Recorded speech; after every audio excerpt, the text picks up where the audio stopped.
Hi guys, welcome back. The festival series Bratislava 2023. It's time to stream the main event. We are down to day 2. We merged all the day ones. Over 1,000 runners in the main event. Now it's time to watch day 2 live on stream. Tomorrow as well, of course, always streaming until the winner, the final table. Stay tuned. Let's start today's stream. Main event to the festival series 2023.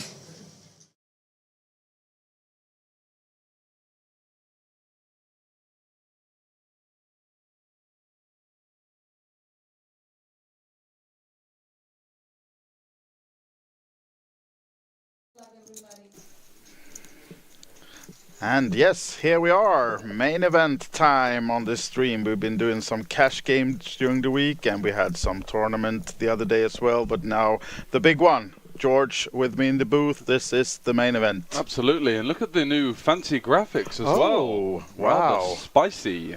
Got a little bit of a nice overlay going on there for the main event coverage. Couple of familiar faces. It's Peder, isn't it, in seat 5, I think, from Sweden. Yep, that's correct. Peder Beer, yep. The classic name. And we also have Stanislav Kolino in seat 4. He's very well-known Slovakian MTT and cash game professional. Apart from that, no one really jumps out at me as of yet. Who have we got here in the Cool Bet hoodie? This is Alan Arjud, yeah. Estonian legend. Yes, absolutely, and actually had his birthday yesterday, so he got delivered some cake in the tournament room and people were singing for him, all jolly fellows. So yeah, he's in the mix on this one. What a guy. And hiding in the Cool Bet hoodie. But we'll be sure to give you some more information about these guys. We just received the table, just sat down. This is actually the first hand they play on this table, so it's a new table for us, and we'll make sure to get on the mob as well, perhaps, and look a few of these players up. Yeah, so absolutely, and just to keep you updated with what exactly is going on, we are all in the money right now. Yes, we are. So these guys have just had a 30-minute break? Yep, they have. They just burst the bubble 30 minutes ago, and we are, I think it was 128 seats paid, right? Yeah. And these are all in the money now. 1,025 runners total in this big main event. So, yeah, it was a 500k guarantee and just surpassed the 1,000 players needed for that one. So no overlay, but a lot of money to be won in this one. 80k up top. Peder Beer puts in a race now. You can see the Queen Jack suited. Nice hand from him, and he's about 150k behind them from the 16 he's raced. And the average right now is 230k. So 233, I think it was. And you can see the top right corner, it's now 123 runners left. So we managed to lose a few more from the bubble 128 and then took a 30-minute dinner break. And now they're back in the action. And for the first time, the main event is now on the feature table. And George, do we have anyone with us in the chat as well? Yeah, who's joining today? Let us know where you're tuning in from, who you're rooting for, whether you've got any friends or you yourself are still in the main event. It's just really a great tournament that captures the sort of fun and the excitement around the room. I just went in to see how my friend Jacob was doing. Unfortunately, didn't manage to spin up his stack, but that was a really nice tense environment, you know, playing for big money. Yeah. Day 2, you got to try and retain your energy levels. This is kind of that part of the tournament where, right, you've got through the money bubble, you know, you've guaranteed some kind of return on the tournament, and now it's time to make sure that you just kind of saunter your way through the field, not over sort of exerting yourself. Very important to remain focused and not get complacent as you have hit the money. Still plenty of money to be played for, of course. 80,000 euros up top.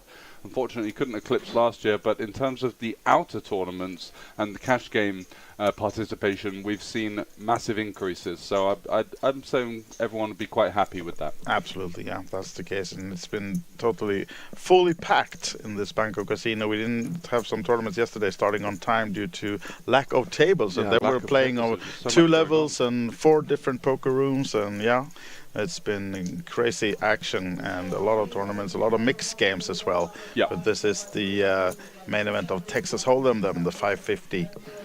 we've got Jostan rooting for Mr. Kunz, nickname Mini or Bodoman. And All he right. has just defended the big blind there with the King 8 offsuit, unfortunately getting outflopped by Wirtz from Denmark. I think that would be Casper then, or someone else was rooting for Casper.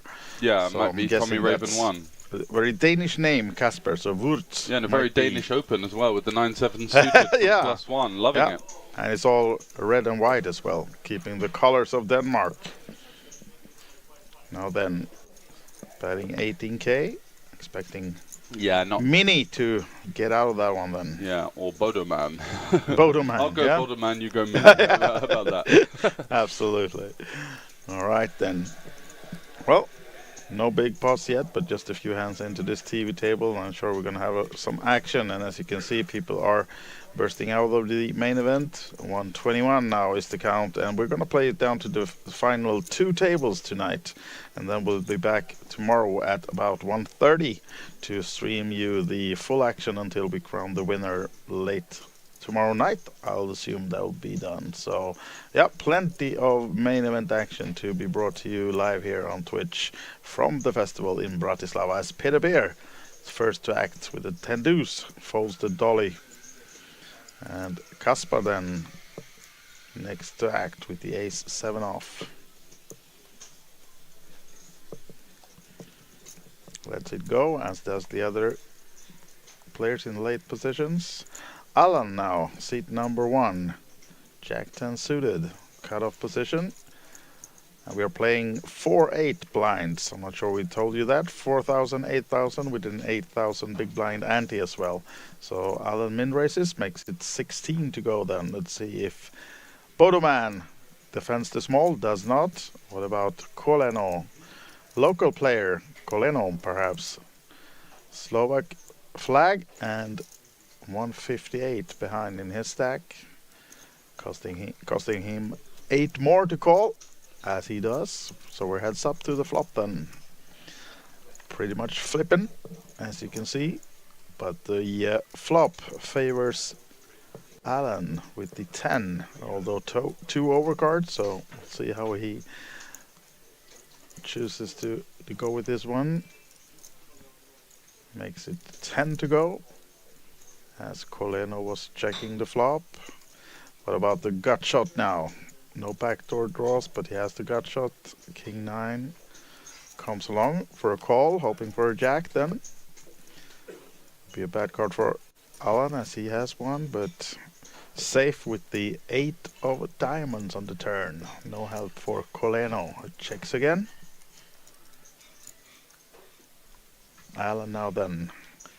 Is he going for another bet here, or is he Could potentially. afraid of the queen, Double perhaps? double gutter with the 10, and the turn bet facing the big blind, who's going to have hands like Queen 5 suited, Queen 7 suited, maybe even some Queen 9 that might elect to fold versus the bigger size, and that's exactly what he's done. He's sized up here to, well, actually 40k. Could have gone a little bigger, but Koleno only has 140. Koleno just get out the way there just with the gut shot.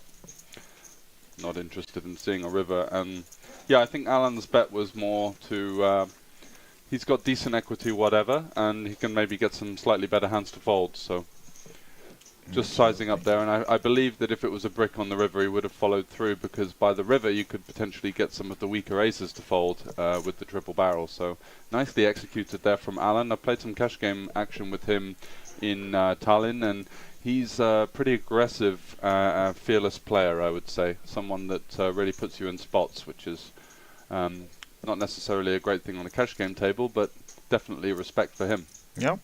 And he's a mixed game lover as well. I know yesterday he played the open face Chinese, among other tournaments. So I think he was at least in the top 12 of that one. I'm not sure if he cashed or not, but a mixed game lover, as many others here in Bratislava for the festival. A lot of mixed game action throughout the whole week. And I think we have a few more actually mixed game tournaments coming up. I know the Frankie special tomorrow. You know the event saver for him, the high roller of the OFC. But this time I'm not sure he has to save. We're still 2 days No, he's to doing go. okay But so yeah, far. yeah, I think he's probably up a tidy sum just from one of those PLO streams. yeah. And Colino here is going to go for the jam. Facing a +1 open, he knows that there's going to be a lot of strong hands in his opponent's range. Doesn't want to mess around, trying to flat, might allow the big blind in, can easily get out flopped in a three-way pot. And yeah, just kind of short and hoping to get called by some of the worst pairs, or maybe even have to dodge the ace versus the ace-queen raise calls. So gets that one through, unfortunately for him. No hand there, just the pocket fours. Gets out the way. So thanks for joining us. All of the action is over on, in real time, the Festival Live blog, which is being manned by Jason Glatzer upstairs, who's having an eagle eye across the floor to see of the eliminations and big double-ups. And so in real time that we do have a couple more eliminations to bring, but we're going to be staying here in 30 minutes into the past for the sake of the stream. Yeah, so let's see. We didn't have any real notable names there in the bust outs, maybe between 128 and 118 that we're at 116 we're on the stream. Not But recognizing anyone there. Yeah, maybe one guy I played yeah, with. Adam Oh, Thomason, Adam. we do know. Yeah. Tison is out, Yeah. unfortunately, 120th place for those of you who know Adam. Yeah, I think he got in with the 30k, so he'd probably be quite happy with that €400 cash for about 3 hours work. That's €400 profit, sorry. That's a decent little run for him. Yeah, we should say that the lowest payouts here now starting at €950 for those players, ending up between about 110th up till 128th then. Yeah. So, and then we're stepping into 1,000 or more. And another nice storyline here is PokerBras. Scott Kenyon, who's a mixed game lover, also a streamer on Twitch. He fell just short of winning the Player of the Series leaderboard. That was last time in Malta. Got pipped there by someone running deep in the main event on the last day. He is now once again commanding the top spot, so he's going to have to sweat some of these other guys on the leaderboard from overtaking him. I know 4th place just busted, so I think he's not going to make up the damage there. So yeah, Scott second has and third are not either in the main event. Are they not? No. So second place there from Lithuania. He busted 2 bullets in the main, then he gave up, but he said he was going to play some other side events to try to chase PokerBras in the leaderboard. So he was well aware that he was in second and asked for how can I win as many points as possible. so he might be selling a bit of action for the 1K OFC. Oh, tomorrow, he might, yeah, sure. Probably. Well, I know he's a mixed game lover as well, so I think actually he's planned to play that regardless. no matter what. Yeah, exactly. So, yeah, probably he's in one of the side events going on right now. I think we have one PLO freeze out, one Texas freeze out, and then later on tonight there will be a mystery bounty, among other things as well. So, the duck. It looks like you, I think, with the goatee. True. We've got the goat duck. You changed your. This is a new one. Today. Yeah, I've got about 40 of them across England and Slovakia somewhere. Lovely. Yeah. So when you see, we will see a pair of ducks in any players holding tonight. Expect George to go wild in the booth. Are we going to get the commentators nuts, the pocket deuces? And are they going to respect the nuts or not? Yeah, exactly. Do they know the fortune always favors the duck's bray, right? It does, the duckery bravery. And so what have we got out? We have, already 15 tables running at 5:50 on a Saturday afternoon. Not too bad at all. So lots of outer cash game action as we get back here. Queen 9 off. Wow, opening off of under the gun as well. Yeah, it's been quiet though, so might middling. get some respect. But he only has, as you can see, 121k total. So yeah, that's 15 committing. blinds. Yeah. It's rather unconventional. Interesting spot for Colino here. Yeah. Does he go for a call? Is possible. 3-bet calling as well is a little bit thin versus under the gun.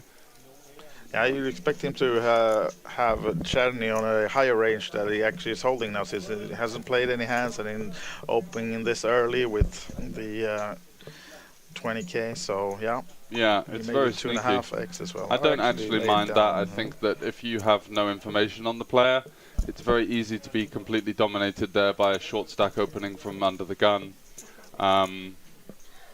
Flatting, it's interesting to see what the stacks behind would be, but it looks like the big blind, Khatib, has quite a lot of chips as well, but could flat, could...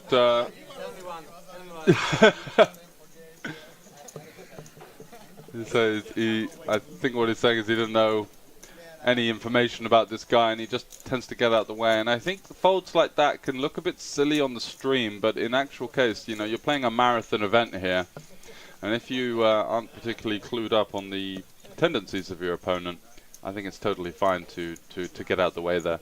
Yeah. Very often it's not going to be queen nine off, it's going to be hands like pairs, ace king, ace queen, some king queen suited that you're not exactly crushing either. And yeah, it's very much a marathon, not a sprint in these, so you don't need to take all of those thin spots. The festival has a great structure on the main event, going to be well over 30 big blind average for most of the play, and yeah, versus under the gun, the tightest range on the table. Don't mind leaving that one.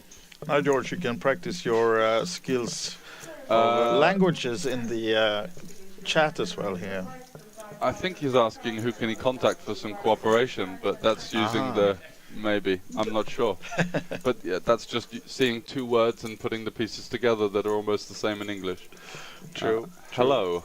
Something cooperation. And who do I contact, maybe? Might be the case. Well, just the contacts for the festival are on thefestival.com, so I'm sure you'll find the email to contact and go through that to speak to Frankie and the others from the organization if you want to get involved. For sure. And why wouldn't you? This now being such a big stop, and already today announced 4 stops next year. Yep. Not the locations, but the dates are set. So are we going to get a location tomorrow? I think so. Okay. And Frankie was talking about that he would do it in reverse order, actually. And there's the stops announced next year is in February, I think May, September, and November. Yeah. So then he would start then with the November stop and go backwards to announce the actual locations of the stop. So yeah, it'll be it's interesting to see where the festival is going next year. This is an interesting hand. Alan opening really wide from under the gun with the 10-7 of hearts, electing to check back on the 8-4-3. I think when you wrap around the 8 there with the backdoor flush draw, backdoor straight draw, with essentially very limited showdown value with 10 high, I'd have gone for a c-bet had I been in this spot. And he is going to get check raised, yeah, right? now you get check raised as well. Now we just have to wave the white flag. Surely we have no hand or no equity essentially on this board. Dead versus an 8, and in rough shape versus this kind of hand as well. A flush draw with an overcard.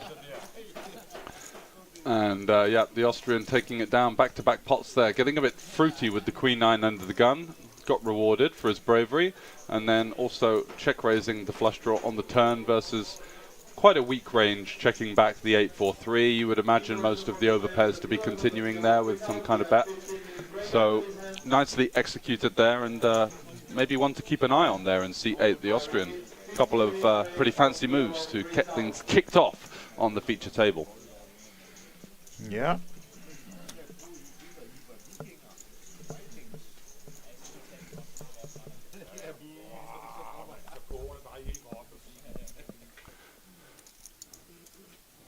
So as we continue, Colino this time did fold the ace-jack versus the under-the-gun raise off of his medium kind of stack, and now has the ace-king. Nice spot to pop it up.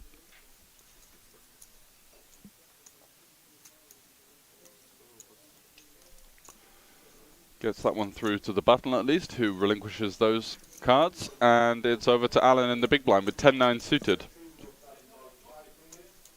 Conventionally just going to be defending here. I think we're against a little too early of a position to consider jamming this kind of holding. Suited connector in the big blind, nice spot, getting a good price, and does flop 2 overs with a flush draw. Colino though, 2 overs with the backdoor nut flush draw. Quite a connected board, wouldn't be surprised to see Colino check this one back. The big blind is going to have some hands like 7-4 suited, 6-5 offsuit, 6-5 suited, 6-3 suited, 5-3 suited that put us in rough shape. So the nut advantage certainly in favour of the big blind as the queen rolls off on the turn, which is not a bad card for Colino to potentially represent now facing the double check. But he does knuckle it back with some decent showdown value. And it is the club on the river, which brings in a four-liner to the straight as well. And Alan goes for the sneaky check here with the clubs. Wow, wasn't expecting that one. It's very rare that his opponent is going to reopen the action when the deuce arrives. Not exactly going to be having loads of 4x, and might have stabbed the flop with a hand like ace-4. So quite a perplexing check there from Alan, but does have some balance with that out-of-position check on the river and does take the pot down. Colino not falling for it there, just looking to take his ace-king to showdown, and unfortunately not the winner on this occasion.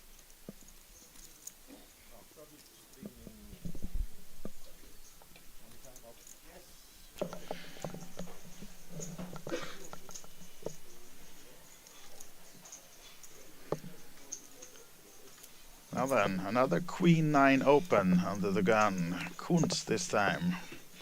Makes it 16 to go, as we are down to 110 players here in the main event. If you just joined us, we're watching the live stream day 2 of the main event, and 80k up top.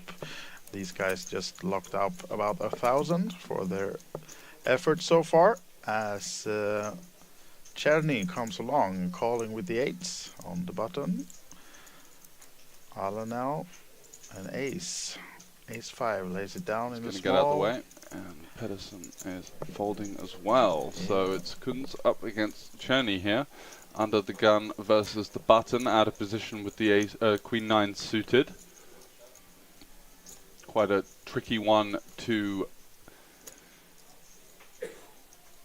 maneuver, as he does flop an open-ender, but it is a board that would be slightly favouring the button. He's going to be quite dense around this kind of board. Lots of hands like King Jack suited, Queen Jack suited, Jack 10 suited, maybe Ace Jack off. I'm going to hit this one quite hard. Flop does go check check. Cherny electing to not bet the 8s in position here.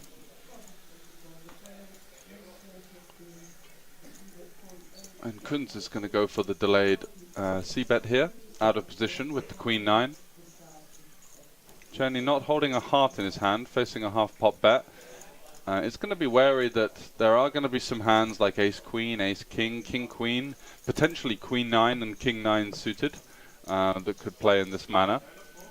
So I think we're going to see him peel one off here in position with the gut shot. And some definitely decent showdown value, although we do know that under the gun should be checking this board the majority of the time, so it's not exactly though Kunz does not have flushes, over pairs, or sets, and even 2 pairs in his range.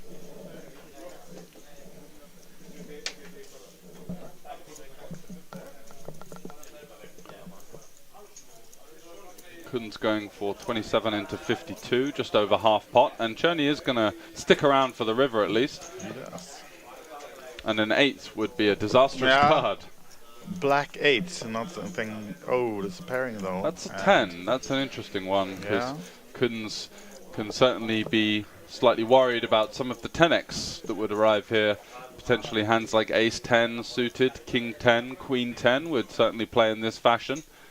So, and he's not exactly going to bet so many of those 10s out of position, but he is going to go for another barrel here.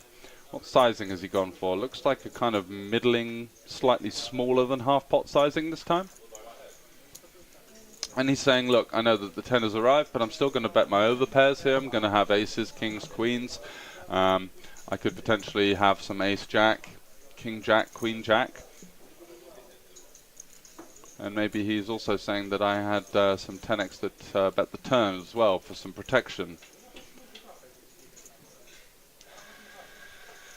So a tricky board to navigate here for these pocket 8s, and he does look a little bit suspicious as to the strength of his opponent's holding here. Lots of potential bluffs, as I mentioned, King 9, Queen 9, Ace King, King Queen, Ace Queen. Looking to potentially fold out hands exactly like this, pocket pairs, 8s, 6s, 5s, 4s that might have stuck around with one heart potentially.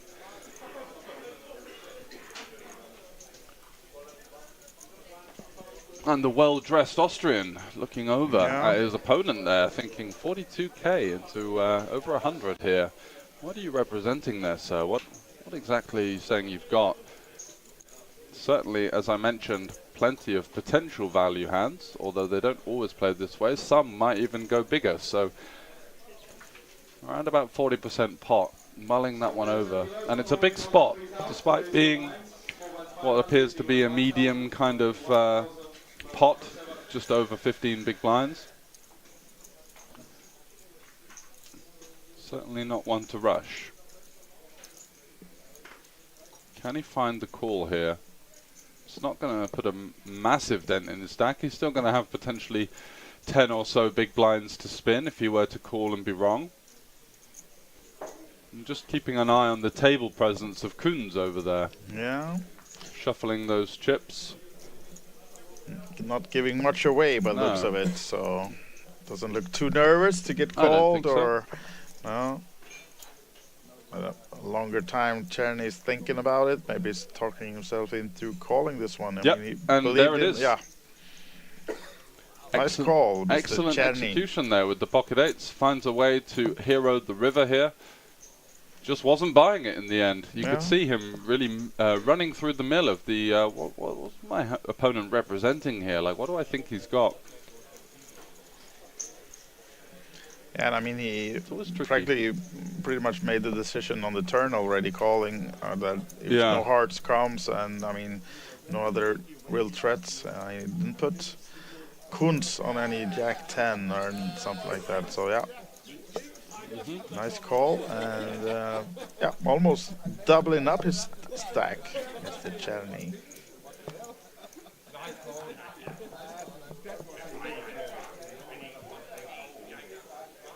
That was a good call, says the table, so a little bit of respect there for the Austrian. This is won 3 fairly significant pots in a row that he's entered. Yeah. And he's up to over 200k, so a nice stack for him.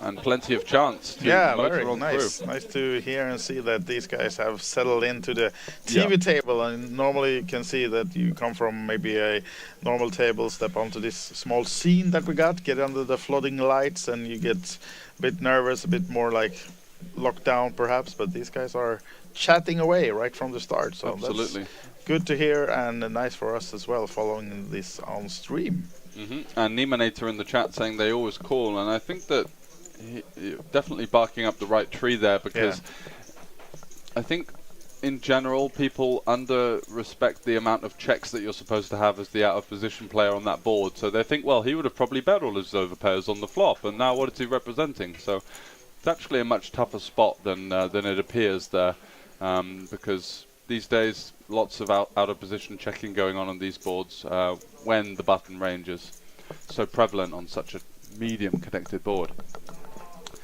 However, we do have Ace-Jack facing a King-9 suited peel from the hijack, and Alan comes along for the ride on the button with the Ace-10. So Colino in a rather favourable position here.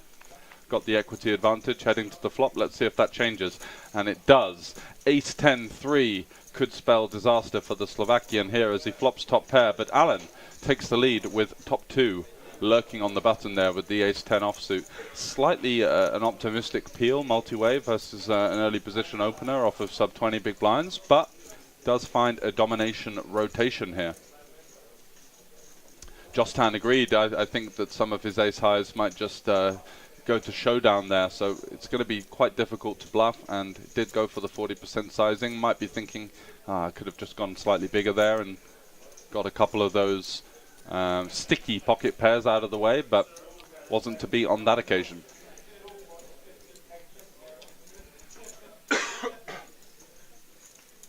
Yeah, I think it was a well-played hand from the under-the-gun player, that's for sure.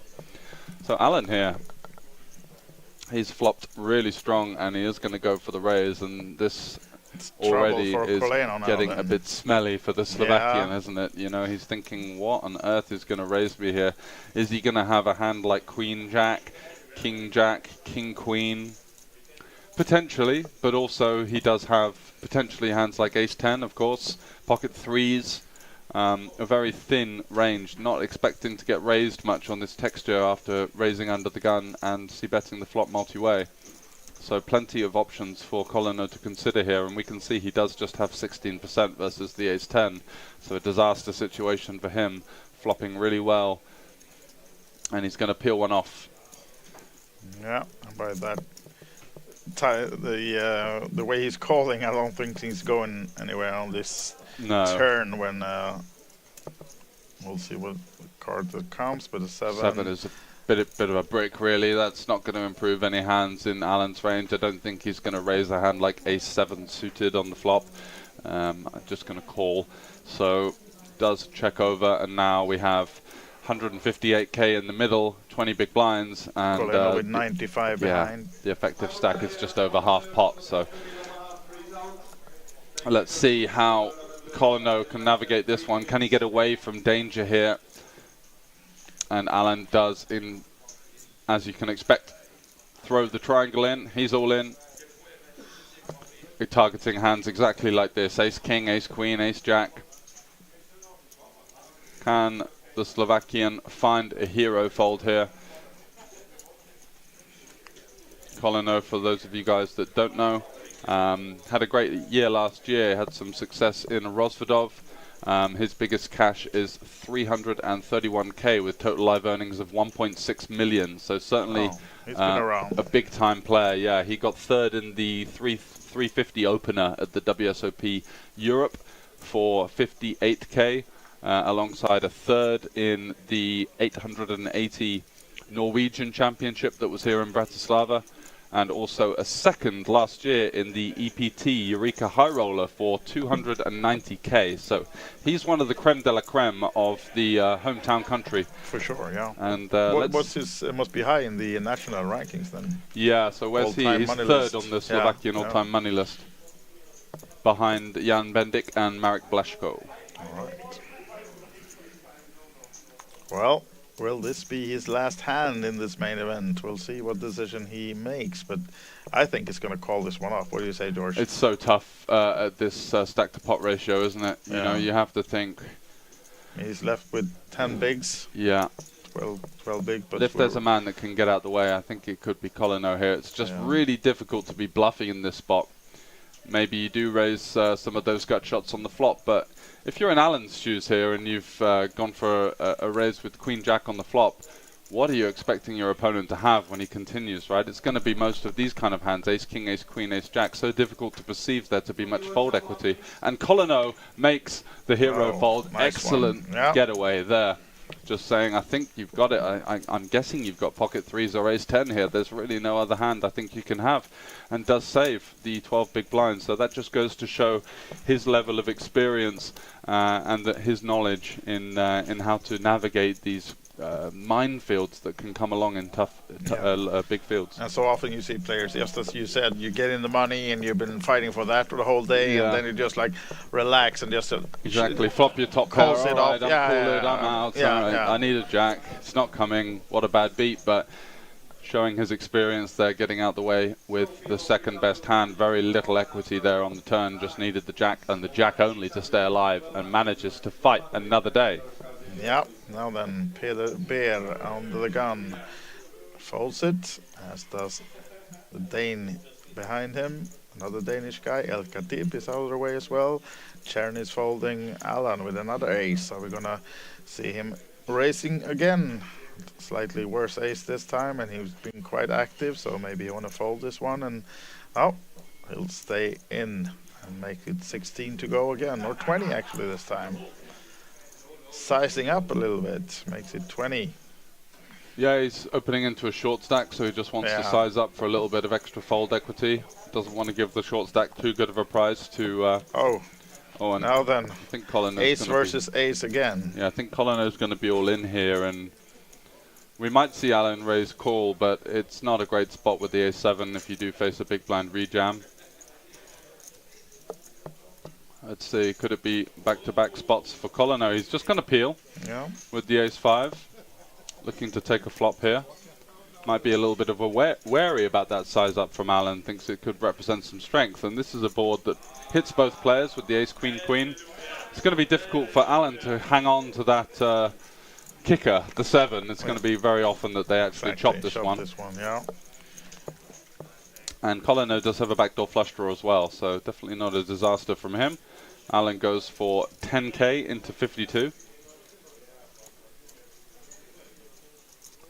And I think Colino just wants to call here. There's going to be lots of potential bluffs, some pocket pairs, some hands like King 10, King Jack, Jack 10, even some hands like 10-9 with essentially no equity versus our hand, just taking a stab at the flop. He's like he's sizing up for almost a min raise though, right? Yeah, what's that? He's 25, 24? No, it's all in. All okay, in. yeah, Okay. all right. Just counting how much he had. And Alan has called, which means that the triangle will be should be at Colin, all right. Yeah, there it is. So now then, so a lot of chop outs, but we'll see if Alan will manage. Oh, look at this one. Needs a card above a 7 now. Yeah. And it's an 8, so they are going to chop it up. Yeah, he didn't want to see the 5 now. So he got no help from it, and it just made Alan's 7 alive, but it's a chop, so yeah.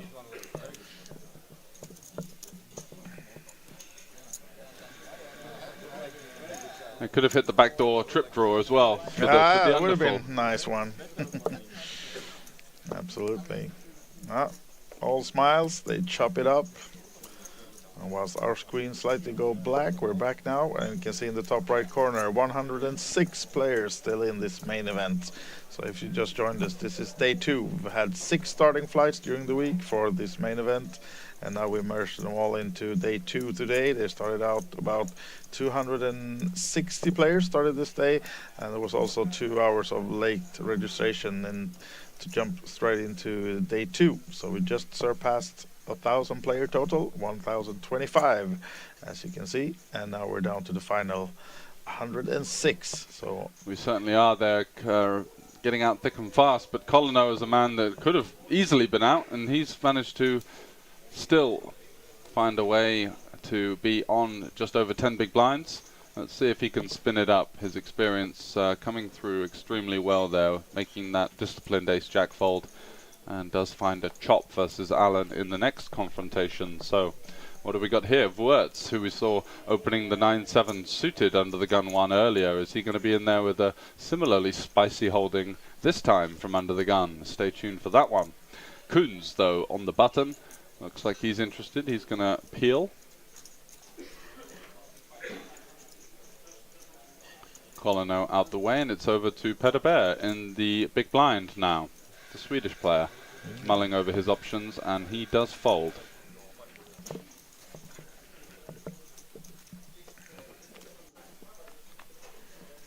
yeah, so we'll go to the flop just now. Right now we don't have the graphics with us, but we saw our tech wizard Stan was just climbing under the table. I don't think he was helping the dealer do something shady. I just think he maybe restarted or something. So yeah, refreshing the graphics, but we'll surely be back soon. We do see the ace king deuce, and it's a great board for the under the gun. Obviously, he's going to have the ace king, the kings, the aces. Goes without saying. So often going to see a bet on this board, and Kunz is going to come along. So I imagine he's going to have some hands like potentially ace-jack, some king-queens, some flush draws, some gut shots with the backdoor flush draw potentially.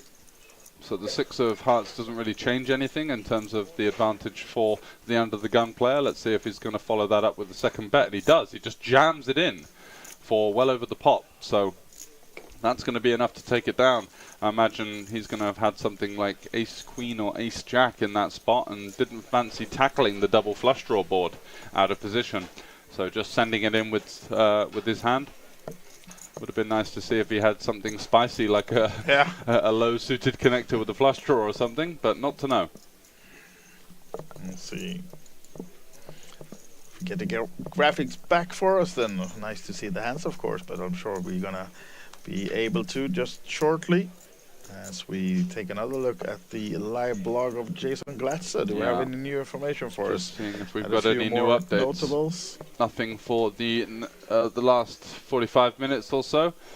But Franke, the festival founder and owner and all-round man about town, is still in. He's still in, yeah. He's still in, so he's late having a great trips week. today with a couple of minutes left of that 15 one. blinds or something like that, maybe 12, 10? Yeah, 12. 10, 12 bigs, and yeah, managed to spin it up. Last time I saw him, just before he started this live stream, he had about almost average, so about 200k when the average was through 230. So we'll see. Maybe we'll have him on the final table tomorrow. That would be something. That right? would be quite something. Would love to be commentating and seeing how he does it. We did have him on the live stream cash game the other day, and boy, that was some action. That was some action. I don't think he's going to play the same style in a tournament, for example. I think he tends to rein it in a little bit, but he definitely actually, has some. When he sat down today, he promised to be all in the first 3 hands. But he did get king, queen, and king. Yeah, didn't exactly. yeah. But I think he got no callers, so he Yeah. managed to at least win a few blinds. But now we have the graphics back, and now we can see that it's Kolena who is all in with the tens, and Wurt is in the big. Yeah, it's an mulling interesting over one. his options, but lays the jack 8 off down. Conventionally, you usually want to go for the induced here with the tens off of the short stack. Just go for the min raise and try and get your opponents to shove it in with a smaller pair. But he may feel like these players in the blinds are not going to rejam so aggressively on him, so he doesn't mind just going for the shove. And if they have a calling hand, they have a calling hand type of strategy. This time wasn't to be, as he does pick up the blinds and the antes, so a little 20k addition to his stack. Yeah, surely. And as we say, probably the most experienced player on the table then, seat number 4. I would imagine so. It's hard to surpass 1.6 million in live earnings. Yeah. That's quite something. Even though we know that Peter in seat number 5, Alan in seat number 1, they are frequent visitors to all these our festivals and other stops as well. Alan playing a lot in Tallinn, Estonia, of course. And we can have a little look at Alan's why hand not? and mob, It's actually. probably also up in the, not maybe the top of the Estonian list, but at least on there, somewhere on the money 84. list. Yeah. So rather more modest earnings of 56,000, but I know he plays a lot of cash games for the most part and plays the mixed games with smaller fields and smaller guarantees. What's he done this year then? So he had a second in the Tallinn event in March in a PLO / no limit hold'em round of each. Came second for 7.2k. But most of his cashes in Malta and Tallinn. In fact, the vast majority in Tallinn. Yeah. His biggest score is 7,600. So Couldn't see any Slovakian flag on his mob just yet. no, so that might be time the for that one now. first Then. flag for him. Yeah. So far, he's cashed in the festival. He had a run in the main event in Nottingham this year, came in 20th for £2,000. The winner of that one was Ignacio Menendez, who won that for 37,600. And a good friend of mine, Mr. Endrit Getchi, the Albanian Englishman, came third. So I was watching that one with quite some interest, commentating at the same time. Oh, thinking, really? You know, trying to clench my teeth as he was all in. Yeah. Did you have a piece as well? No, I didn't. No. Wasn't No. that bad? No, he wouldn't sell.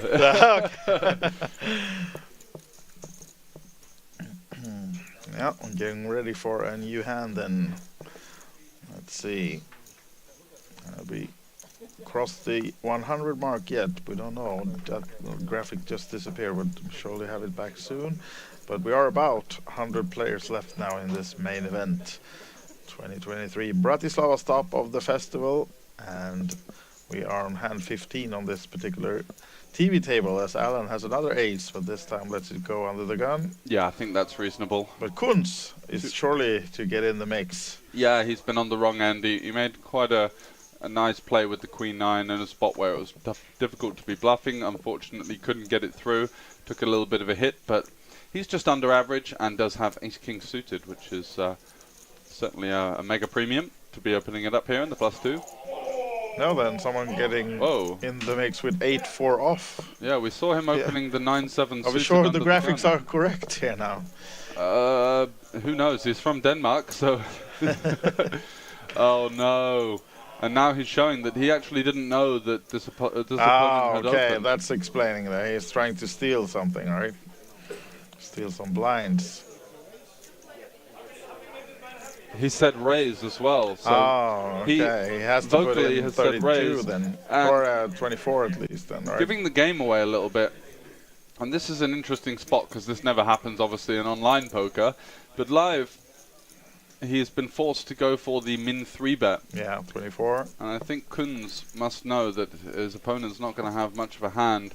And I would be very tempted to go for the 4 bet non all in here to potentially open up the door to allow him to overcompensate for that mistake and go for the 5 bet. So does have a great spot to get some value here and maybe take advantage of this. Although Sherney there lurking in the big blind with King Queen, is he going to get creative here? This might be trouble for Czerny if he decides to do something, because it's open up for Kunz, and surely he's not going to just call, so he's going to shove this one once you get around. Wow, and it's such a weird spot, doesn't it? Because he knows that the button is actually quite weak with this kind of reaction to, no, I have to raise, like what? And but does have to also navigate versus this quite strong looking +2 open from just north of 20 big blinds. He does shove. Yeah, I think that's okay. You can't really go wrong with shoving. I think just in this particular situation where you know your opponent is thinks he's opening a button range, which is like 50% of the hands, you might want to open the door to some. So that was 24k not well spent by Woods there on the button. So that's been siphoned off into the abyss, unfortunately. Yeah, he admits it himself. If you're not awake, you can make stupid mistakes. I think he's talking about himself, no one else. Exactly. Not accusing anyone else. Has a bit of accountability at least. Yeah. Absolutely.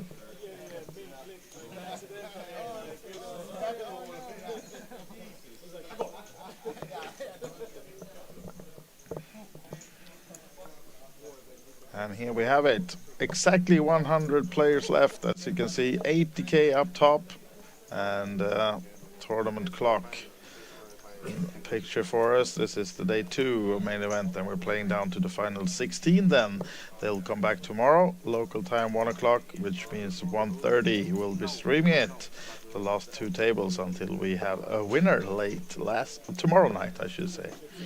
And yeah. We'll see if we get any one of these guys on the final table. Surely they are still in with a chance, and a few of them have healthy stacks, and average now then around 300.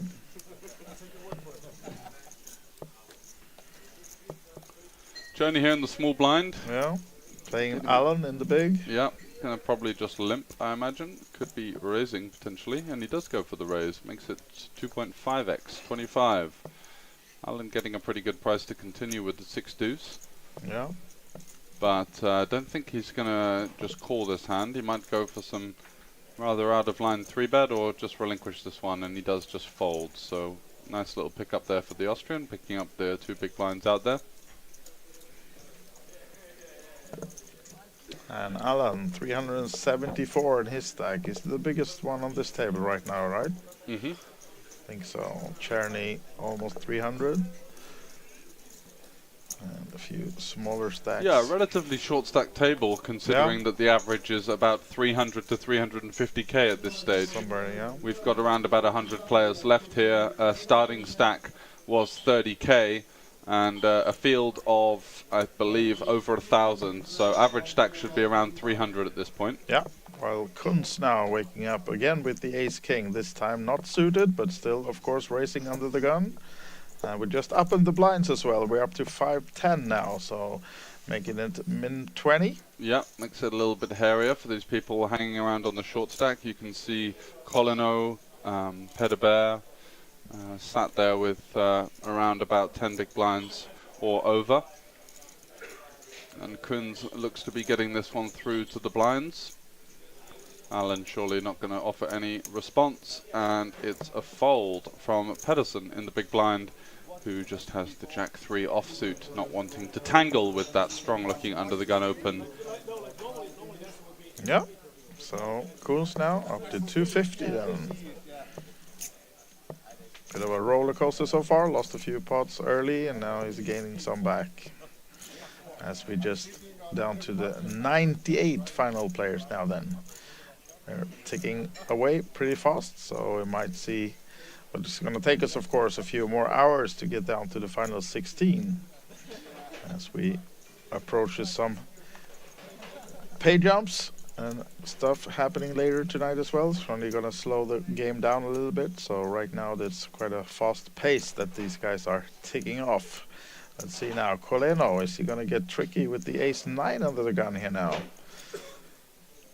He's got an ace off of a short stack. It's a decent blocker. He's going to block running into hands like ace-jack, ace-queen. Trouble right behind him. Blockers aren't real, guys. Peter Beer, just been waiting for this one.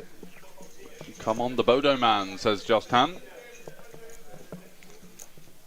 And Bear is going to just shove it in. Seems reasonable here with the offsuit version of the ace-king versus a short stack open, looking to get into an all-in confrontation. And Colino is just going to relinquish this one for sure. Yeah. Unfortunate, because this table was rather... It's not been great card distribution for anyone, but as Colino would see it, lots of raises getting through, not really much fighting going on. We haven't seen much 3-betting. No, we have not at all. I don't think we've seen one that wasn't an all-in, you know. No, we haven't. No. So it's been a rather tepid table, as you can imagine. We are kind of deep in a main event field here. People not wanting to just simply hand over their stack. It's like this typical situation. If Colino were to have a big stack here, he could pretty much be a table captain and bully other people around here. But right now he's just having 9 blinds in front of him, so needing to spin it up before he can get active again. Now then has to wait for some cards, and it's also committing 2 of those 9 blinds in the big blind now. So we'll see. So let's see if he can find something. Peter Bear not going to be getting back in the mix here with the ace deuce off.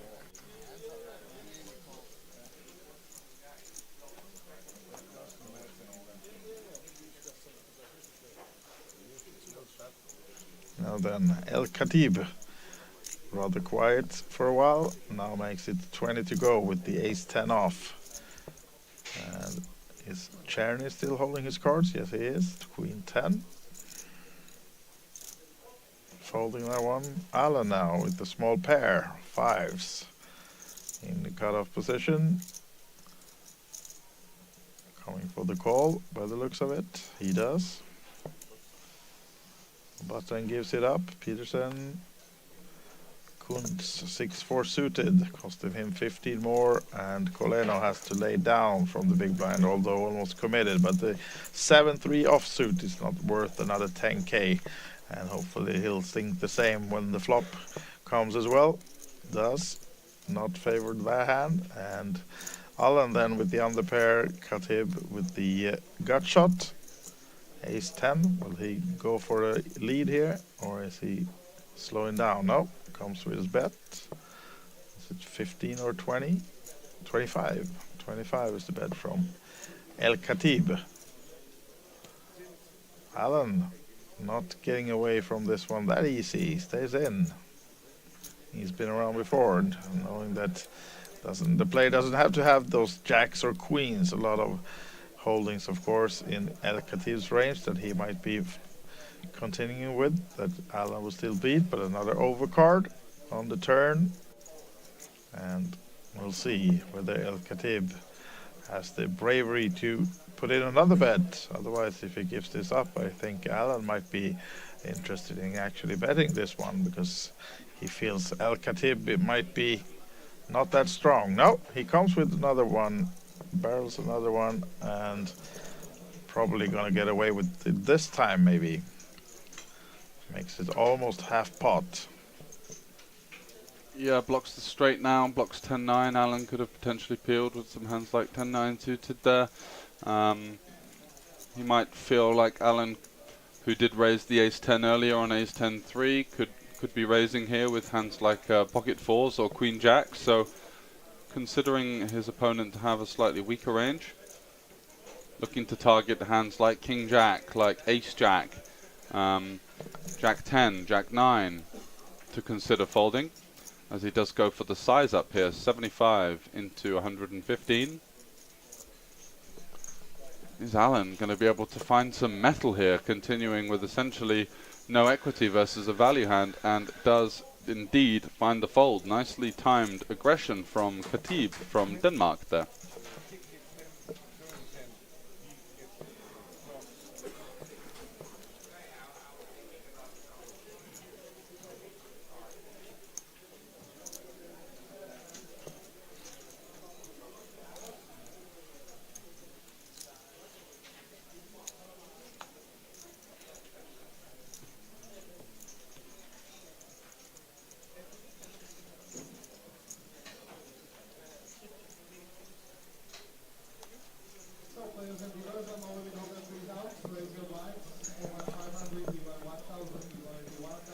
Now then, new hand on the table. Woods with the 4-2 suited.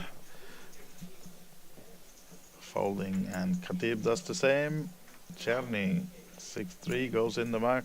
Alan, seat number 1. Alan Arjut of Estonia lets the King 6 go. Peterson releases the Queen 6. What about Kunsten? Nice hand on the button against the blinds. Yeah, and it's not a bad spot because he can quite comfortably raise call Colino, who's getting really short there in the small blind, 68k. Don't think Colino is going to take the Queen 9 though. Hopefully not for him. No. This would be a bad spot, but thinking about it still. King 9, yes. See, only Queen 9. 7 bigs behind. Getting a bit murky. You're just dominated by so many of the button opens. Yeah. And Peter Bear with the 9-5 off is just going to relinquish that one. Yep. So, button moving over to Colino then. And yeah, he's going to look for probably until his next blind for a spot to get it in. Yeah. But I think he's made potentially a couple of pay jumps actually in the time where at least one, he's been fighting on that short stack. Let's see if we can get the payouts for you. We can. So he's just made the top 95, which is a pay jump of up to 1.175k. So cashing for over a 2x cash now. And it's rather slow until we get to the last 55, where everyone will be guaranteed 2,000 euros. And then once you look at the last 16, it jumps up to near the 5k range, 4.5. And everyone that makes the final table here at the festival main event will be guaranteed 7.3k, of course, going all the way up to the dizzy heights of the top prize of 80,000 euros. Pretty okay for a 500 tournament, Not bad at all. Not bad. Especially considering, once again, just to put an emphasis, the amount of volume that's been put into play here. Other guys have been playing side events, cash games, the roulette, the slots, the blackjack, the sportsbook tournament. So it's been helter-skelter action, and Colino doesn't find a jam with his 7 blinds, and it's over to Pedobear in the small with the ace-jack offsuit. 17 blinds effective. All of the options on the table here.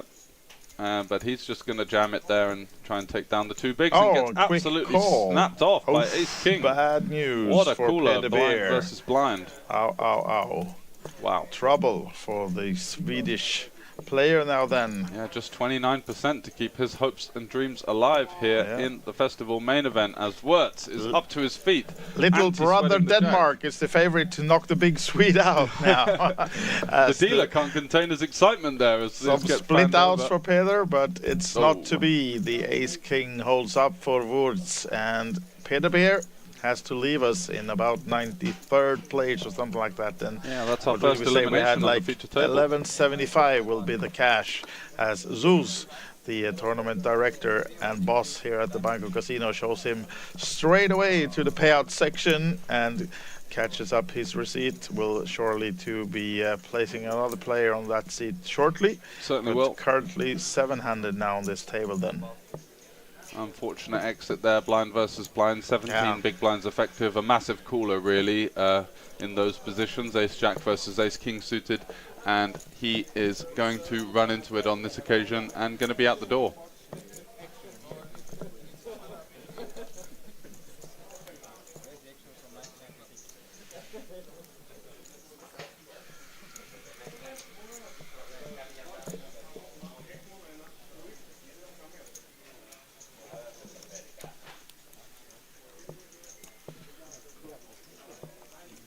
Now 7. Czerny already folding the next hand. 7-6 is in the muck. Alan's hand goes in there as well. What about seat number 2? Haven't played a hand, I think, since we started this. Petersen of Denmark lets the 10 deuce go as well. Kunz will let the 8-2 go as we get over to Coleno. Is this the hand? No, 9-5 off. 9-5 off, no good. Wirtz is going to limp in blind versus blind with the king 6. Yeah, dominating El Khatib. So yep, the fellow countrymen go to a flop then. So we have 3 Danes on this table. That's a lot, I think. Not bad showing. Yeah. Nice to see you all here. Denmark as they all get a little piece of the board with El Khatib with the gut shot, but Woods has the king. Probably betting it. Yes, he has by the looks of it. One big blind stab here with his king. Looking for some value from Jack X, Queen X, 10X. And I think Khatib looks like he's just going to get out the way. Not paying 10k for a queen. Nope. Which reminds me about the Festival Queens, the ladies tournament played yesterday. It was well over 30 players in that one. Who was the winner in the end? Oh, I saw that actually. There, yeah, there we have her. Jade Walker from the United Kingdom. She won it for 1.2k. And 2 Norwegians, Siv Vekseth and Catherine Sniddal, came 2nd and 3rd. Looks like they did a deal as well in the last 3, as all of those players went away with just over 1,000 each, or just over or just under, essentially. Gia of Sweden, 4th place, and Valerie of Czech Republic, 5th place in that one. So yeah, nice turnout, and we see some footage from the event as well. Looked like they had a lot of fun. I was in there for a short while, and there was some Prosecco race going on. Oh, really? Sure. There were glasses everywhere, so I think they were happy. That's a bit more on theme than the thing that you saw in Malta a couple of years ago with the topless dealers.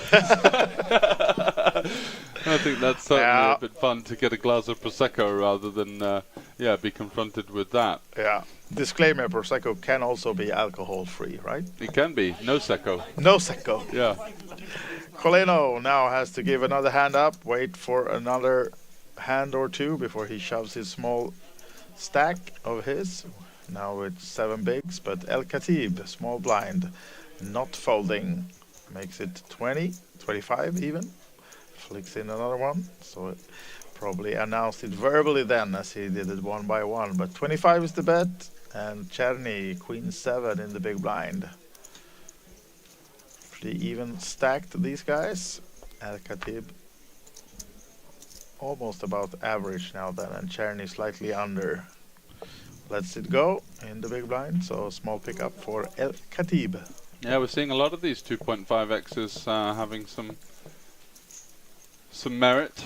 Czerny, they're getting away from the Queen 7, getting a great price to continue just in position versus a small blind ISO, but not electing to do so, just to show the efficiency of such a small little stab at the big blind to say, have you got anything worth playing? If not, I'll take it. So 90 left already. Yeah. Flying out. Yeah, we lost 3 or 4 players in one hand there or something like that. So yeah. But still here at the feature table, we are 7-handed. We're expecting another player to come in then, since we're breaking a table in some of the outer tables. And Petersen now, he's been quiet all this stream, but it's time for him to get in the mix. Yeah. 72k are surely going in under the gun. And it's ace queen off. Yeah, he's been commentating himself that he hasn't played a hand, but now he's dancing in his chair. A little bit of a giveaway as to the strength of that holding, I think. Well, you might think so, right? Keep a cool face, sir. There was not a sigh and like, oh, I have to go with this one. It was more like, finally, I found the aces. At least he has one of them, yeah? And he's got the motorcycle dress on. He's ready to jump on the bike if gets eliminated. Whisked away himself into the sunset with that 80,000 euros. Helmet missing. Let's see you if have someone... the aces, he says. Khatib with no decision here. Exactly, it would be hard to call him here with jacks or something looking that happy. It just looks so strong, doesn't it? And Alan's going to get out the way as well with the Jack 9. He's going to play a little bit of fun and games, make him sweat a little bit. Oh, are they going to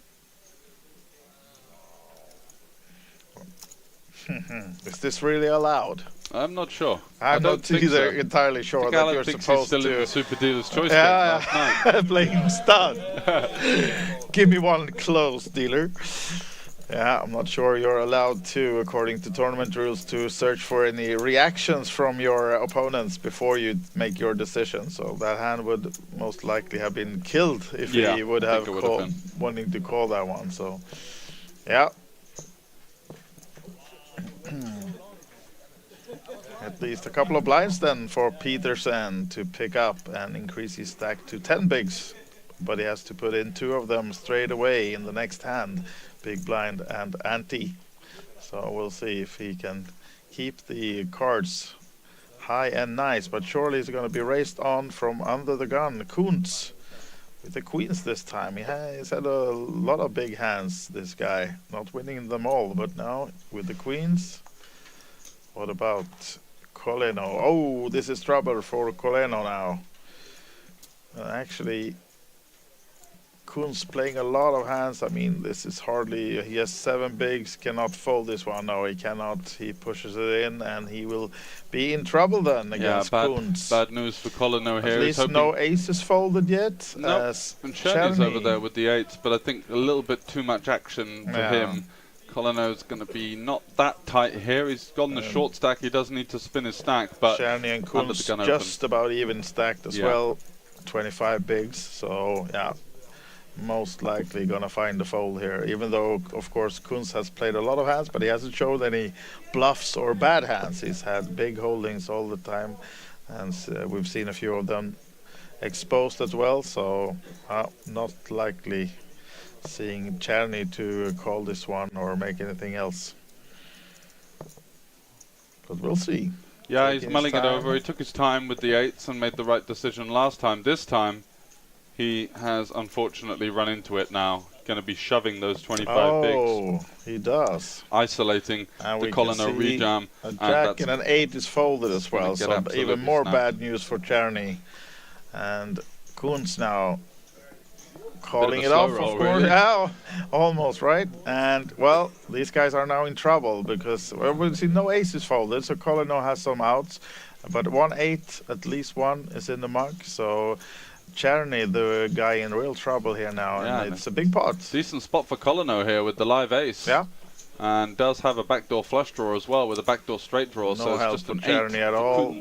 Oh, there it is. Oh, there's the ace for Coleno. Is he going to get a triple up? Yes, he is. That's how you do it. But we lose one player, I think, or you will be left with 4K if the graphics are correct. Now, Czerny. Wow, poor Czerny. He's been playing well, and he did a great call earlier. And great got call with the 8s, and then maybe a potential bit of a misstep there versus the end of the gun open. Yeah, deep in a tournament there. But now, as we can see, Coleno up to 229 all of a sudden, and all of a sudden he is back from the death. As we said, once he gets some chips, he needs maybe some more to get really active, since he's still below average. But would he double up again? For example, he would surely be a guy to certainly a player to watch out for now. He's deep in this one. North of 20 big blinds, absolutely right. Finds the ace from space, and it's Czerny as they're just doing a little bit of calculations with the stacks, but if they are correct for us, we know that he's still in there with a less than fighting chance, but still in the tournament nonetheless. 89, so in terms of the payouts, he might be able to jump up 1 or 2. Let's have a little look. Yeah, we're just about the next jump. Yeah, we're getting close.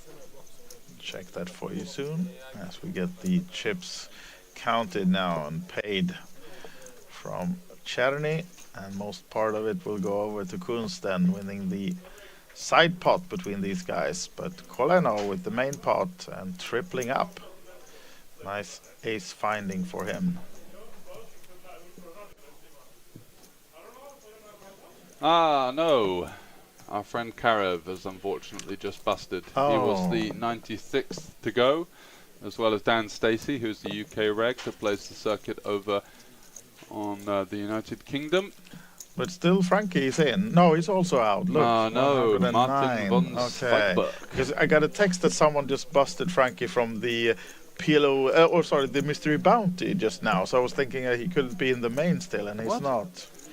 it says he bust here, and then the next update is that he bust the main. So is he multi-tabling these events? Yes, he was, Crazy apparently. man. Crazy, crazy man. Yeah. So JJ Hazan, Sasha Mans, some of the notables that are entering that mystery bounty tournament. We'll keep you updated with all of the goings on from that. And just looking at the pay jumps, looks like that there's going to be a jump on the 87th elimination up to 1.3k. So I'm sure the Austrian there in seat 8 will be interested to see whether he can snag an extra 125 euros Might be for enough his efforts. but it seems like he has more than the 4k that was announced. So looking like about 30k there at least. Yeah, so might have been some 40k now according to the update. So probably we're a little bit off with the exact numbers, but now it's been counted by the dealer just to be sure. So yeah, no, at least 4 blinds in front of him, so he has the time to wait until he's in the big blind, worst case, and that might be enough to earn him the pay jump at least. As we now have Peterson standing up. Is he off to the bar? Oh, what's happening? Happy with his double? No, he didn't double. He won. That's enough for him. Yeah, he's out. Yeah, now it's sit dancing again, or what is he doing? Another couple of orbits. Yeah, no action. Previous hand, so we go on to the next one then. Still 7-handed on this feature table, and just shortly we will have another player joining as well.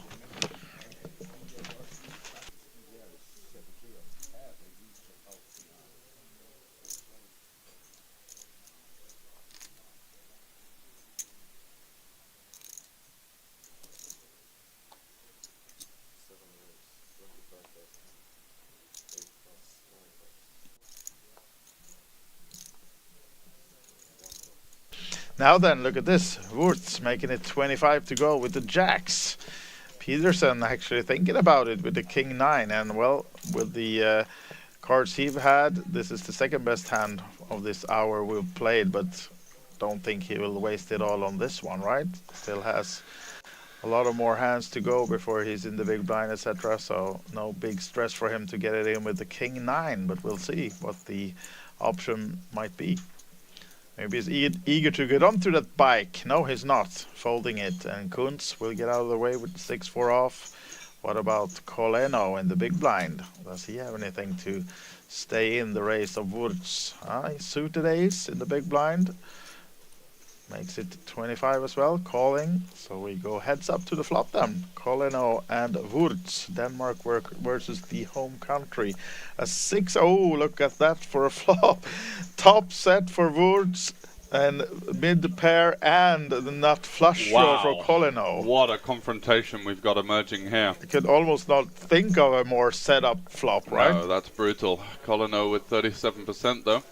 Yeah. Does block potential full house. And we were talking about him. If he gets up to above average, he will be a tough guy to beat. And this is his chance maybe, because surely he's not gonna fold to the best of Wurtz. No, I think the play here is just to check call. Yeah. Because you've got the pair with your flush draw and potentially raising some. I think he's raising. Yeah, it looks like he wants to raise. I think definitely he's coming with the raise here. Small 25k bet from Wurtz. I mean, you have so much, even though if you're a player that you're playing against, now he has the jacks, but I mean, any other overpair, anything, you would be in a good shape still, and he comes with the race, and this is trouble for Coleno, but he has a lot of outs, of course. Does. Maybe trying to get a hand like pocket 9s, pocket 10s, pocket 8s to consider folding. Yeah. Setting up a turn jam versus those kind of holdings. And now we also have the all in and a call, as we have a new player on the table, but yeah, and that's the hand he didn't want to see because his ace and his 6 are not live, and he's got 9 outs to the flush. So yeah. 37%, a little bit more than he'd usually have, but I don't think we saw many hearts folded. So let's see if he can find one. There's the 10 of hearts. Now needing a pairing. Yes. Oh, that's absolutely brutal for Stanislav Coleno, third in the Slovakian all-time money list, and he's not unfortunately going to add much to that total. Yeah, on they hug it out. Hug it out, but what a run out. 10 of hearts on the turn. and the offsuit 3 on the river to send the Slovakian to the rail. Almost walking into our headbutts the cameras. camera on the way out. A little bit He perplexed. saved after- himself. It would have costed more than 1,000 that he cashed for if he walked into that one. Frankie will be all over him. I want 2,000 for the camera, sir. You're not going anywhere. He dodges that one, but he couldn't dodge the pairing on the river, unfortunately, and Coleno leaves us. As we now have a new player in seat number 5, where we had Peter Beer earlier, and this is Laszlo Burani Vacsi with my best Hungarian pronunciations coming in seat number 5. And looked like he has quite a big stack, though, at least average stack, right? Because he had a few of those 25Ks coming in. I don't think we have these on this table before. So the, what should we call them, golden chips that he has in front of him is 25Ks, I think. So yeah, should be about average stack, coming in with the white glasses and everything. We'll see. When we get the next hand on the table, we'll see his exact chip count, and he will come in as the only blind, big blind only on this hand now then, as we had just had Coleno out of this game. Yeah, now he has to show those golden chips, the 25Ks for the other players, because they haven't seen that one before. It's just been introduced in this main event, as we have a chip up on the outer tables then. And looks like now it's time for Czerny to get it rolling with the 40K that he has left, and he's found pocket 7s. Shoves it in. Should be 40K exactly then. And Allan actually has already folded the Jack 3, but what about Peterson? He's thinking over something in C2. We don't have the hand, but he lets it go. Did we get to see it? I didn't have to get to snap it, but Kunz lets the Queen 8 go. What about our newcomer? Looking in the big blind, Mr. 66. Mr. 66. That's I want to go under the screen name 66, please. It's not 007, it's 66s. Yeah. Maybe we don't have information on his name at the moment. Yeah, that's probably it. But I actually did have it, so you I got. Yeah, I just didn't you hear my Hungarian? Oh, you were busy eating. It's Laszlo Burani Vacsi that just came in. That's a very Hungarian name. Yeah, exactly. So yeah, he's just joining us and folding. So small pickup then, almost a double up without showdown for Czerny. Should go from 40 to 60K at least then, because we had no small blind. And we have 2 open seats now, so we will have more players joining us just shortly on this table, playing 6-handed, but we will be 8-handed within just a matter of hands, I think, as we are closing table, breaking tables as we go along. Right now, just under 90 players left. Oh, I saw someone folded the ducks, George. Jesus. It was so quick I couldn't even see who it was. How but dare I saw 2 ducks flashing in the muck. As Peterson so embarrassed is all about in. the fold that they didn't want the scanner to pick it up, maybe. Yeah, and Peterson now, King 10 suited. He's all in with 10 bigs. Getting it through. No one wants to look him up. So up to 12, 13 bigs then, and as you can see, 87 players still in this main event, which means we are just about to break another table soon, and then we will have new players. Or actually, we just have 1 open seat on this one. Yeah, right now we do have 1 player just on a break, and he's back. So seat number 4 is empty right now, but will be filled shortly. New hand, new chances then. And our Hungarian friend on the button right now, Czerny, short stack still, and he seems eager to push it in with the King 8 suited on the gun, and why not? Yep, exactly. Doesn't want to risk going through the blinds. Can have a little bit of fold equity with his 6 big blinds. Yeah. If he doesn't run into anything, it's not like these guys are just going to flick it in willy-nilly. Looks like the Dutch player there in seat 3 is going to have a decision here. Yeah, we don't see the hand just yet. Peterson has folded the 6-2. But come on the Bodo man, says Jost Han, who will be sweating this one. Yeah. And it's not Peterson thinking, it's Kunz. And Kunz here we have the hand. It's going to look him up here. All right. You can see 2 hearts folded from our new Hungarian friend. And the Woods 7-4. What about Khatib? Does he want to get himself in as well? It's going to cost him 50 more to see a flop. And he's got ace-9 suited. Yeah. Interesting spot emerging here as he sees a 6 big blind all in and a call. And almost even in stacks, Kunz and El Khatib, and he lets it go. So they're all in and call then. Cherny risking his seat in this main event with the King 8 just flipping, as you can see, 50-50. He'll be delighted to see that he's got a decent chunk of equity versus the Queen Jack. Yeah. Can he fade a Queen or a Jack though?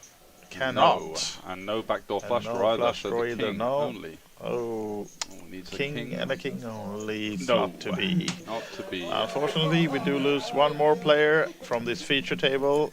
Cherny has been with us from the start of this stream, but now has to leave us in about 87th place, I think that was. So, well, another player exits, and we're getting even closer to that final table, but that's going to be tomorrow. Today we're going to follow this action. 83, actually, just 83 players remaining now as he fares his goodbyes to the table and the tournament director, and he's out for this tournament. Maybe he'll jump right into the mystery bounty or something else that is brewing upstairs in this casino. Exactly, plenty more opportunities, although we are late into the week here in Bratislava.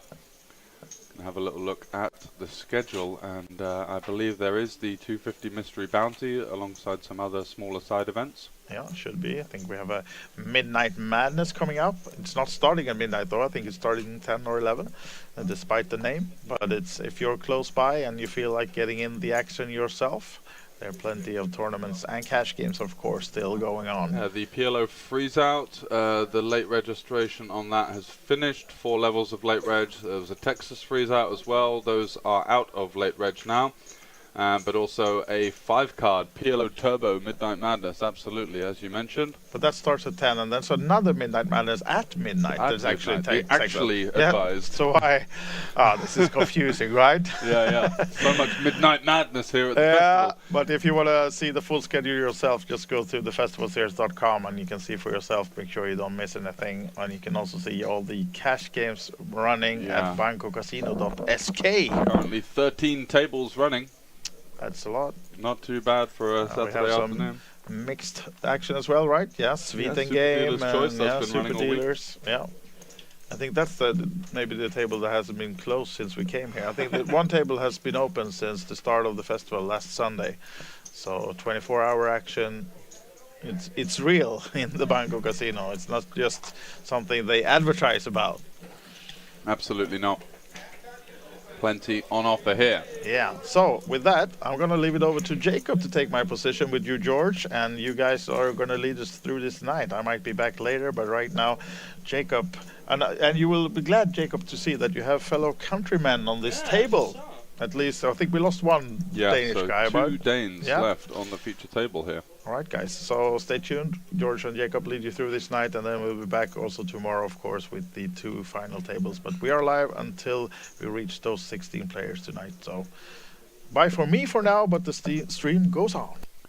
Thank you very much to Wise Guy there, coming in and going off for some of his other commitments with presenting and media work across all of the action here at the festival. You'll be seeing him broadcast across our social media channels, and if you want to see some of the updates on what's going on, just not only on the tables but off the tables, check out the Festival OG on Facebook and Instagram.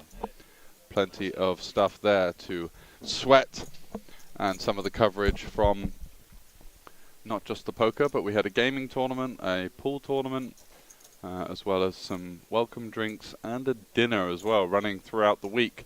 Wirtz coming in with a rather unconventional King 10 offsuit peel in the cutoff. And Khatib, who's been a little bit on the tighter side, electing not to set mine there with the pocket 7s. As Peterson here lurks in the big blind with the ace-9, as we're joined by Jacob, who did get a nice little spin for your day 2 stack. Hello, George. Happy to be here. Yeah, I did play the tournament that I'm now commentating, which of course is not optimal, but yeah, did a max late reg and cash for 1k, so a nice little payday there. Not too bad. You're welcome. Nothing So we wrong have with this, 3 Danish players on this table, I see. yeah. Peterson is in the big blind here with middle pair. Wirtz, who's got the king 10, is also from Denmark. Everyone's got a little piece here on Yeah. the king 9-6 flop. Let's see what Pedersen here does with the ace 9. He is going to shove his middle pair. And Vachi elected to not 3-bet pre, I assume? He's opened and... Oh yeah, of two course, callers. sorry.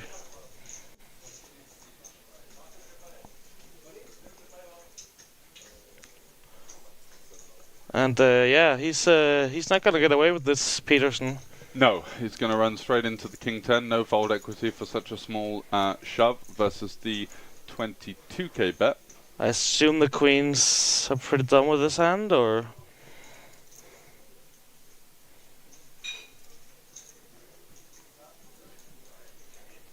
Let's see what Vachi elects to do in this Danish sandwich.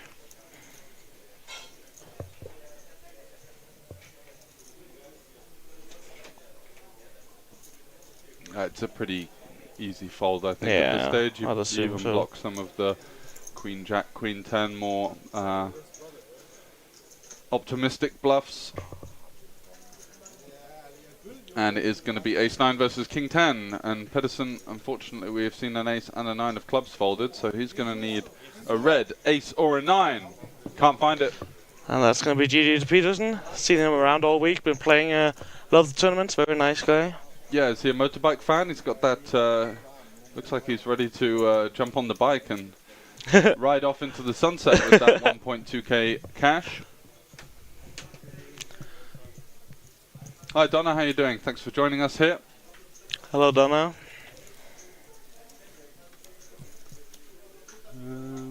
We can add a nightbot, I think, for a command. Donna is a very experienced mod, right? Yep. Maybe we should see if we can hire her. The fairy godmother of poker. Yeah.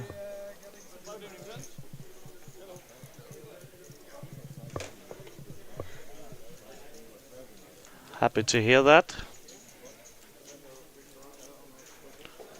And happy to see so many of you out here.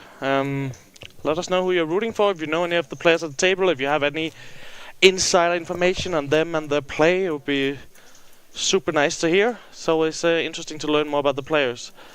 I don't think I really know any of them here. Yes, well done.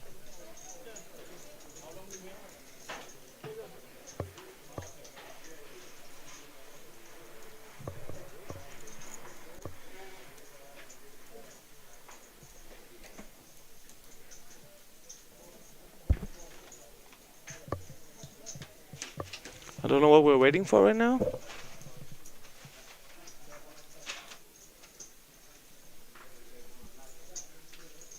Guess they're balancing the tables or something. Yep.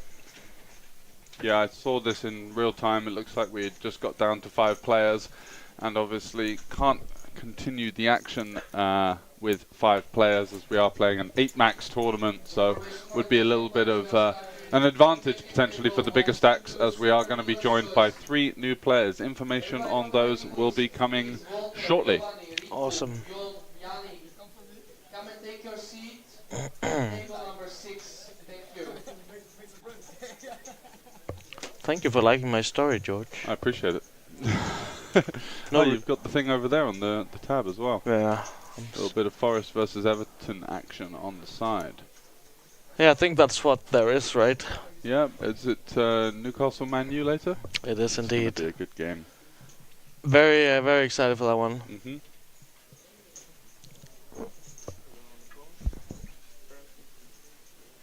Looks like we're having a short little break, so Yep. stay tuned and we'll be back shortly for the continuation of the main event here. 79 left, playing for 80,000 euros up top. And for a couple of minutes from us here at the festival, it's goodbye.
So back with the action after a short break to balance up the tables.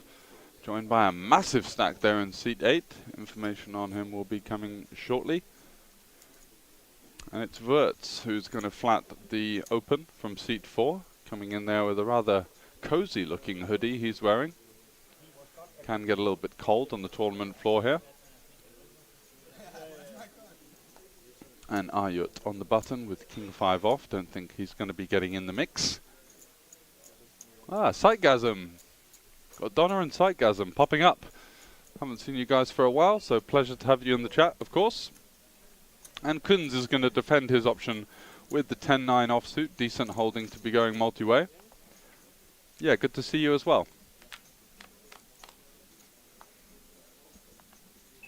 So multi-way action here as Kunz flops top 2 versus the bottom pair gut shot with the backdoor flush draw from Wirtz. And seat 4 with that, as I mentioned, cozy looking hoodie mulling over his option now. He's flopped a double gutter. Queen for the nuts and an 8 for the straight.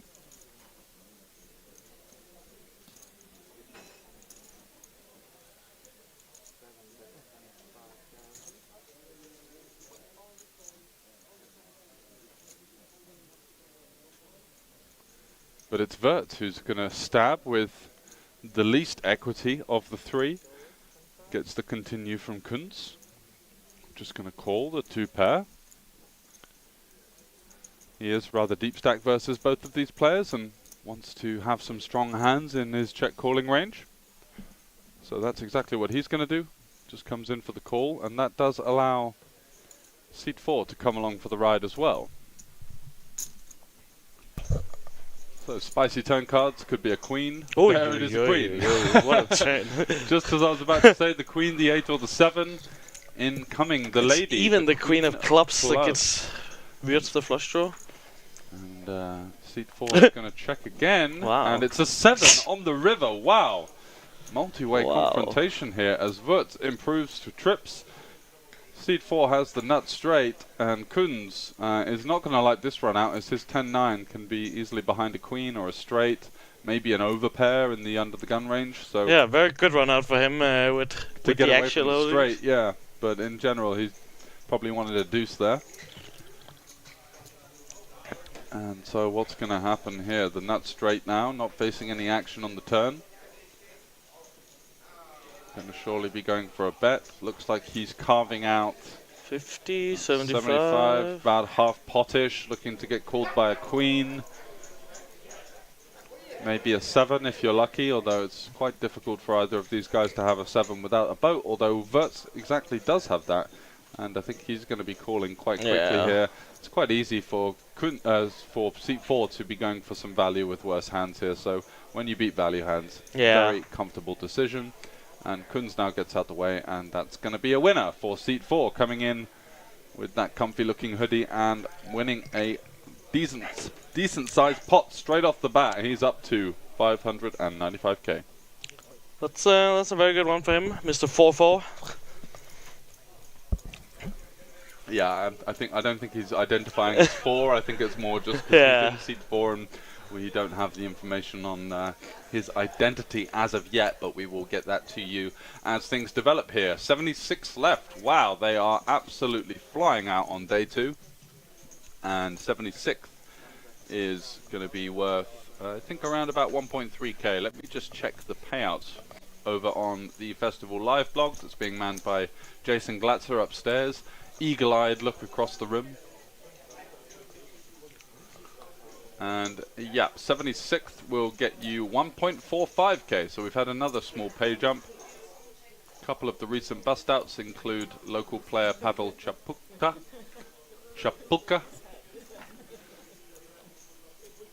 Robert Konkanen from Sweden, Runar Borg from Norway, Marius Ignat from Romania, Marjan Mitrovsky from North Macedonia, Mats Vosquist from Sweden, and Nikolaos Tsitsos, as well as Gani Weiss. They are the unfortunate 8 players that have just hit the rail here in the festival, taking home 1450. So just under a 3x cash for those guys, as we do play up to the lofty heights of 80,000 euros. Not today, of course, just going to be the day 2 action here at the festival. How much are we playing down to today, George? I think it's usually final 3 tables, but I'll get confirmation on that as we develop. And seat 4 is in fact the Frenchman, Mr. Palot. Palot. And he's off to a very, very hot start, this guy. Flops the top 2 pair here. Look at that. Not much going on for Kunz, though. No, not even a backdoor flush draw there, so it's... it is a limp putt. Sylvain Palot. And he has cashed for 24.2k in lifetime earnings. Alright, so quite a big spot for him too. Yeah, absolutely. It looks like he's just come onto the scene relatively recently. Looks to be residing in Malta. I'm going to guess that he might be playing some online maybe over in Malta, or within some kind of poker or gaming industry over there. He did go for a very chunky bet on the flop there of 20k. Ooh. Bit interesting. Yeah. Not conventionally the kind of hand that wants to size up on that board, not really needing much protection.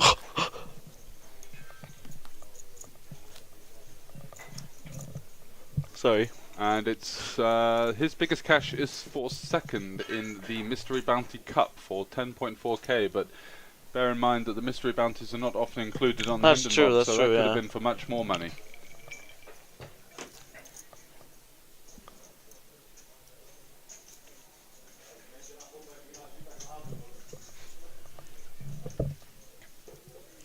Wirtz here under the gun with the Jack-10 suited.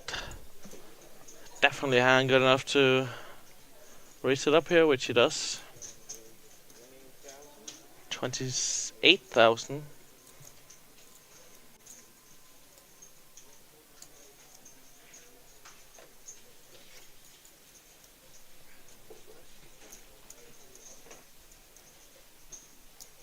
Kunz on the button, he's getting involved in these hands.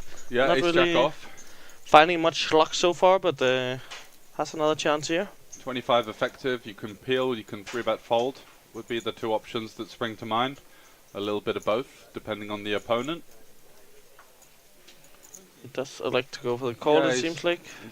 We've not really seen much pre-flop 3-betting at all across the entire day 2. That's quite interesting. Just been lots of flatting, lots of very honest play.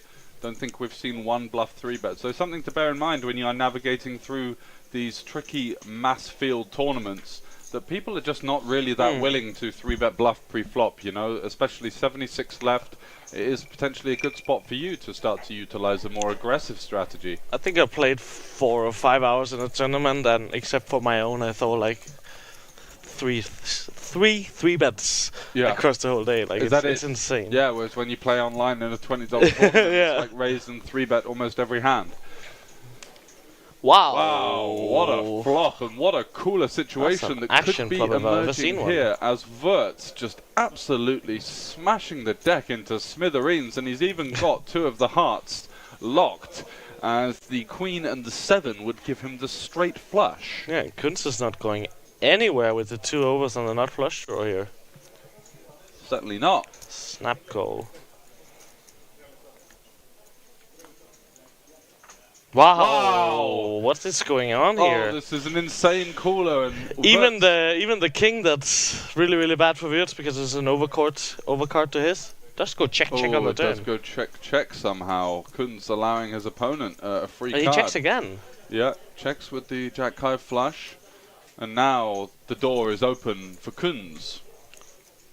Who Yeah, and surely... he's probably not allowed to go for a very big bet here, is he? Oh, sorry. So with the nut flush? Yeah. On a 4 flush? Oh no. On a Ah, four he is flush, clowning up a... he's got some Jack 10, Queen 10 that would want to bluff, and let's see what he goes for here. 75? He probably doesn't think his opponent's going to have much at this stage. Goes for a kind of medium-sized bet. I think that's reasonable. We've seen Wirtz be the type of player to fast play all of his hands. Yeah. He flopped top set on the Jack 6-3, 2 hearts, and just snapped 3-bet jammed for like 30 big blinds versus Colano. And now he finds a way to get out of there with the Jack 10, flops a flush, and just gets away to no more bets. Holy cow! That is How was this incredible. pot not bigger, George? I know. That's some serious ninja work. I'd be from mad Wirtz. tilted if I was Kunz right now.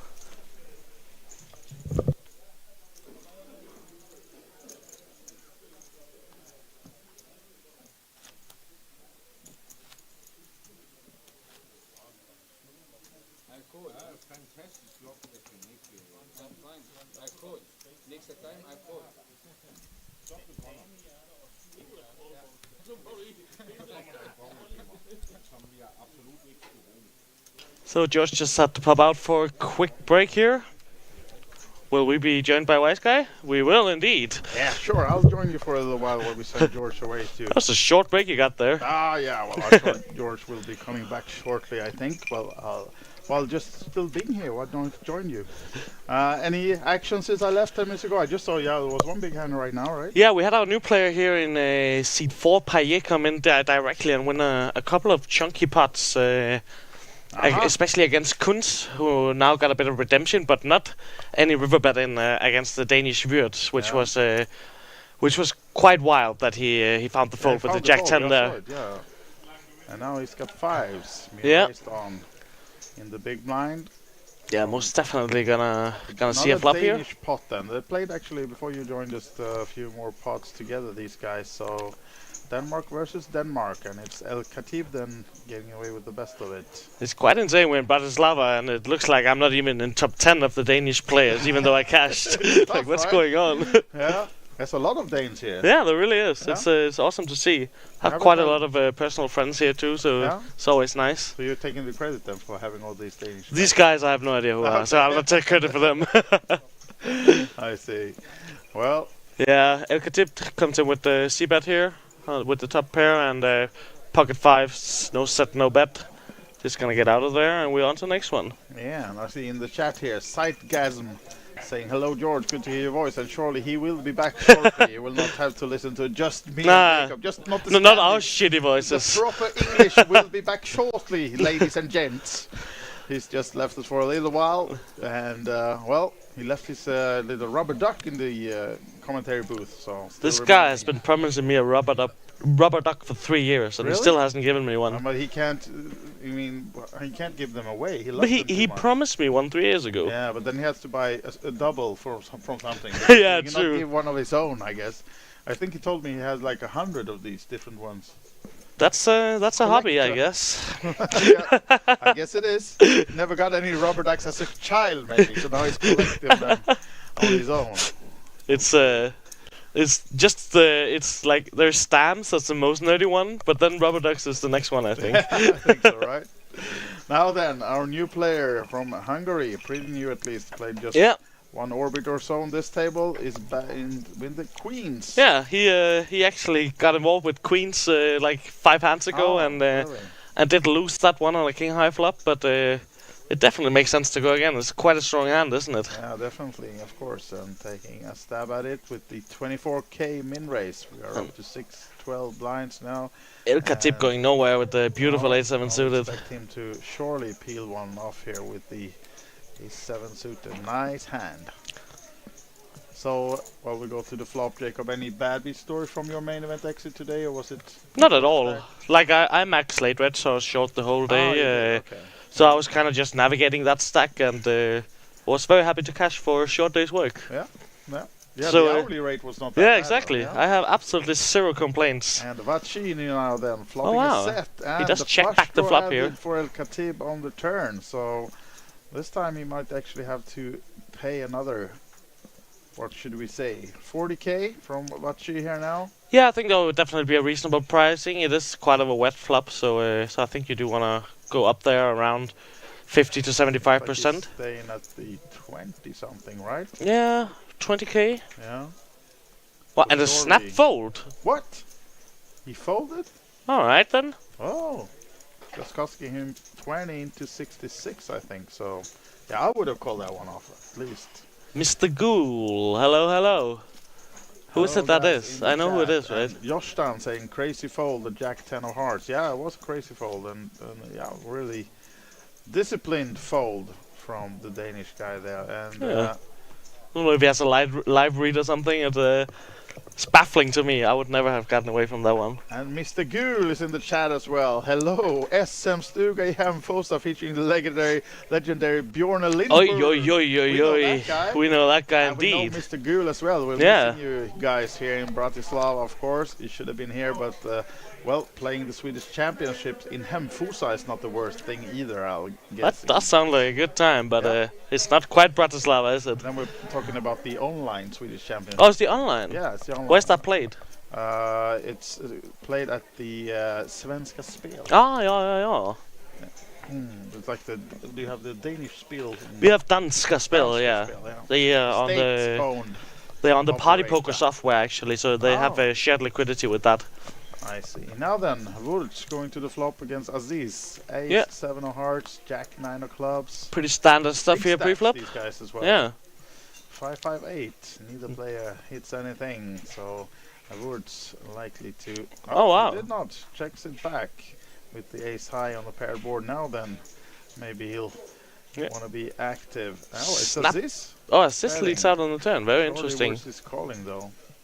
Not giving up the ace high. And He's a bit of a hero folder, but yeah, he is. Aziz does have the flush draw to go here now, so can understand his bet. Trying to get Flush draws on double paired boards are just a bit iffy, right? Oi. Woods though getting the better of it. Let's Is see Aziz if- gonna try another stab at this one? I think there is a lot of ace high in Wirtz's calling range here on the turn. Yeah, Gives it up. I think that's fair enough. Ah, snap check back. Checks it back. Aziz is not very happy with that. Why don't you bet, sir? What are you doing? Yeah. I think he was expecting a chop when he snap checked back. Yeah, exactly. You would expect the split there, huh? So how's the fun there? Somehow it all seems very quiet. It has been nothing but quiet this Yeah, week. believe me. These guys are hidden away in a corner, so just we want to keep the volume down a little bit just around the TV table, just to have the production in a good way. But surely outside of this small room that these guys are playing in, it's everything but quiet. I think the festival has once again outdone itself. So many events, so many mixed games, so much fun stuff. We've had the slots tournament, we have the roulette and blackjack tournament, and just overall so many people here, and it's just been absolutely great. It's been crazy. As we said, me and George earlier yesterday evening, we had actually a tournament supposed to start at 9 in the evening, although we had no tables. Yeah. There was every room was filled, and I think that means we had well over 100 tables playing at the same time, so we had to postpone the tournament for half an hour until the Yeah, I was in that tournament main event. for Yeah. 3 hands. Was the day 2 of the Hand and Map Championship. That's I actually correct. don't know who won that one. Yeah, I saw the name earlier, but I didn't exactly enough. I think it was Frederick something, right? No, known face to the festival at least. He's been around. Aziz That's what electing for the Olympia with the pocket going kings. sneaky in the small blind against Alan, but it didn't work this time. As we go to the flop to see if we can have Spade. something. Oh, not much for Alan on this one either. Backdoor flush so draw, backdoor straight draw, but yeah, it's probably Casual 20k from Aziz. he has quite the attitude at the table. This You guy, must say, right? very emotional and Yeah, not the calm and collected style we see most players elect to. It's quite refreshing. Alan not falling for that one though. So See, Wirtz enjoying a Corona there. He's playing some funky poker. It's always interesting to see people taking different lines and doing stuff different. It can be very inspiring and makes you think, right? Yeah, yeah. Sure. And we go on to the next one here. Payo? How would you pronounce that? Payot. Payo. Payot. Payo. Oh, my French is not perfect, I will tell you, but surely he's coming with the race here now then. Big stack, 600k in front of him. Yeah, 600 under the gun is a very, very good hand to get in there with. Just open up to 25k. Yeah, we do have lost one Danish guy, and you see that now. Peterson is out in seat number 2. It's waking up with a very good hand. Chooses not to 3-bet the pocket tens here. It's He's calling with again C1. another quite unconventional line, I would say. Yeah, C110 folded. Fortune for him, 1 ace though. And Ardude got a real spot here. Yeah. This is a hand that could definitely be doing some jamming, I'm sure, for 20 big blinds. Let's see if he is considering it and chooses to go with the fold, which for him is very lucky with the exact holdings of his opponent, but it's definitely a hand that gets in there sometimes, I'm sure. Yeah. And Payot then looking like he's freezing. It's not Yeah. very cold in this room, I can tell you, so, but he's dressed up. Maybe he's from the south of France. Yeah. Yeah, it looks very comfy, that hoodie. Absolutely. Queen 8 flop, 2 spades, both with a backdoor flush draw. See if Payot elects to go for the c-bet. It seems like a pretty good board for his range. Yeah, should do. And assuming he will come for the continuation. No, goes for a check. What about Woods now? Everything we assume is just wrong today. Yeah. They're just playing the unconventional style, and he's betting 30, is he? Yeah, surely we're continuing here with a 1 over and the backdoor flush draw. It's way too good of a hand to be folding on this flop. Yeah. But yeah, if he checks it, then maybe he can also fold it. Looks suspiciously over to boards. He has just been moved to the table, so it's pretty likely that... Wow. Lays it down. Alrighty then. Yeah. Well, he's the one with 600k in the main Yeah, event, exactly. so it's not you and me. We're sitting here commentating, so joke's on us, I'm sure. Yeah, definitely so.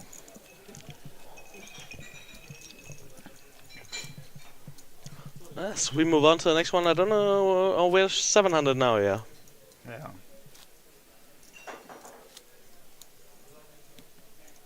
Do you know if the outer tables are in this room or upstairs? So they're both. All right. We have, It's a big tournament. Yeah, there's still this. I think it's 5 tables total in this room. So we will be tomorrow or later today. We'll be only in this room, but there are some tables upstairs in the main event still also. So they're moving them downstairs as we go along and break some tables. Yeah. And soon they will all be gathered. As we Oi, get, oi, look at oi. this guy! An absolute legend joining the table here.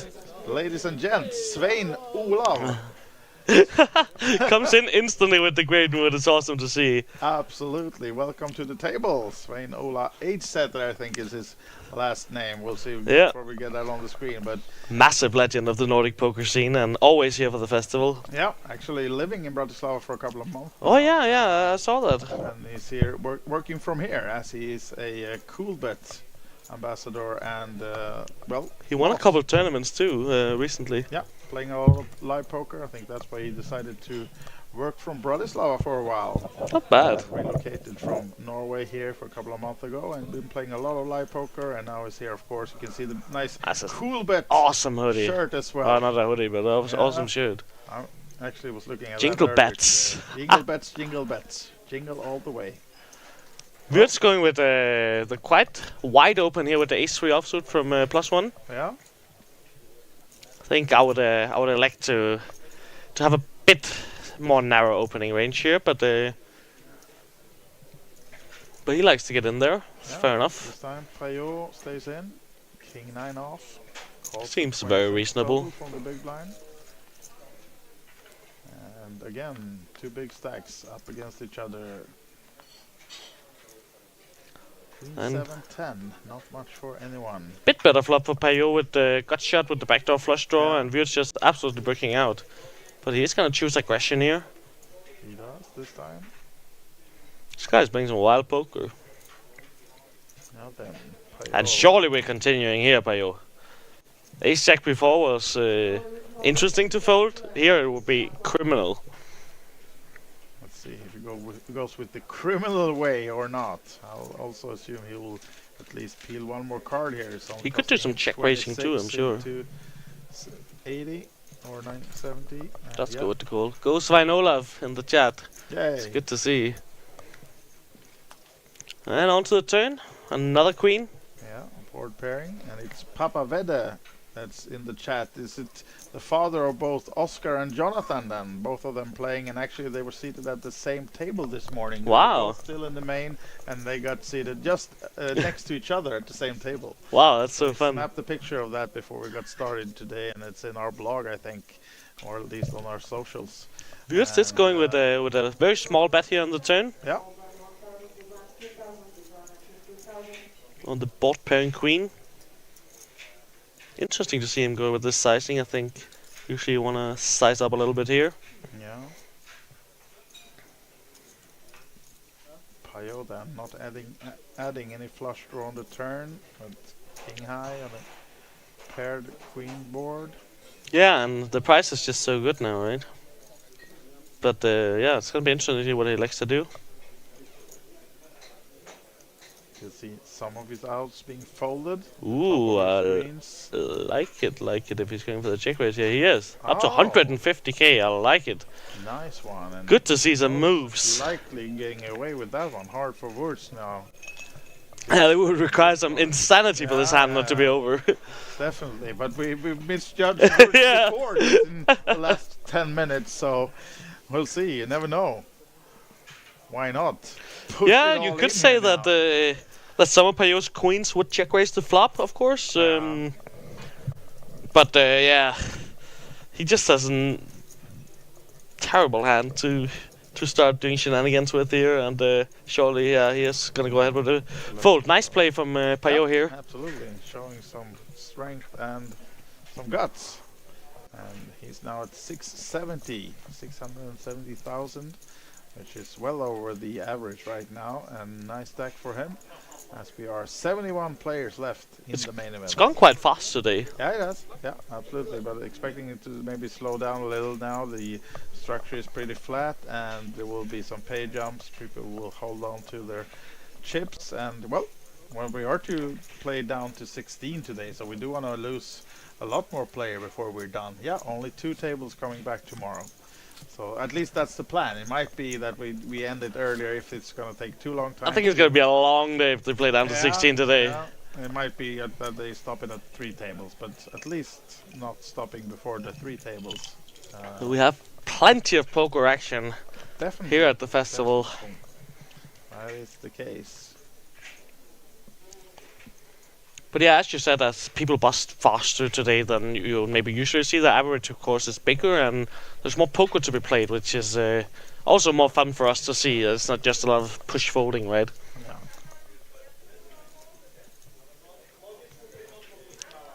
Not really anyone getting a hand here so far. What's this doing a little, I don't know. Here we have a hand. Off Alan. of 22 big blinds. It seems like a one. very, very clear open. Yeah. Too many chips to shove. Too good of a hand to Then we're fold. gonna see Svein Olav. What's the chip count of his? His first hand at the feature table. Svein Yeah, around Olav, 3. 8 Oh, wow. Oh, 8s as well. Seems like a hand he can definitely just jam in there for 25 blinds. Yeah. And I think these players might actually have played some together before, because Yeah. Alan plays a lot in Estonia, and Svein Olav also been there a lot playing, so Yep.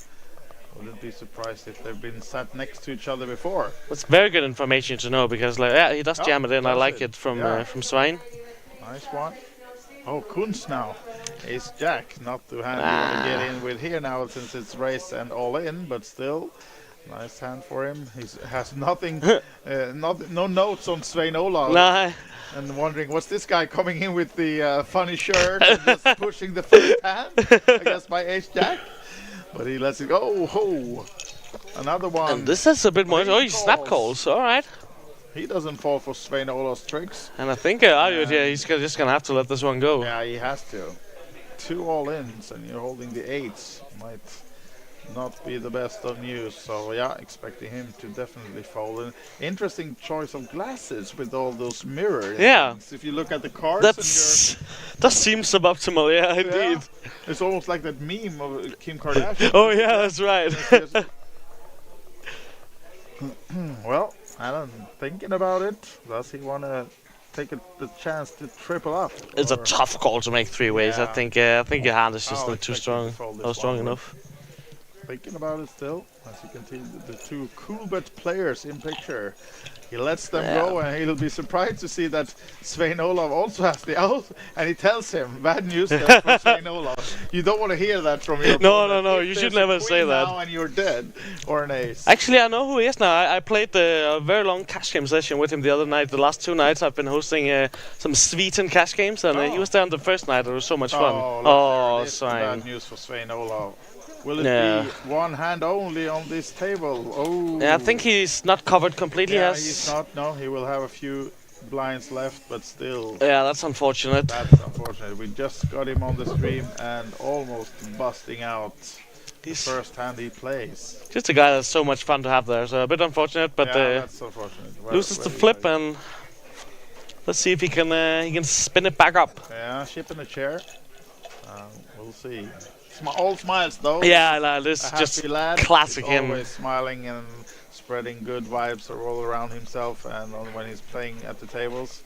So surely as a cool bet ambassador, he's also taking a lot of these cool bet players out for dinners and other stuff around Bratislava, and just met them on a local restaurant the other night when he took nice. the qualifiers out for some dinner. And well, he'll still. I'm be sure he's a great host. Yeah, definitely. Great guy, and as we said, he will be left with crumbles, but still, Yeah, a couple double ups and you're right back in there, right? absolutely.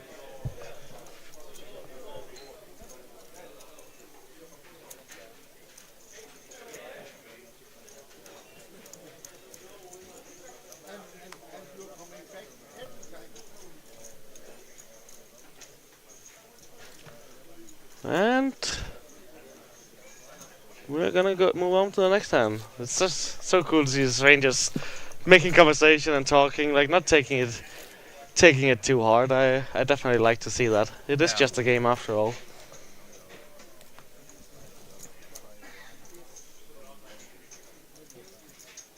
Well, my thumbs and fingers are crossed for Svein Olav that he will spin it back, because it will be fun to have him still on this final. Oh, sorry, this feature table, I should say, not the final. Yes, there's still 70 players remaining in the main event, so long way to go to the final table. But this is the feature table, and this is the next hand.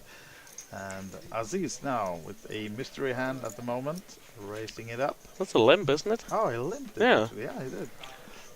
First Very limp interesting. I've seen on this table With so king far. queen off. And Alan folding the 9-8. Now then, is it time Oh, to Svein Olav right Svein. away? Unlucky again. Oh, yeah. Unfortunate if it's Oh, and folded Kunz back has a to- jack too. Yeah. But all bad news for Svein Olav, as now if it's folded back to Aziz, surely he will call it off. But will he get help from anyone else? Maybe to isolate here would be perfect for Yeah. Svein Olav if it would have been Kunz, but he folds. Need some better hands than this. Yeah. What? Oops. Uh-huh. Wow. Are you aware about the limp? No, he done this before. God.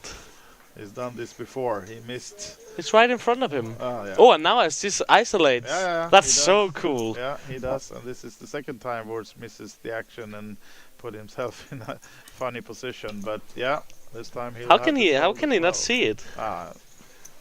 Maybe he thought that Aziz would just call as well, but Yeah, but oh no. yeah. Why? All right. So Svein Olav, you all Needs kinds a of jack trouble. here. Yeah, we know one is folded, so a jack or other help. Maybe. But it's a straight. nice premium he got here. He's up to 130k if he wins this one. Oh yeah, and that's a jack. Oh no! Look Wow. at that one. Jack in the window. Oh. Can we There's find 2 the queens queen? left in the deck. Let's get the jump out here. No. We do not. It's gonna be a short visit from Svein here Yeah. at the Unfortunate. feature table, but It's 8 set of Norway and Coolbet is out. I'm sure we'll see him again. He, Makes a top 70 in this one at least. yeah, not bad. And hugging the tournament director Zeus. They've seen a lot of each other, and he plays a lot, as we said, in the Banco Casino, and surely he'll be sweeping right over to some other events. Yeah, we have the tonight. mystery bounty Yeah, going on right yeah.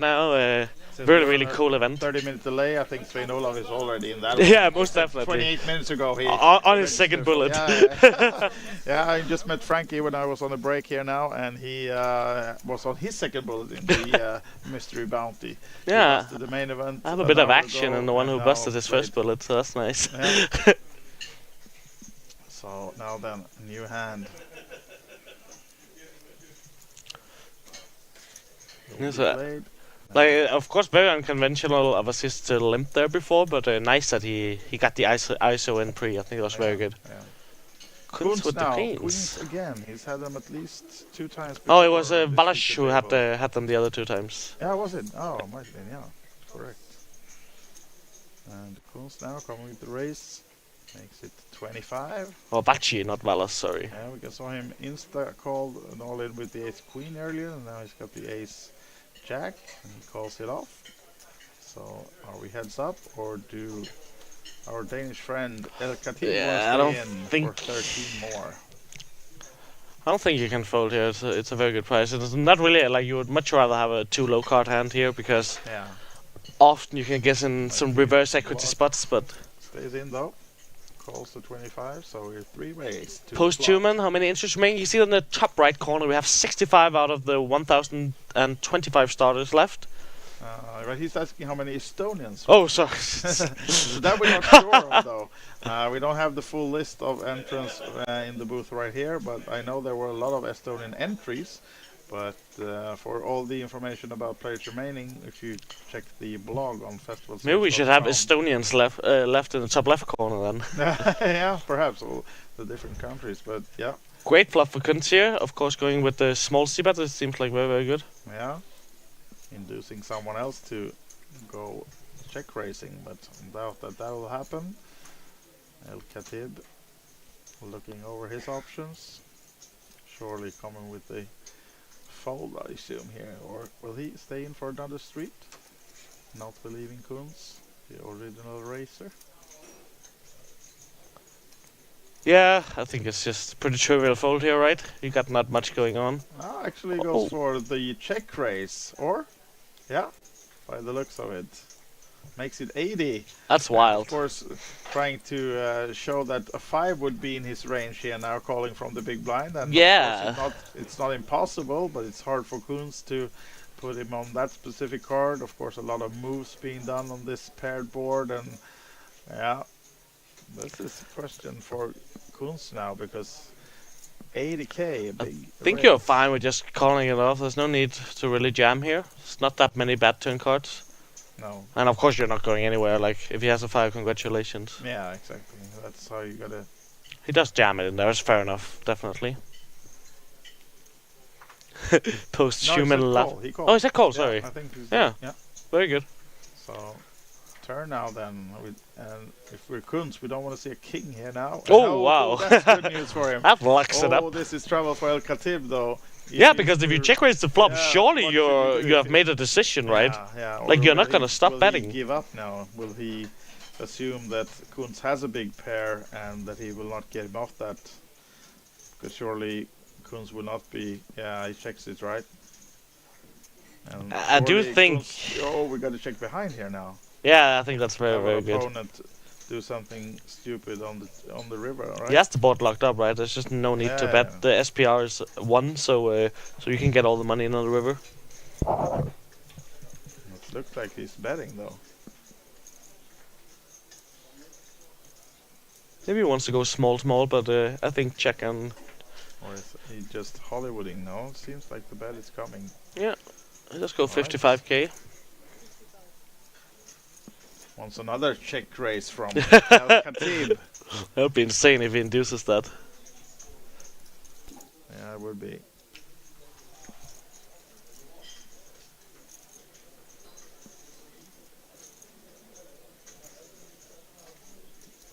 El Khatib investing over 100 into this spot. Of course, feeling a little bit committed, but now Yeah. I would assume that he gives this one up. And understands that Kunz is not doing this with Yeah. just anything. Yeah. Yeah, it was just a So- bit out of line on the flop right, and Yeah. He tried it, tried to represent the 5, but this time, I mean, if Kunz would have been on a ace jack, ace queen or something like that, surely he could have gotten off that hand, but not, Yeah, not 100%. this time. like it's not like it never works, and No. it's much easier to criticize it when you can see the other guy has queens, Yeah, right? Maybe he's regretting the big size lead or made it 80 on the check raise when it would have been the same result with maybe 55 or something like that. But now, yeah, Yeah, tried it and it didn't work. at least he didn't get baited into trying it a second time on the turn. Yeah. So Alan now then first to act, but the queen 7 is not gonna do it. 6-3 of diamonds for Kunz. And our man in the nice hoodie, or is No, it it jacket, looks- or is Looks so looking comfortable. So cozy. I wanna have one of those. Although I wouldn't wear it inside. No. Indoors, but No, it must be mad warm up there yeah, I under would the think lights. So. Yeah, I would think so. But yeah, he's probably one of those guys that never gets warm. And now then, El Khatib in the small blind. He can definitely go a lot of ways here, Yeah. actually. As long as it doesn't fold, it's not that bad. Exactly. I just expect him to jam. Yeah, that's fair he enough. Does. Well, see, it's not folding insta. We don't see the hand. King deuce. Yeah, the fold is coming Yeah. for sure. Just doing a little funeral for his hand. A little bit. Yeah, Yeah. that's the cards in the muck. So at least then El Khatib gets a few blinds back. Yeah, pretty interesting spot off 20 big blind. I think you can do some limp racing, you can do some racing, and you can do some jamming. Stop eating. Excuse me. Stop eating their candy.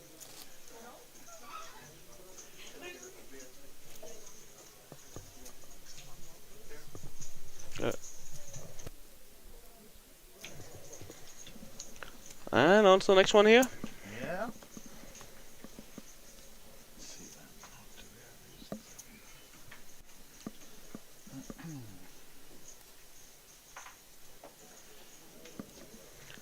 And we get another player to the table here. Yeah, recognize this guy. I don't know the name, but he's been playing a few events here earlier this week at least. Yeah, Maybe I've seen from him too around. the earlier festivals as well, but known face coming in at seat number 2. Get his name on the screens for you for the next hand, and he'll be stepping I have a right feeling in he on the might be big Danish blind. too. Actually, he is, right? Yeah, right? Are you taking over this casino? We'll see if he does or not, but yeah, a lot of Danes in the house. Then. I'd like to say I have no say in who is on this TV table. And a walk. Ah, one of the rare walks. Not bad. And Alan Arjut from Estonia, seat number 1, kicks down his own blinds. I and got a walk on the blinds. direct bubble today with 8 blinds. It was beautiful. Oh, Feels so good. Yeah, that's also always thankful when you're just nearing a bubble, short stacked. For sure. It's rarely happening though. That you get a walk in that position. But now, let's see then who we just got. Joining the table, seat number 2, new player to us, one of the 63 remaining in this. Goes so main fast. event. Yeah, it's fast now. Yeah, absolutely.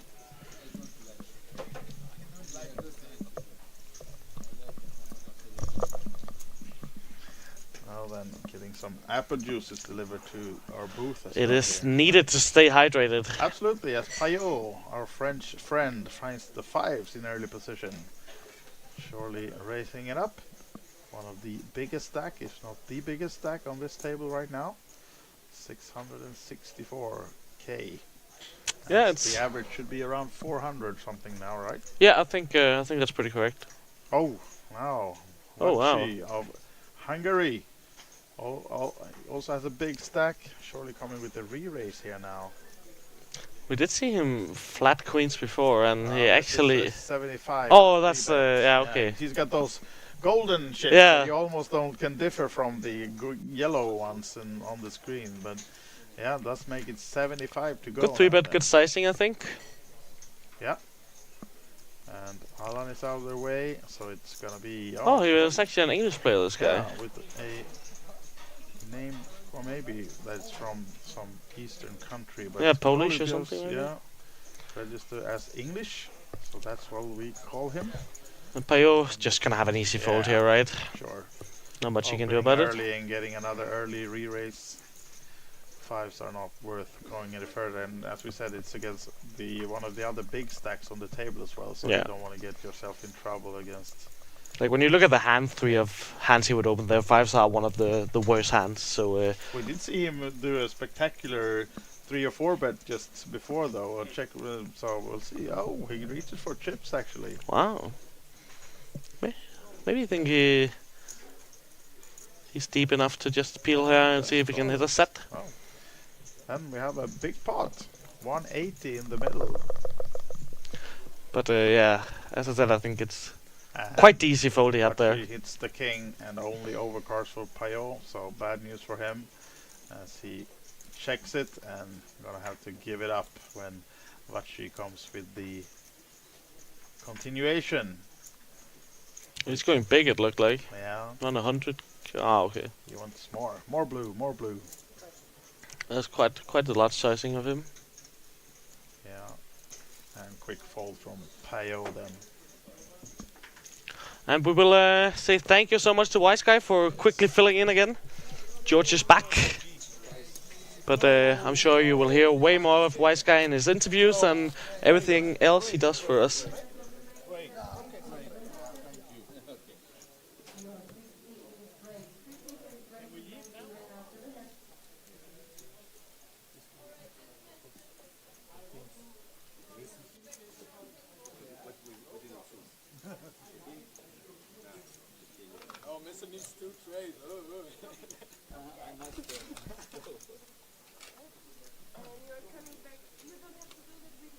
And we will be going on a break here. Once we are back, it's a 15-minute break, I'm quite sure. Once we are back, it will be with a new feature table, and we will of course have the names ready once we're back here. So don't go anywhere, stay tuned. 15 minutes live from the festival at Banco Casino Bratislava.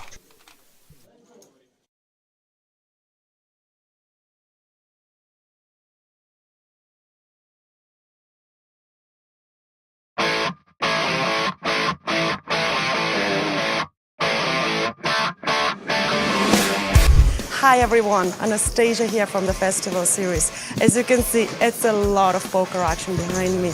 Let's have a look at some highlights from yesterday, day 6 here at the Festival Series Banco Casino in Bratislava. I took our beautiful hospitality players to play bowling, and as you can see, it was both and strikes and smiles for all of them. The action was in the full swing, and some of the players managed to show their extraordinary skills. Going back to Banco Casino, we had the last 2 flights of the main event, the final of Hand and Mob Championship, and the most beautiful tournament in the entire festival, the Queen's event. We had a lot of fun and girly chats at the tables. Fantastic to see so many gorgeous women entering this tournament. Today is day 2 of the main event. Follow us to catch up the news on thefestivalseries.com and on the social media.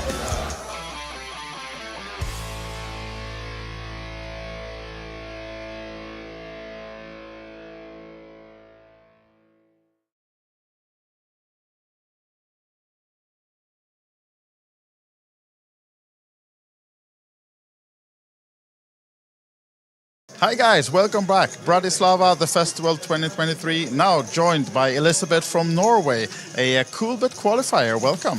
Thank you very much. And you told me you won 2 packages to this top already.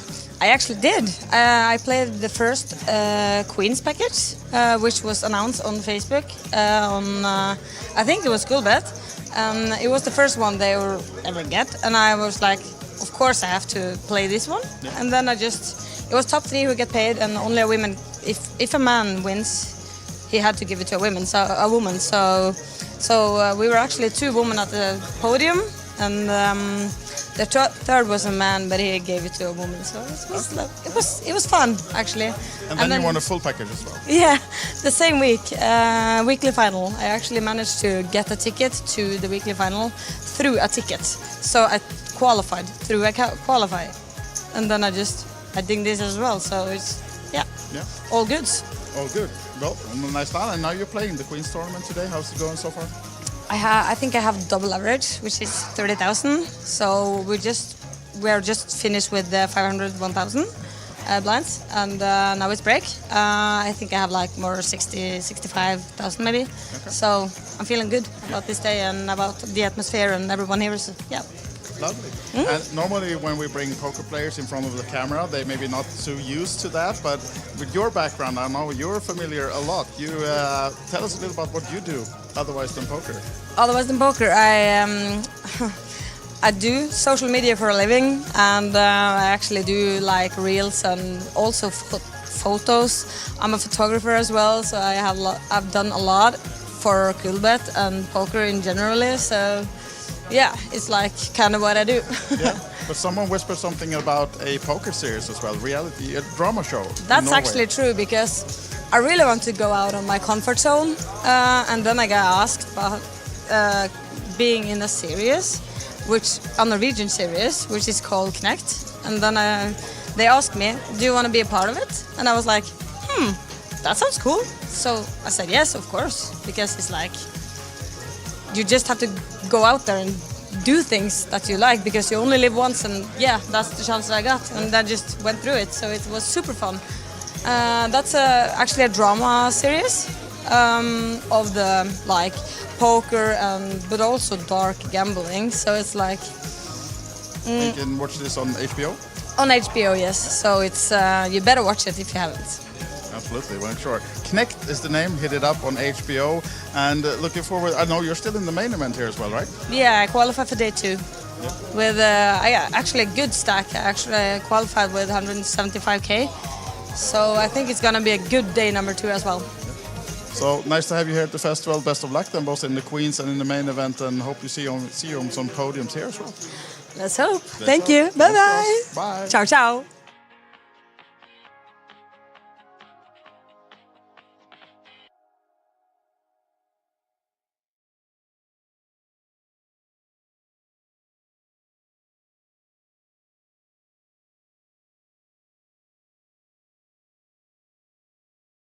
Welcome back to the coverage of the Festival Series in Bratislava 2023.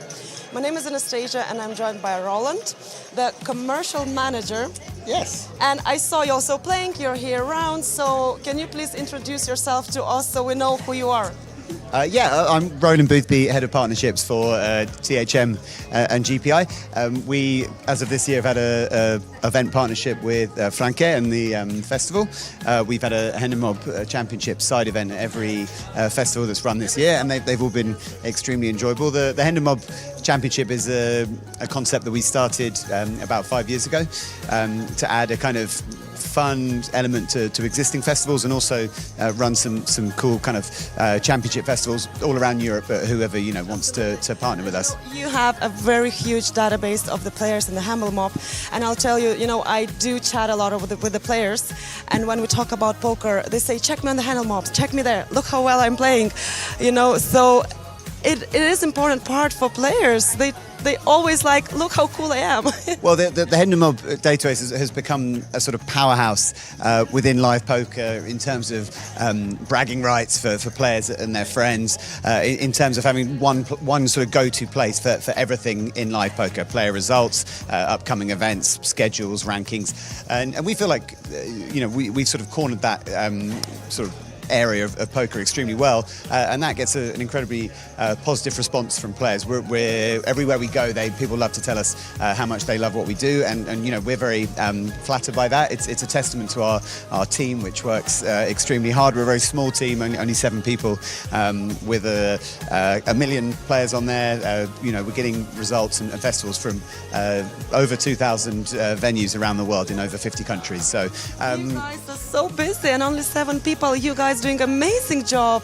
Well, we are very busy, but it's, I mean, to get to come out and hang out at festivals like this with the festival team and their brilliant team on the ground is the kind of reward that we get for all the hard work we do. Maybe the kind of less glamorous side of things. So this is the kind of the sort of cherry on the top when it comes to working in the live poker environment. It's just brilliant to come to these events and meet all the brilliant people who work for the festival. Yes, and we are happy to see you and your team here, which means a lot to us. And at the moment, just right here behind us, there is a Handel Mob tournament. Oh, absolutely! Right behind where we're stood now, the Handel Mob Championship Bratislava is playing down to a winner. It's slightly unconventional start time for day 2. We actually had 0 tables available until about 20 minutes ago. Every table in the festival is currently full up, and there's a lot of. I mean, those who are here will know there's probably 5 or 6 rooms, all full of tables. So I mean, what an incredible atmosphere on a Friday night here in Bratislava to see every single table full at the festival. Hundreds of players playing all sorts of events, mixed games, Hold'em, Omaha. There's a PLO/PLO8 going on right behind us. There's open face Chinese. There's a ladies event going on. I saw you in the ladies event actually. Yes, I tried. Why aren't you playing in the ladies? I bubbled on the final table. I'm sorry to hear that, Anastasia. I'm sure you were very unlucky. Poker. But It is we had a great time. So let's try to forget that you're here working. Let's working, try. always working. So say as a player, so you're here. Tell us, how do you feel the atmosphere, the players itself, because you're meeting new people at every stop. Well, the festival is made for someone like me, Anastasia. You may have seen I often go around with a beer in my hand. This festival fits well if you like to socialise, if you like that side of poker. It's not too serious. There's far more than No Limit Hold'em here. A lot of events are very heavy on the Hold'em. There's all sorts of mixed games. There are non-poker variants played. I mean, I tend to stick to poker myself, but if you wanted to play craps or slots or roulette or blackjack, there would be a tournament for you. I've enjoyed. I just played a PLO tournament earlier today, so just a phenomenal experience for a recreational player. You know, there are obviously some pros here too, but certainly the people who like to come and have a good time. Everywhere I look, I'm seeing friends and people I know very well, and people I enjoy hanging out with. So I feel very lucky. It's a blessing to be able to come here and meet and play with friends, and it doesn't feel like work sometimes. It feels like a blessing. And just to be involved with the great team that work on the festival is a privilege. I mean, we're all team. We work hard. That's what keeps us going. So we barely sleep. Do you sleep? I sleep a little bit, but I notice you and your team. Everyone is still here when I leave in the evening, and you're here before me in the morning. So, you guys do an incredible job. Human beings have to sleep. Sometimes, you're sort of bionic humans who don't require sleep. But no, look, you guys do a great job. The content that goes out is brilliant. The pictures, the videos. I mean, there's nothing better as a poker player than seeing a great picture or a great video of yourself at the tables. Something to show to your friends and your family who don't necessarily know poker that well or don't really understand poker. They understand a good picture of you, facing a tough decision in a tournament. So that's very important. It makes people feel good, and it helps people understand outside the kind of this little bubble that we live in and we work in, what poker is all about, and potentially brings new people to poker as well. So it's very important, and you guys do a great job in sort of the whole operation that goes alongside the tournaments.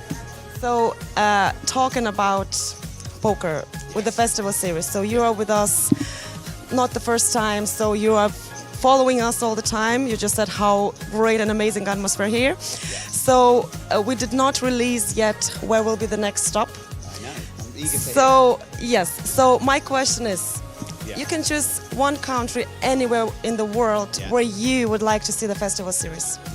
Well, I mean, if you ask me, could the festival go anywhere in the world? So there is it's a little island called Mauritius, right? It's off the coast of Africa. They have a casino.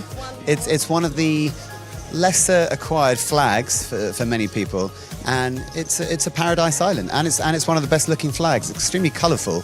And yeah, white beaches, palm trees, and it has a casino. So if you see Franke around, just say the festival in Mauritius has got to be on his list for 2025, because I believe he knows where he's going in 2024. But you've always got to look 1 year ahead. So I think that Mauritius would be my choice if I had to choose. It's a great choice. Really, it's a great choice. You'd enjoy Mauritius too. Yeah, I'm why, a but I warm think you person. He knows me. And so you are coming here to work, basically one of our staffs. But if you don't need to go to work, for example, would you come as a player? Would you follow us no matter where we go? Well, I would absolutely come as a player. The reason being, you go to destinations that I really like going to. Nottingham is, well, at the start of the year we were in Dust Till Dawn, Nottingham, which is less than a 2-hour drive from where I live, one of the best poker rooms in the UK. I would always go there given the chance. You've also been to Malta, a former home of mine. I lived in Malta 5 years, sort of 2014 to 2018. I have lots of good friends there. Some of them are scattered around this. A lot of Maltese players here. Well, not Maltese, but people who live in Malta. And a lot of them are behind us playing tournaments around this room. So that's somewhere I always look to go at every opportunity. And Bratislava, well, just a phenomenal casino, incredible staff. They look after the players so well. It's a beautiful. We're right on the doorstep of the old town. You can, in between events, you wander into town and you can go and try a restaurant or have a drink in a bar, and then wander back to the casino, and everything's very close together. Not all casinos have that sort of on your doorstep, entertainment, wining and dining. So the locations that the festival picks are places where are just incredibly good to play poker, and where they look after players. You just have a good experience when you go there. Cheap beer, incredible service, and just a great and well-run events as well. That's very important too. So before finishing, we would like to say definitely hat off to all people who are working really hard behind the scene, yourself and your team, casino managers, dealers. Yes. Can I name drop some people in my team? Well, I do. Yeah, shout out to the whole Hendemob team. Hans Kleinsman somewhere behind us. Our big boss Eric Danis, president of GPI THM over in Vegas. Of course, Wesley McKenzie, Anthony Charter, Fiobia Manicolo, and Hamid Kasani. That's the crew. And much more people around us behind the scene. Exactly. So. Yes, thank you so much for doing that. Thank you so much for making this happen, and great job really regarding Hendemob. People do love that and they do need that. You're too kind. Thank you very much. Thank you so much for joining us, and see you around. See you around. It's been my pleasure. Thank you.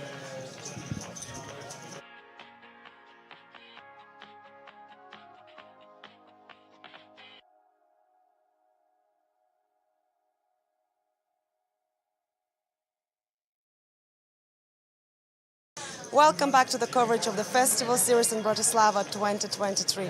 My name is Anastasia and I'm joined by Roland, the commercial manager. Hello and welcome back for continued coverage of the festival main event. 60 left out of 1,025 runners, and we have a fresh new table for you. I've got the details on all of the players. The one that jumps off the table is my good friend, Mr. Samo Stranak there in seat 3. Great player. Yeah, very dangerous player actually. He's not afraid. So we have seen a tendency of passive play, under 3 betting. We've seen some quite fit or fold type stuff. He's not someone that's going to cut that ilk. He'll be he's getting after it. Yeah, he's going to be going for it.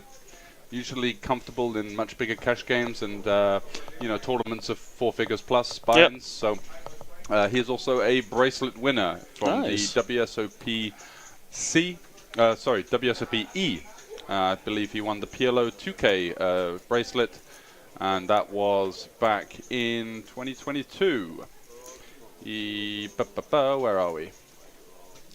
Having a look through the Hendemob now. Yes, 2021, the 2K Polymer Omaha bracelet at the WSOP E for 102,000 euros. Was Not actually bad. heads up with another rather well-known Slovakian player Alan Sabo, who got second for 63k. So two friends battling it out heads up.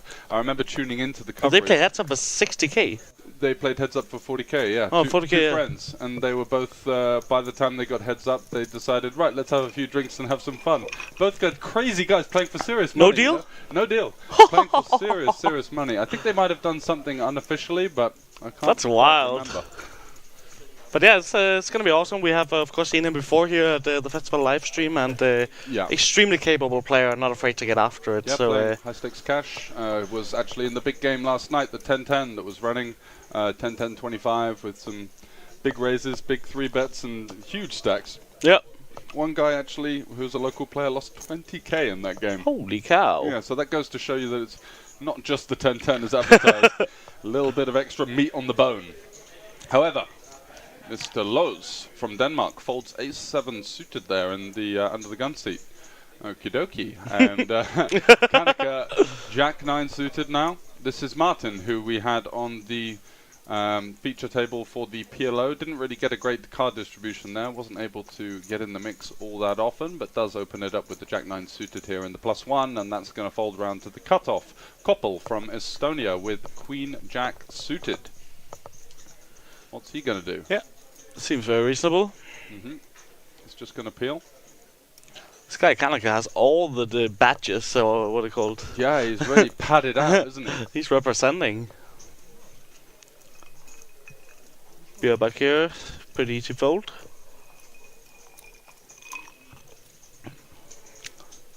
And we're off to a flop.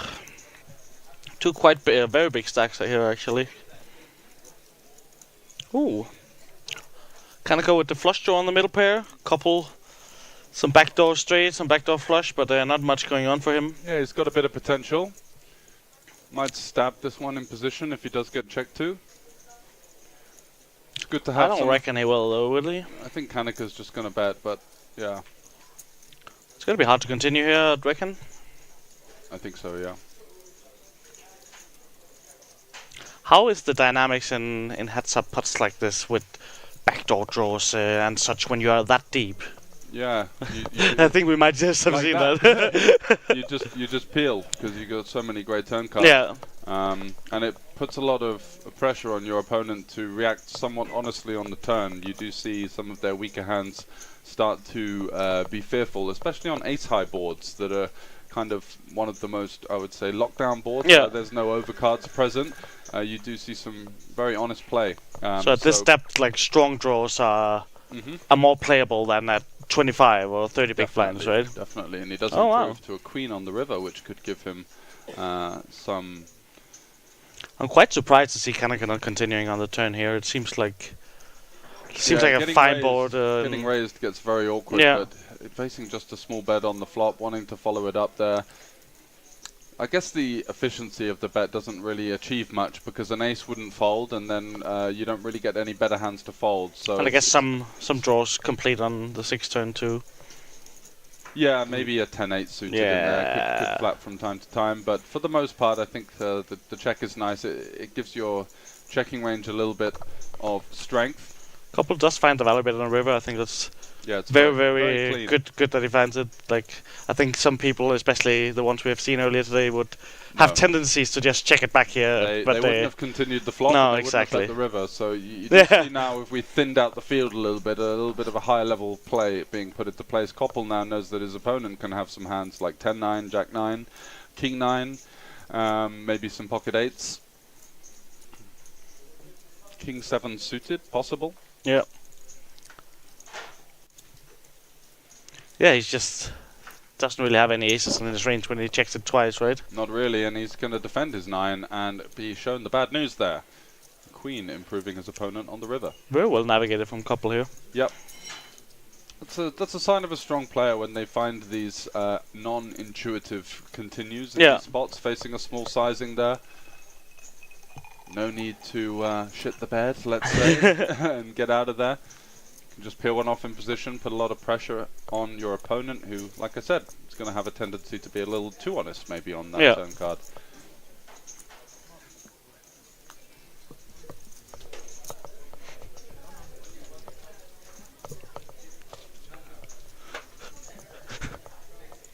So 60 left still, and they have all locked up. What do we got? The next pay jump is at 55, which gets you just a shade over 2k, but these guys are in for 1830, which is over a 3x cash. No mean feat, but they'll be looking to propel themselves on the way to the final table. 9 left, 7.3k would be the minimum prize, which steps up to that eye-watering 80,000 up top. That is quite the first prize in a Quite the 550 euro tournament. Yeah, exactly. You don't get to play for that kind of money if you're playing these kind of low to mid-stakes live tournaments that often. Here in Bratislava, you do have some that eclipse 50k, but very rare that you see almost 6 figures up top. The Groot from Holland here, with a pretty clean open with the queen 10 suited. Yeah, and a pretty clean defend for the big blind here with the pocket threes. Wanting to go hunting for that bottom set potentially. Extremely reasonable.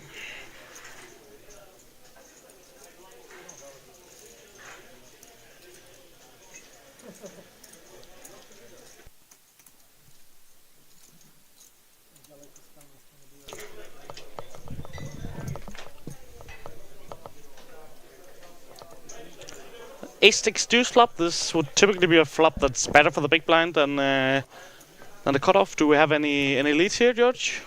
If it were a bit more connected, I think, if the deuce was a 4 or something like that, then there are straights possible, and it would be a little bit...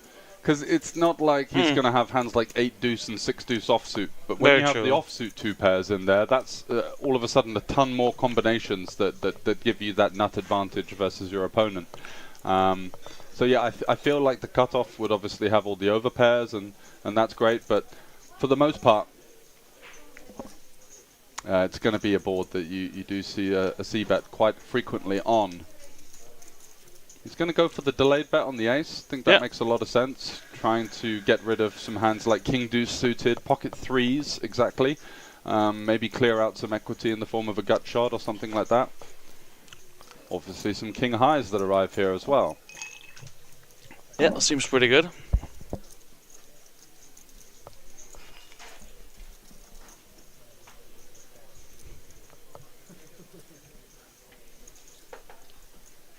And when you expect your opponent to c-bet the flop so often, when they do check back, it's usually a hand that has showdown but doesn't feel the need to bet.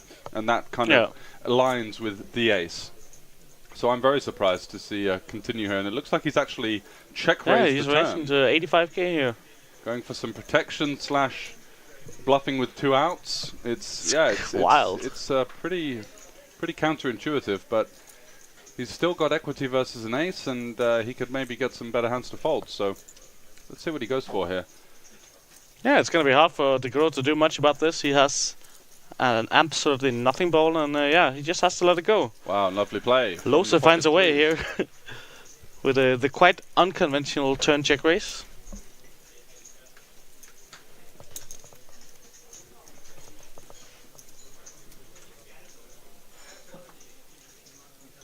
And Max Lohse there, who just found that rather aggressive check raise on the turn with the 3, is 9,000 in total live earnings. So, wow.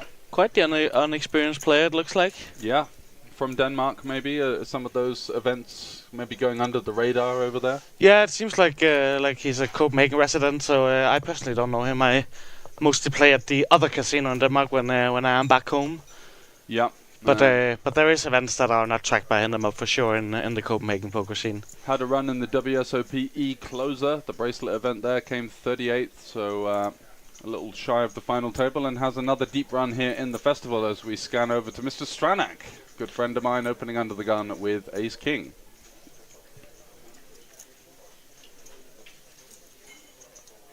Let's see if he gets any action.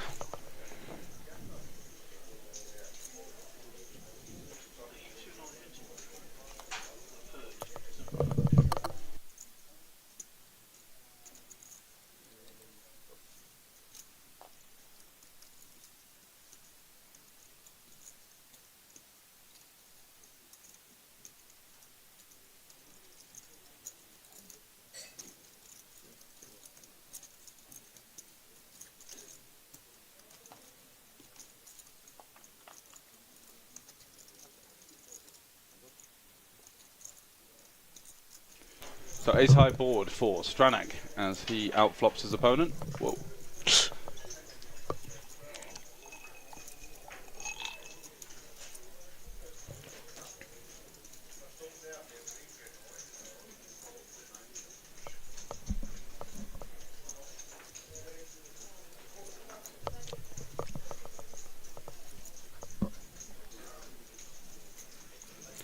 Yeah, Taking a he's little gonna- while here, but it does carve out a bit of a third pot.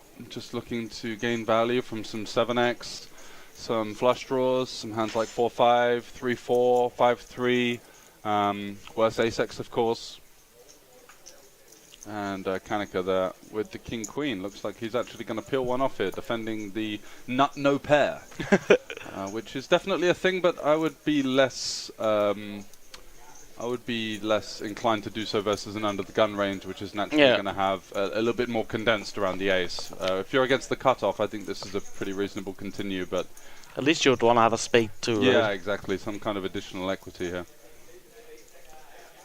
So yeah, not my favorite hand selection versus this particular range, but his opponent is capable, and the issue is as well is that you're just going to get double barreled a lot on the turn as well.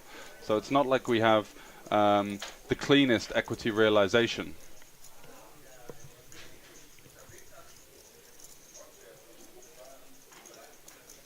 Let's see what Stranak elects to do.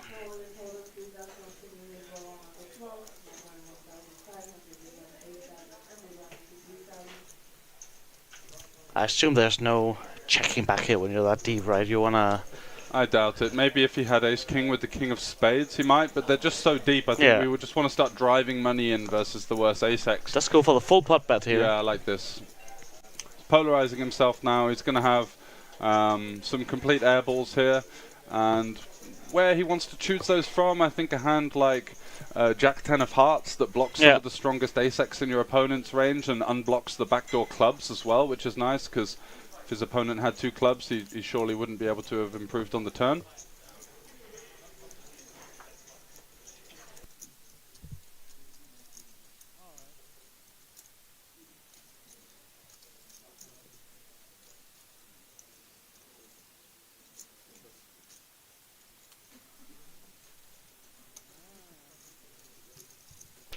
And Stranak takes that one down, yeah. As you can imagine, Kanika there did go for a rather bottom of range float on the flop, and unfortunately cannot find a call on the turn, drawing completely dead to Stranak.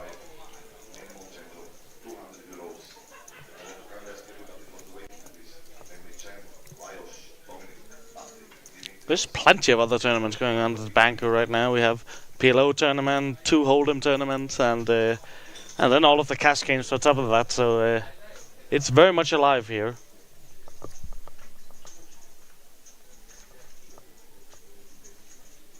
Yep, 13 cash game tables running. And did we get any information about the cash game challenge? Has Franke claimed that one, or is he going to get that to second place? I actually don't know how he does that, but he's won it before, right? So probably it's just I don't know. So I don't want to. Yeah. Well, we'll get some information on that. I was having a little chat with him earlier.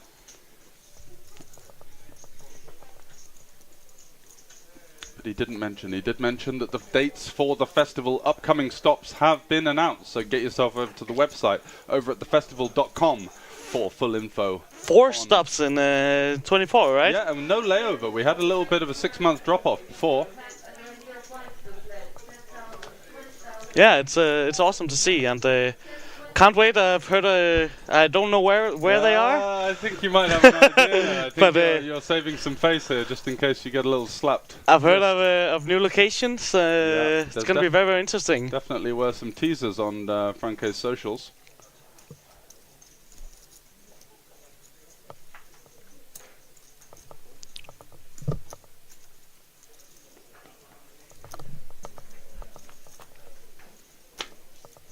And we see Losa here on the button opening the ace-3 off, Stranak defending the jack-6-0. Bit of a wide defend out. Yeah, I think this is like a bottomish defend versus the button, getting a decent price. I'd say opponent dependent. I don't think he would defend this kind of combination versus someone that he deemed to be like some guy with 25k reg online or something like that. But Definitely getting such a good price here. Yeah. Versus a wide range anyway. Lutz does come in with a c-bet on the king high board and takes it down here, as Stranek had absolutely no piece of that.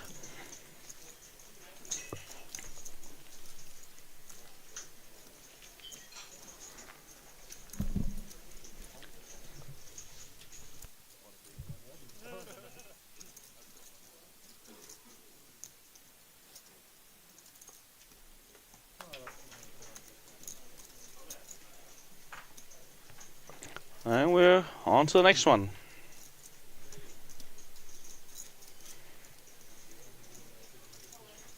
Still have quite a lot of players at this table we haven't really seen getting into the mix. Of course, it's a new table. It's gonna be fun to see what they have to offer.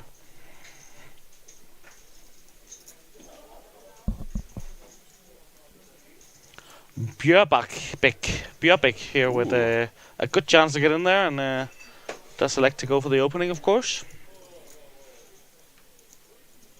With the backwards cap means business. With the ace-10 suited, nice hand to find in the +2. And Kanika on the button, he's got his king-queen off once again. Conventionally, I think you want to flat this one. 3-bet folding / calling are both a little bit questionable, because you can get jammed on if you 3-bet fold by hands like jacks and 10s and ace-jack suited potentially, which would mean that you do dust a fair bit of equity. He's just going to fold on the button with the king-queen. That's yeah, it's a little tight, but Lelek in the blinds with the queen-jack suited, surely going to be coming in and doesn't want to face a couple of spades on the flop, as that could mean he's going to be seeing the door here with 60 left. But nevertheless, easy hand to defend the big blind with. most definitely. And he does select to do so.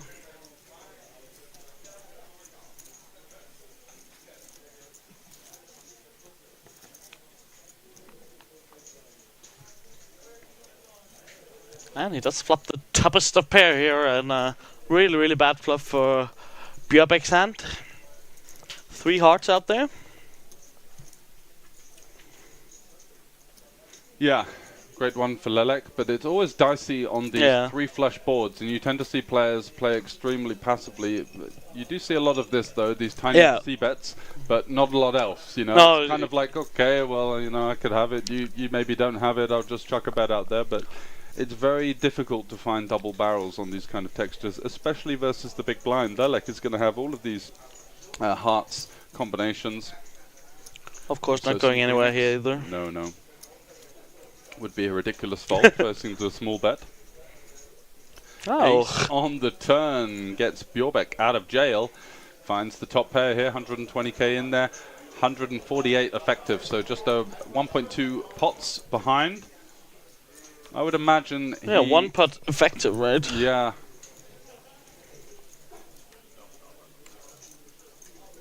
I think less experienced players have a tough job in terms of when they check call this flop. A lot of them with their weaker flushes are looking for some protection versus the potential large hearts in their opponent's range. And you do tend to see them getting to the turn here in such a big spot, 60 left in a big field, with a slightly weaker range, which is essentially going to be Queen X at best. So had he not turned the ace, it would have been maybe a nice double barrel, but he's just going to pile it in on the turn, looking for some protection versus, you know, 1 heart hands, maybe with some additional equity. Puts Lelek in a tough spot here. I don't think he's going to be calling off for his tournament life. It's basically, apart from a heart, the worst possible turn card for him, facing a +2 open. Yeah, and the 1 heart hands Bjørbæk would have a lot of aces in it too, right? An ace, yeah, ace jack off, ace 10 off, ace king off. Can still have king queen with the king of hearts maybe. So we're pretty dead versus a lot of these kind of holdings.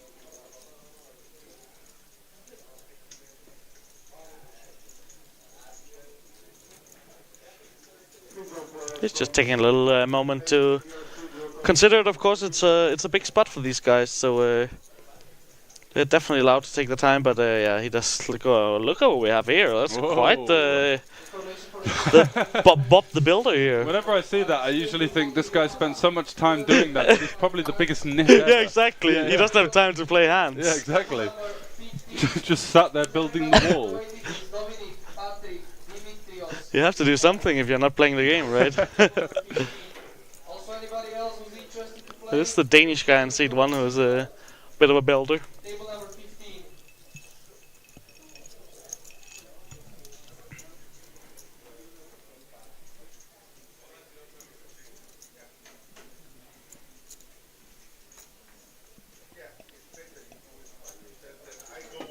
The Grot here is to suited under the gun. Off of a bit over 20 blinds. Yep.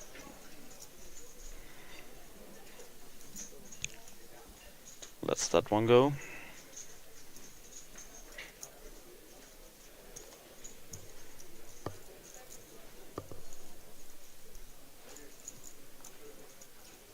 And Kanaka is not gonna let this one go, is he? Whoa. Kanaka, who was getting called out in the chat for being rather tight, finds a playable hand here. The Pocket Rockets, American Airlines, number 1. Call them whatever you want. That is the pre-flop nuts for the Swede in the cutoff. Opens it and is just praying to get some. Oi, oi, oi, oi, oi, oi, oi. It's the cooler of the highest proportions. It's aces Cut-off versus kings. Big Blind 2, George. Exactly. Cutoff versus Big Blind makes it even sicker. And they're infinite deep. Yeah, they are 50 big blinds deep here, and the money should surely be going in. Let's see. Koppel will be my 3-betting God. here every time, for sure. Yeah, this is disgusting, man.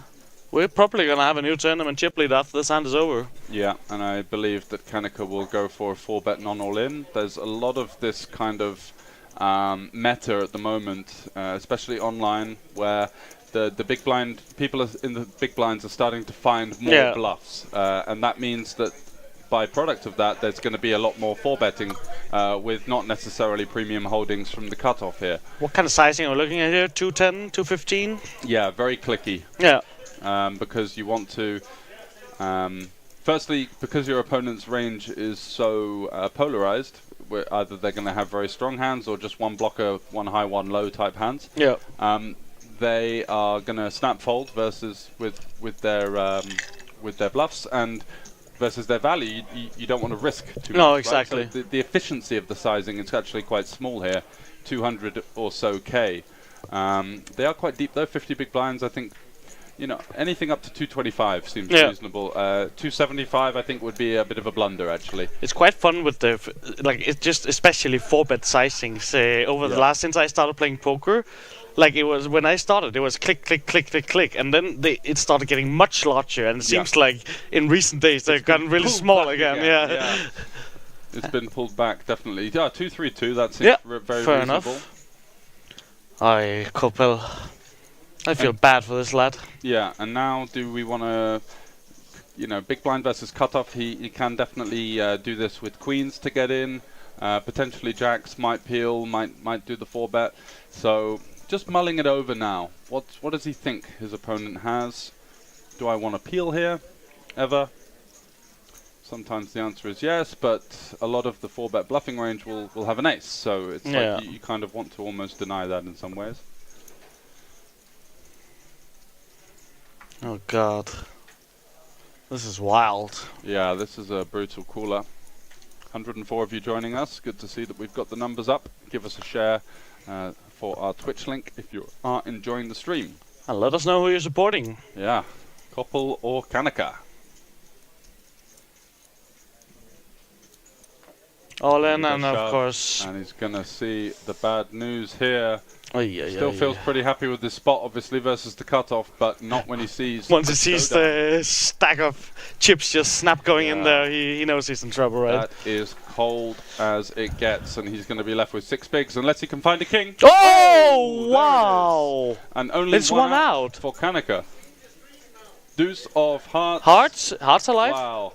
Can he find a heart or an ace? No. Oh my god. And just like that, Kanaga's out of the tournament. Koppel is our new chip leader. Wow, that is absolutely sick for the very well badged there. A member of the Value Town? That's it. That's the one. Wow. ET, you can see there. It takes that like an absolute. Yeah, he really does. He really does. Yeah, that's awesome to see. That's a good way to bow out. While you're on your break, we had Svein coming in with playing two hands and busting and just really? all smiles and Yeah, like okay. he always is. It was awesome Yeah. to see too. Ooh.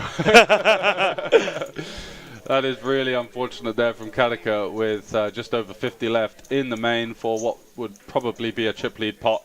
Aces versus kings, can't really do much more than that. And it's a cold king on the flop to send the Swede home. Yeah. Sick run. I did see Kanika in a group chat, on WhatsApp like half an hour ago, saying sick putt incoming on stream. So I thought he was just going to get a massive double, and then, yeah, really unlucky for him, of course, but that's poker. And Sunrunner's gonna sunrun, says I am Sofa King cool. yeah. Yeah, Look at Couple's mountain of chips here. Yeah, the Estonian. Let's have a little center in on what he's been doing on the live scene. Just has all of the appearance of a young online reg, doesn't he, really? Yeah, most definitely. Even has that one pile of hair just. Yeah, exactly. Just kind of flick to the side. He knows what's up.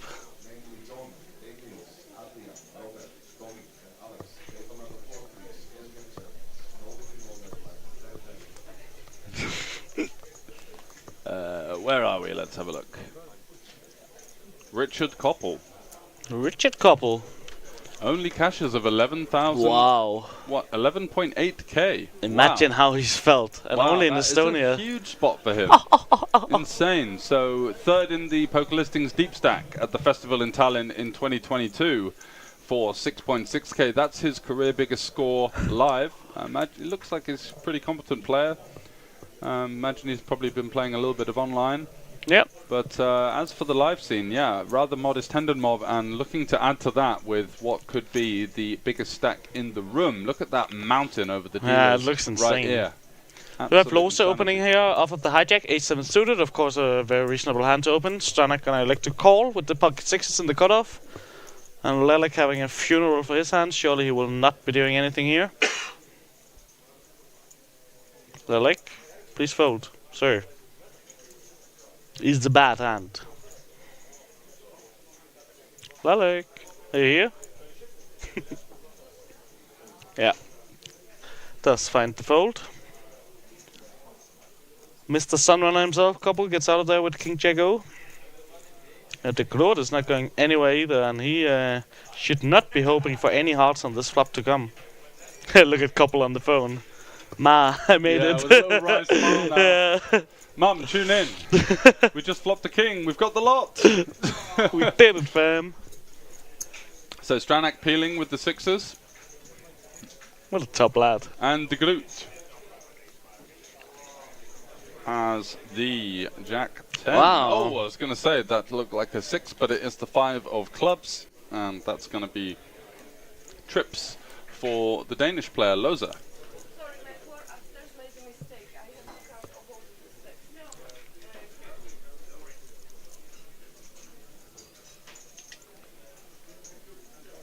And I think you're going to see him check this one over here. He's not really going to have much 7x up against the big blind and the cutoff.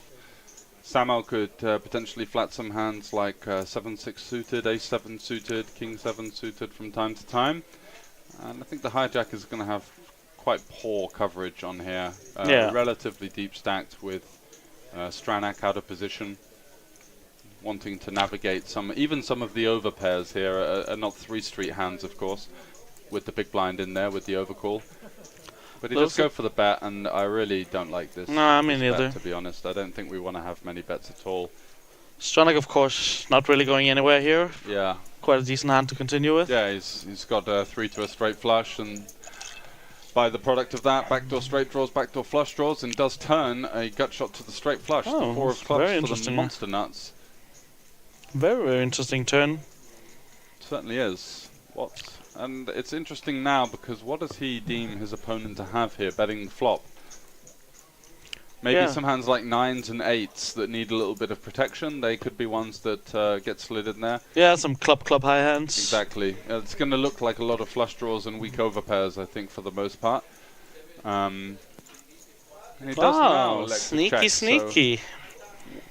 so potentially some deception, potentially a little bit worried about the arrival of that third club on the board.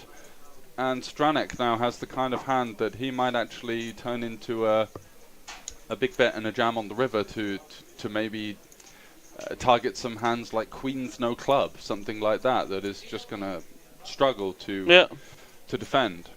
We know that Loza has got the 7 and he's going absolutely nowhere. Let's go 75k, so more like the 35% sizing here.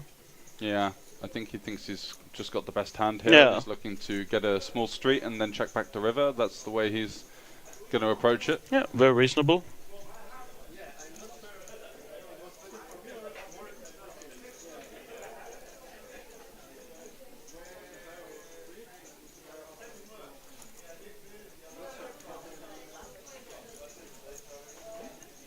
I think when you check the turn, you don't really have races here. Just fine to call. I think he was interested in raising. Yeah. And just thought, nah, better not. Just in case.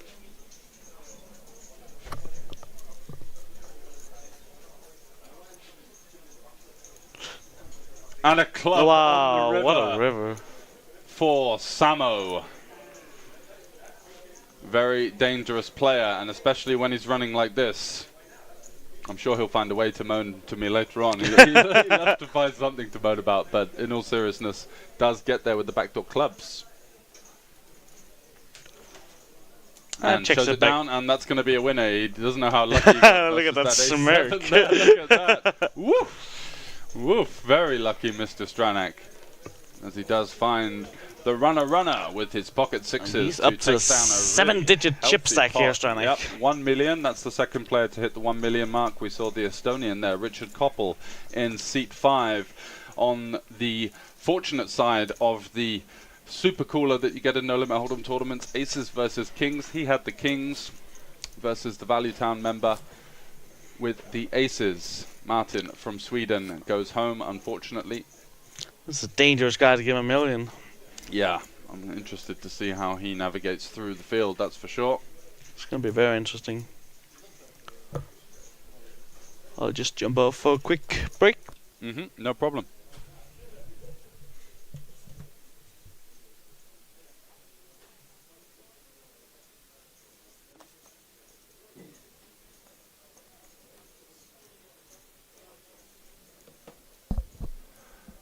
So, over to Samo, he lets that one go, and it's Lelek who is now the table short stack. He's got a bit of work to do with his 140k if he wants to surmount any kind of serious challenge to the final table here, and things just get better and better for Richard Koppel on the button with the ace-king offsuit and a meaty stack behind of over 100 big blinds. Goes for the open, of course, and it's De Groot who is looking pensive, but 9-7 offsuit in the small blind.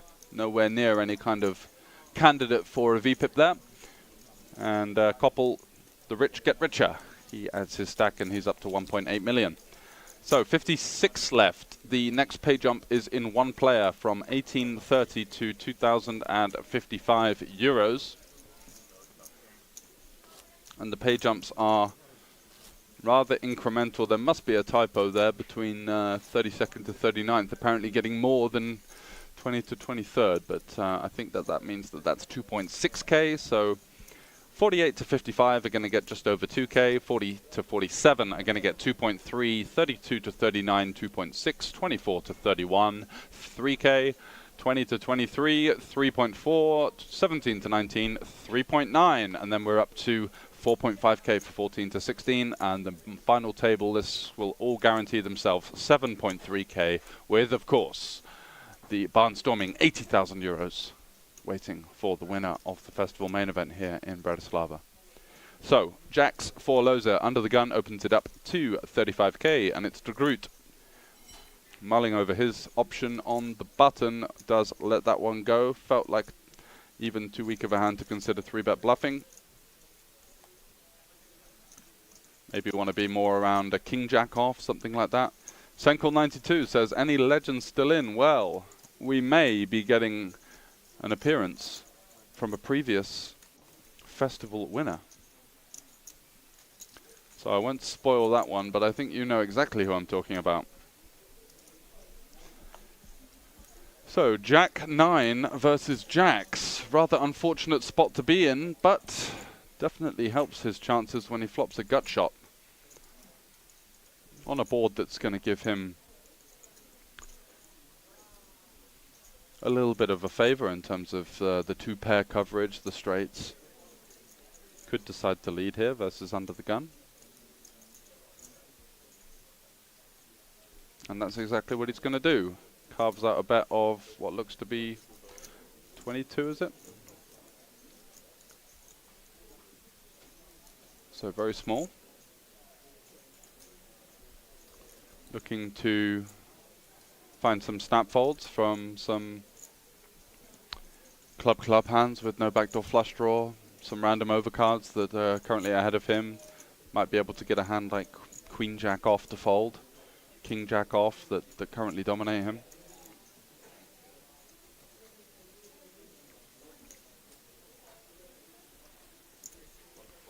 But lows are of course not going anywhere and not really wanting to raise this texture under the gun versus button, big blind in position.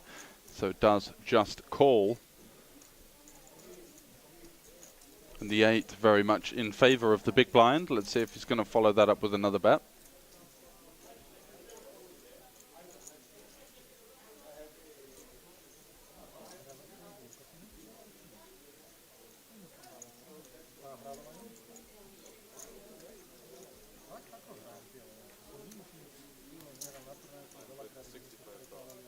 They are, what, 25 effective?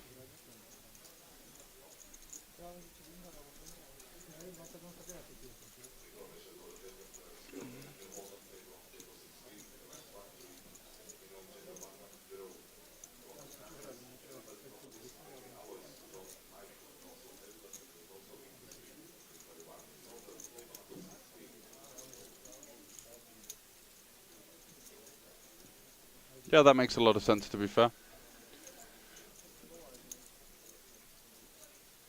Doesn't look like he's thrilled with his spot on the turn, though, facing the 8. His opponent just betting half pot. Don't see much reason to consider folding just yet. Yeah, aces and kings not needing much protection, so maybe raise those overpairs that need a bit more.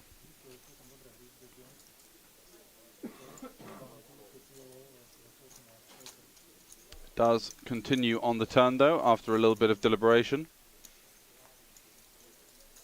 And a queen on the river, which of course is no help to the Macedonian in the big blind.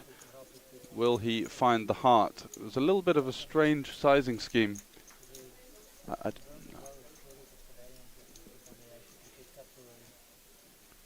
Little bit of a strange sizing scheme because he didn't really set up anything for a sub one pot river jam. Most of his value hands that are looking to go for 3 streets would conventionally go a little bit larger on the turn to try and set up a rather more natural spot for the river. So now he's faced with sort of a 1.1 to 1.2 SPR now. Is he going to find a way to maneuver his opponent off of the overpair here?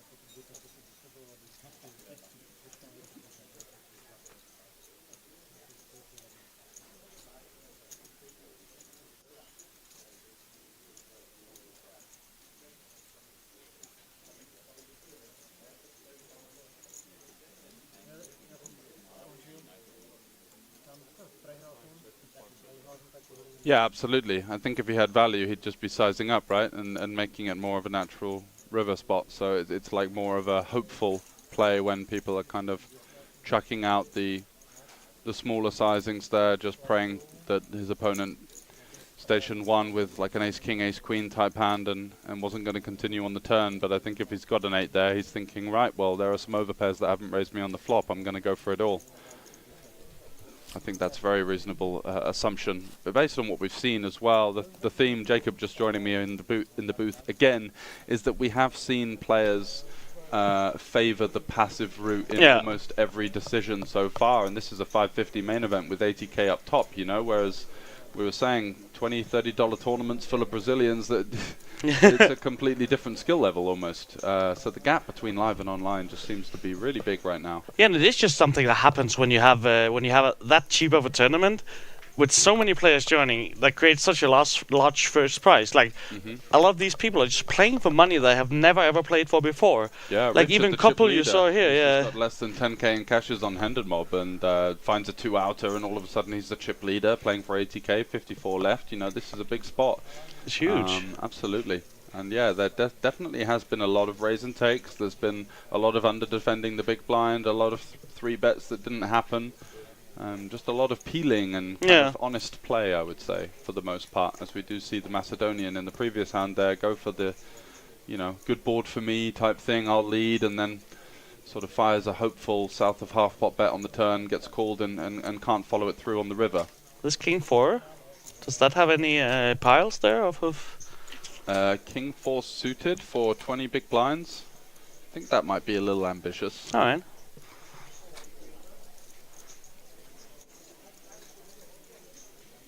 Losa, of course, gonna defend here.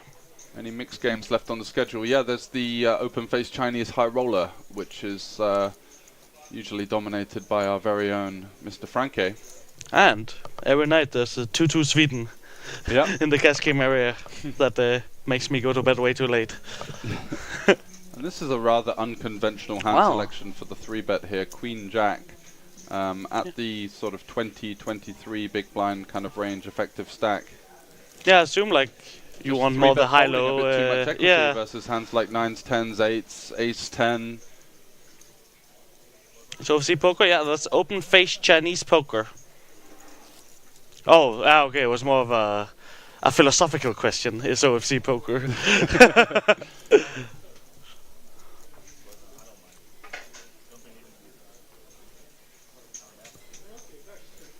It's a good game.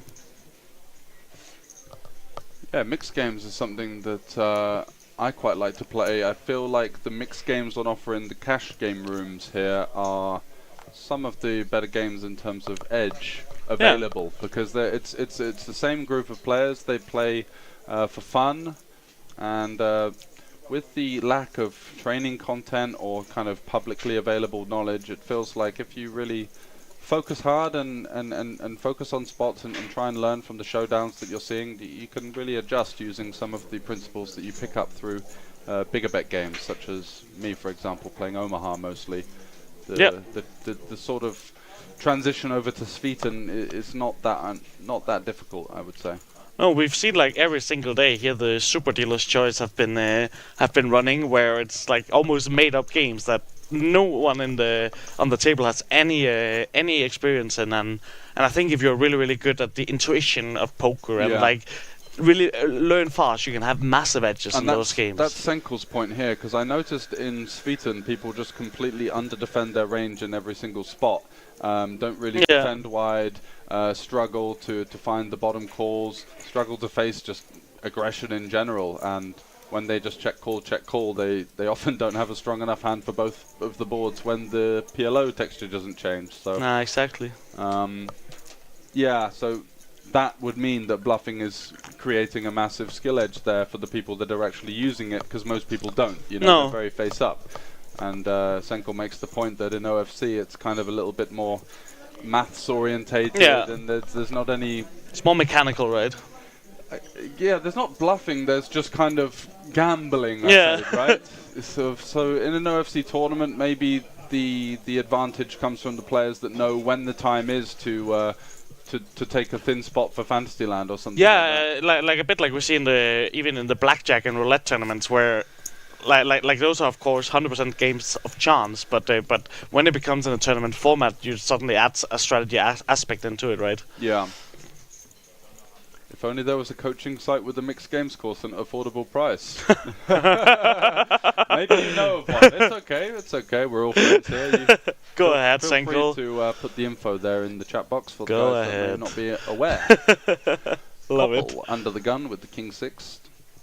Just going to relinquish that one, I think. I think he's taken a little bit of time to kind of cement himself into the position that he's in, you know.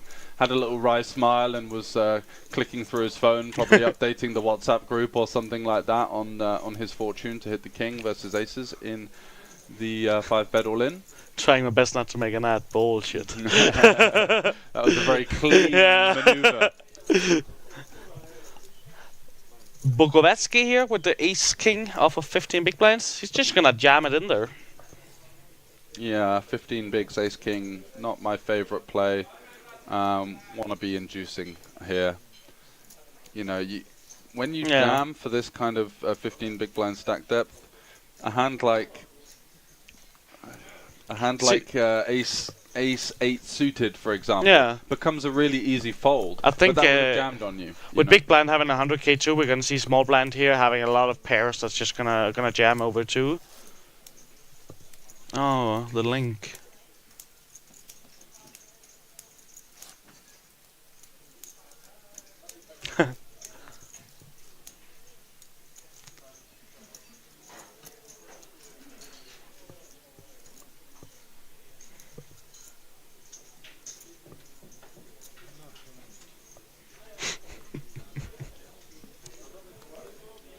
So yeah, I think it was definitely a clear mistake not inducing the ace king there. Even more so with the stack depths of the players in the blinds.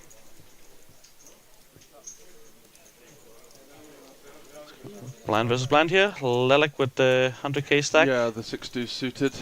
Kind of just blinding out of the tournament at this stage, and that's a very keen thing. I have no idea what you're gesturing.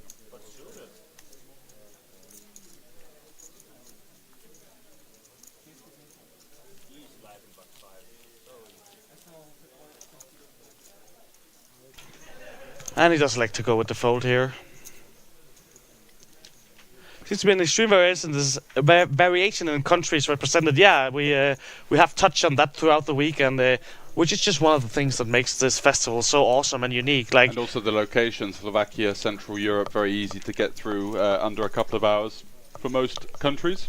So we just see people from everywhere, which creates this awesome vibe. There was one guy flying in from Australia for the full week. Yeah, we have Americans coming over regularly. We have 2 American guys that's been here for 3 out of the 3 or 4 festivals. It's people are coming from everywhere.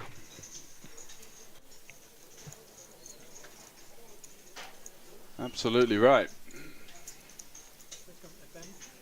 And Lelek finally finds his spot. He's been extremely patient. And ace queen off. What's going on here? Come on, man. We got 4.5 bigs on the button. Don't give the game away. He's putting his bag in.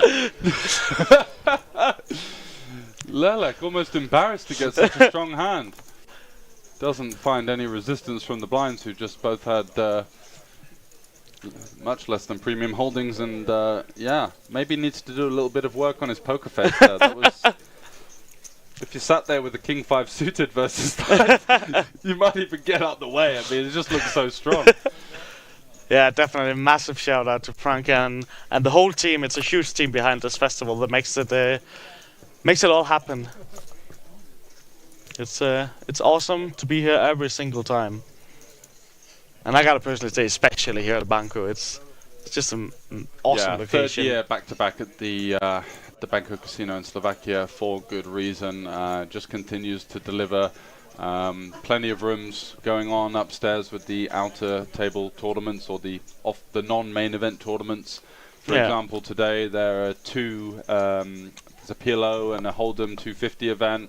There's going to be 2 Turbo-y events at the slightly lower buy-in of 125 euros. So yeah, absolutely a jam-packed schedule full of tournaments for all bankrolls. Yeah, it's rarely you see a tournament series having like a day like today. It's day 2 of the main, and there's 2 PLO tournaments, 2 Hold'em tournaments. Exactly. Really, the volume continues to bump up throughout the 8 or 9 days that we are here. Oh, we could see some confrontation here. That's not going to be good for the Groot. Just the He is going to jam it in there. There's nothing else we're doing here. No 3-bet non-all-in, no flatting. Koppel. In we go and runs into it. Koppel on This the guy's one of good his at all life. ins. He is good at all-ins, and this time he's got it in ahead as well. So maybe he's due a reversal. But let's see if Richard Koppel from Estonia, fighting for his biggest ever cash. There's some opportunities here. No, that's not.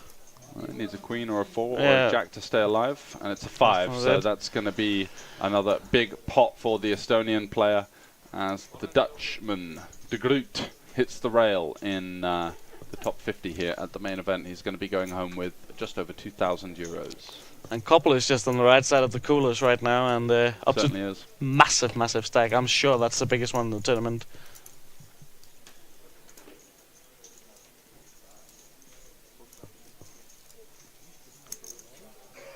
See the. So we are playing 6-handed now here. Sure, we're gonna see another player being added to the table shortly, down to 49 players out of the 1,025 starting here. And they're of course all aiming for that 80,000 euros up top.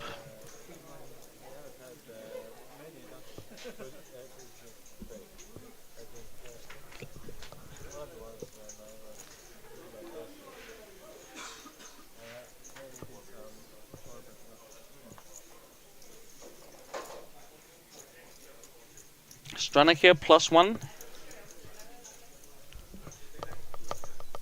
It's not gonna elect to open the queen 10 now, it's probably just a pip or two too wide. Would they have queen 10? Yeah, queen 10 Yeah. now. Seems pretty reasonable. Yeah. I don't know, I'm surprised. There's one short stack, which is a guy that just basically fell out of his chair with ace queen off 4 bigs. I might Fair have big gone fan for in a jam here. Might have gone for a steal there. For 14 blind seems good. Yeah, suited Takes it king, down. and they are somewhat short-handed now, right? Yeah, the- they're the 6-handed. The big blind ante is rather juicier than it would usually be. Yeah, 6-handed, so playing for a 1/6 of a big blind ante each definitely means that we want to be a little bit wider, but king 4 suited, no decision either way. Definitely not. Rate the 3 strongest nations in terms of players playing at the festival. That's a great question, actually. Let's take a little moment to mull over that, because Yeah, because there's countries think that's very represented. Yeah. Norway are quite strong. You've got Jon Kite, you've got people like Ilva coming over as We well. have Kahan for this one. Kahan Mokri, wow. Yeah, they're exactly. absolutely number one. Yeah, just a top-level player. Sweden, there's a lot of them, so of course they're strong Netherlands as players. well, Molinar. We Netherlands They is just don't really seem to have many recreations. no, there's no there. bad players from Netherlands. Like Yeah. they always send 10 to 20 really good guys over, and Mm-hmm. and they always fight hard for it. Like the last time we had Banku, we had Netherlands 1-2. Yeah, exactly. So yeah, I'm gonna go. He does. It's a big name to get. And my friend was playing an event in the other casino last week. It was like some small, not small, but like a nightly tournament at 200 euro, and he just had Mockery on his direct Yeah. left, and he was like, "What the hell's going on here? Like, does this guy have nothing better to do or what?" I also had a friend playing on Monday. He was playing a 125 here at the festival and just got put in for 6 times putt. It's like, why is this guy in this tournament? What's going on here? Get him out! I need a ruling. He's too good. Not So fair. we've got a confrontation between Stranek and Bjorbek. 2 pretty reasonable holdings, and Yep. Stranek once again finding a way with the Does ace queen. Bjorbek have any jamming here off of 15.5 with the 7s? Oh yeah, I didn't see the. We're up to the 20k big blind already, Yeah, aren't we? It's just 600. rushing by, isn't it? 7s, 6-handed. Yeah, you could definitely jam there. Actually, surprised you didn't. Yeah. The other casino. Yeah, got to be conservative with the words. Yeah, the Netherlands are particularly strong, and usually most of their players are some kind of version of pro or regular player. You know, they are. Yeah, I would say that they're well represented across the board. So I would say number 1, the Netherlands. Number 2, Norway. Yep. And number 3, either Hungary or Austria. Yeah, I think that's That's reasonable. Like, there's just too many Swedish fish here to give it to them. Yeah. No, the Swedes. I think you guys are doing pretty well too. The UK? Yeah. Really? Yeah. I don't know. I don't think we get any of our top players coming over for this. Oh, that's true. Because there's just so much UKPT action Yeah. and other stuff going on. Yeah, fair enough. Yeah, so weather's still in and over average. Thanks for the information on that. Awesome. We don't have the exact stack sizes of all of the players as there's still so many tables left. Jason only has one pair of hands, unfortunately, so he's just doing as much as he can. None of the top Swedish players are there, says Noise86, so that's also fair. Although if C. Darwin and Lena turned up there, you might be thinking I'm in the wrong job here. Yeah.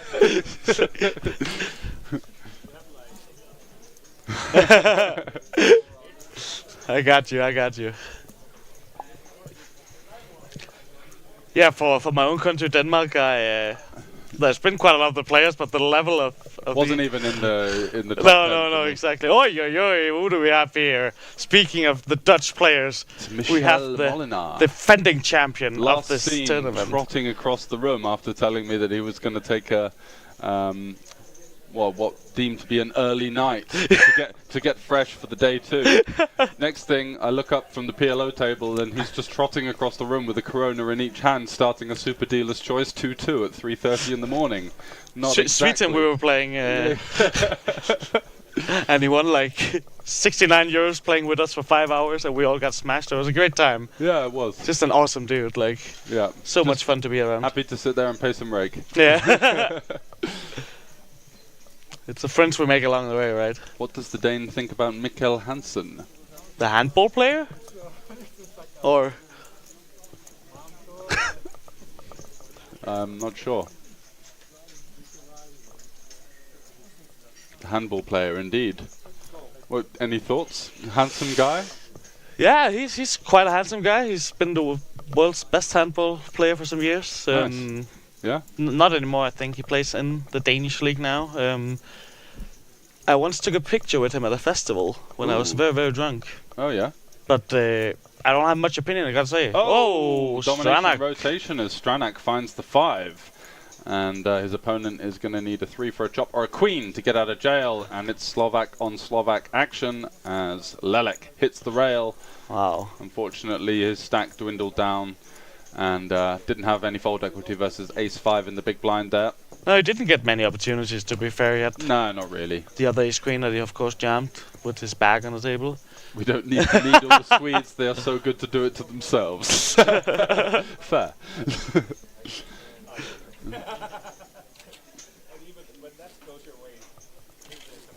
Nice to see there's a good mood at the table. Yeah, nice to hear some laughs and a little bit of table talk on the audio.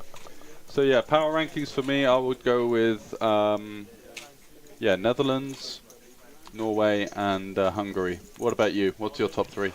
Yeah, I think for this actual festival here, I think I'll have to go Norway first. Okay. But it's obviously close. What did Michelle do? Musical chairs for Michelle. He did message me that there was some kind of confusion with the seat. Maybe he was put into the wrong table or something. This guy just loves to be on TV, man. Yeah, exactly. He said, "Oh, maybe I could just sneak in here." Yeah, exactly. Table 8 is the TV table, and I've got table 18. So I'll just take the 1 off and stroll over there, and there's a seat for me. Well, maybe he's coming in on the 2, or is that another player? Yeah, so there was some kind of computing error because That's I got not told Michelle. by Wise Guy as well, our other commentator, that he was going to be playing. So interesting. Like with the way Michelle runs and plays, I'm sure we're gonna see him at the TV table at some point. Yeah, I think he was just coming for that TV time. Look at all these stacks of blue towels right here, guys. See George table. and Jacob. Yeah. See what I've done. Psychological mind games, as we were talking about how strong the Dutch players was. I'm gonna maybe give that top spot to Norway now after those shenanigans. But yeah, for the third. Yeah, he definitely. He just likes to be in the spotlight, this lad. My third place, I think there's quite the gap between the first 2 and the third. Yeah. I think we definitely have some very strong local players. I think they should be in the contention. So yeah, The issue is there are lots of local Yeah. recreationals that are just nowhere near the sort of middling standard of European poker, I think. no, that's very true, and that's that's kind of what hurts these countries that are very represented. Yeah, exactly. Well, the smaller and the weaker economies as well, there's less chance to rise up the ranks. You have to look to go to other countries for some bigger action potentially. I played with a couple of good French guys throughout the week. Yeah. Yeah, if you haven't 3-bet them 3 times in a row, they play quite well. Actually. But, Until they lose their once fucking they think that nutters. you're after them, their head's just gone. They're very much an what ego country from Happens my when you have the experience. fragile ego of a Frenchman. And if you're going to Prague, I will unfortunately not be going to Prague. No, not for me. I'm Oh, gonna be streaming online. PLO tournaments for the most part. Yeah. The Bankroll Challenge. Yeah, I've so been keep the stream going. I've been traveling the last few weeks, but definitely gonna check in on the stream. Yeah, there's a ACR. Well, I think I'm allowed to say ACR. Frankly, Yeah, doesn't go seem on. to care. ACR PLO series just getting started called the Mo, so I'm going to be playing a lot of that. Can I be a subscriber on your channel? You can. How do I don't think I find see you? any of that money. Like, I Yeah, wonder- you do. You do. Yeah, but That's- where? I looked at my thing. I had like 5 subscribers or something bowl, and Read your emails. read my emails. Oh, that's probably why I haven't looked at my emails in years. So where can we find this this mystery channel? It's twitch.tv/pokeathlete. What's up with that poke athlete? Like, why did you choose that name? I think ACR was Frankie approved, so I'm going to get away with that one. But the other casino is definitely not Frankie approved. No, it's definitely in no way, that's shape, out or of the form. question. Yeah, ACR's Yeah. been a partner at the festival previously. Yeah, we were talking about some, doing some streams on there as well, and said it wasn't a problem. So anyway, we do have a 3-bet finally with a non-premium hand. It's the first of the day, Ace Jack. Yeah, with the Queen Jack. It Oh, is with a button bit versus weird. small Yeah. blind, though, all right. Oh, So I can get essentially a a premium. discount if I subscribe to you for a longer time. I'll give you 3 months here, brother. Good man. He came in full disguise. Wow. Spoilers. What does that mean? He wore a hat? He always wears a hat. He wore shoes. Yeah. He had the Mr. Potato Head moustache on. Oh, I have to do this on the computer. And Stranak just folding to a 3-bet with the ace-9 suited in position there. Wow, that seems a little bit on Nid the more alert. conservative side. Wasn't expecting that. Doesn't want to tangle with the chip leader and the small blind, who's going to have a lot of hands that we're doing pretty well against there. So surprised to see that one. Yeah, definitely on the more conservative side. So recent eliminations, Alan Arjut from Ah. Estonia, who had the Lady Gaga style glasses on the stream table earlier on. He busts in 48th for 2,055 euros. And the fake Latera at 53. Who's that? Peter Litera from the Czech Republic.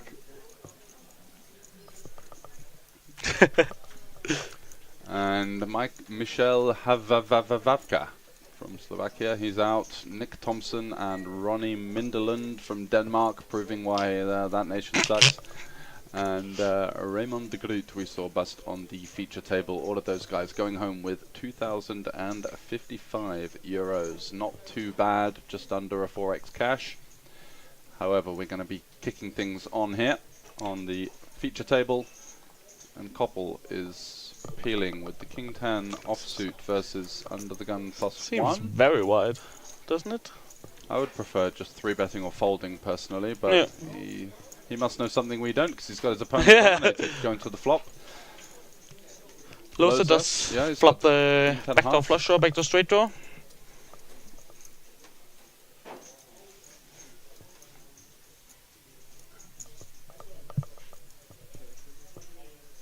Just going to start with a check. Quite a condensed middling board with a straight possible. Yeah. It's going to potentially favour the button, especially the chip leader here. It does get to be put pretty wide.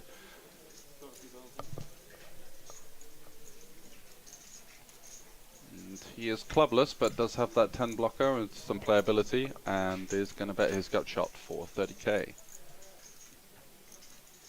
Small sizing, potentially just to maneuver hands like ace-5, ace-4 of diamonds out of there. Yeah. Maybe some king-queen, no club.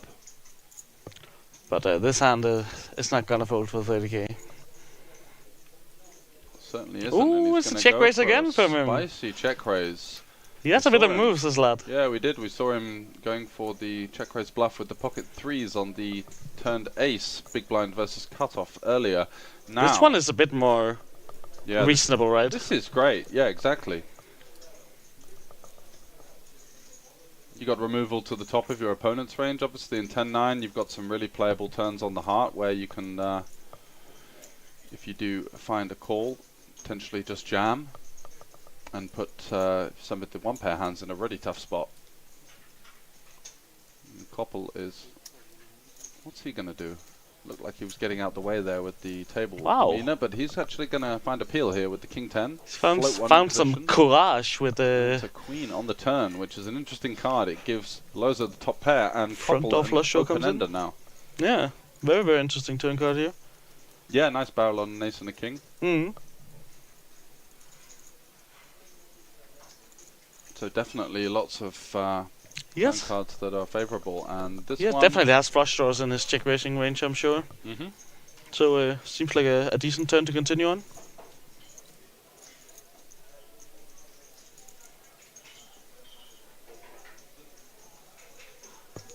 got about 1.35 stack to pot ratio. Just going to go for the second barrel here after the flop check raise, following it up with what looks to be 150k into 344, targeting hands like king jack, jack 10, jack 9, jack.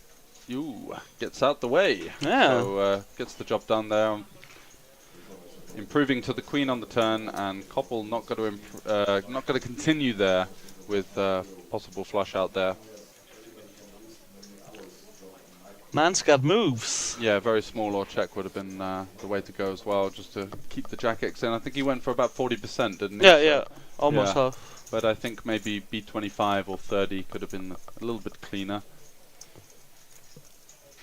Makes sense.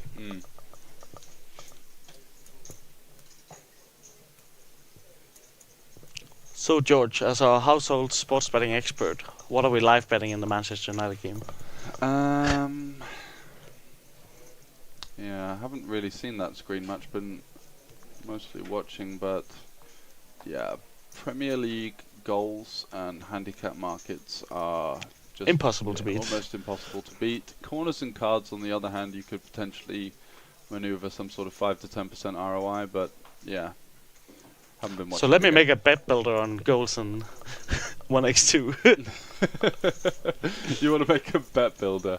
Just put in whatever. Oh! It's all got the same chance. Yeah, I'm a recreational. I can do whatever I want. Yeah, exactly. It starts to get tough to get value, right? You're kind of making life a little too easy for the weaker one pair holdings.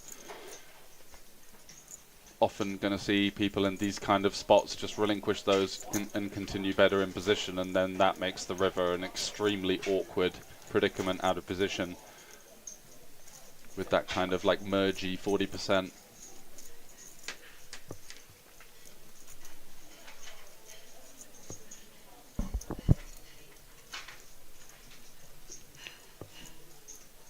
Stranak here is considering whether to elect for the c-bet.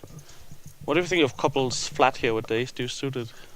Yeah, again, you can flat a lot of suited aces. I think that's definitely a thing, but I think when you have the positional advantage and also stack advantage as well, I would like to set up an aggressive dynamic versus our opponent here and start to 3-bet these. The lower the side card with the ace, the more efficiency it has as a 3-bet, right? Because you're going to get some... Yeah, like I can see some argument for not wanting to clash with what's probably the best player at the table, but then you'd rather just fold than Stranak in the hijack, he can open some ace-7, ace-8 off. There's just so many offsuit ace-6 combinations that dominate us right now, pre-flop, that are just going to be relinquishing the hand. So Stranek going for the check on the flop, fairly natural as well on the jack turn.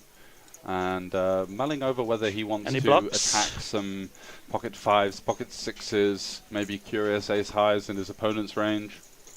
Yeah, I could in see the like form of a a value bet. 20-30k sizing here. Yeah, B20. And he does go for How good am I? nice 25k. And Koppel not interested with the suited ace.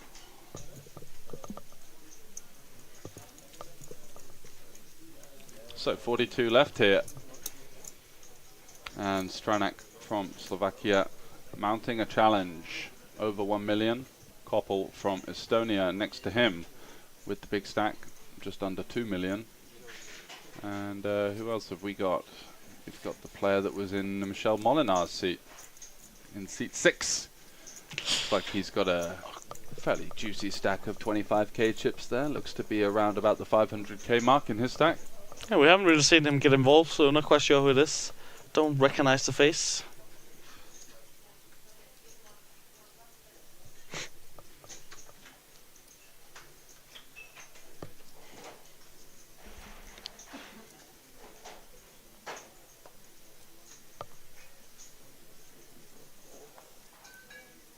It's hard for Koppel to look at his card for all those chips in front of him. We have a German here, Wiener. M. Wiener? In Werner. No. No? No, needs an R. Werner. Werner. Wiener. You sure? I'll take a tenner. Really? Yeah.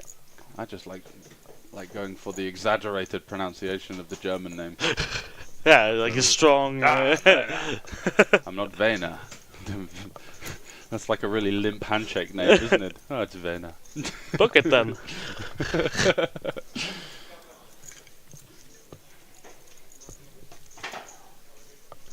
Means business though. Yeah, he's playing a 550k stack, bit over 25 blinds.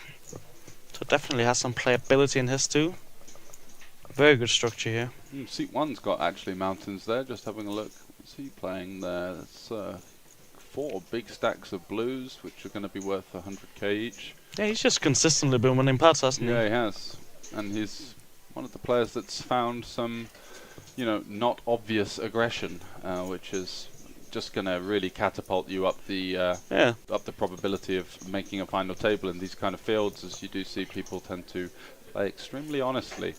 The festival series in general, the main event is one of the bigger buy-ins for the week, and there's lots of 100 and 250 euro tournaments, so there can be that little gap in experience where some of the guys that have maybe satellited in through some of our partners, for example, are just not used to being under the spotlight in what they deem to be a really big buy-in event.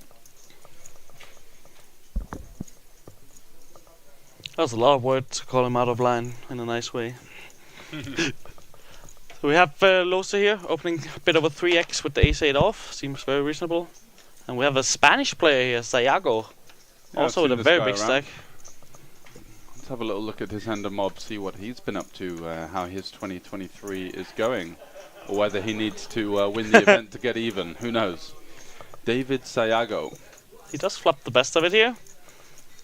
Domination rotation on the King 7-4. Just 2 cashes on hand and mob, one Wow. in 2010 and one in 2022. So his first cash is a 5k. Yeah, first cash is a min cash in the 5k, second cash a min cash in the 220. He's going to be doing a little bit better than that here. That's for sure. That's weird. His first over min cash in live poker, potentially. You never know. There are some countries or events or... For example, I found a 4k cash with the Hendon Mob guys. You did? Yeah, the one we've been talking about. Ah, yeah. Okay. Yeah. I confronted them Yeah. before my day 2, and they promised me they're gonna fix it. Good. Everything counts when you cash as little as me, Poor man. old Roland sat at the bar trying to have a little bit of time off. Hey, where's my 4k cash on Hendon Mob? You scam artist. It's like, Jesus, man, relax. Or something like that. I got no chill, man. So Loza betting the flop, had some interaction with the 8 of diamonds there, blocked some continues in the form of flush draws, straight draws. Is he going to find another barrel here on the deuce? Doesn't change anything. His opponent can certainly have some hands exactly he's like he going has, for like a 4x 175. holding. I like it.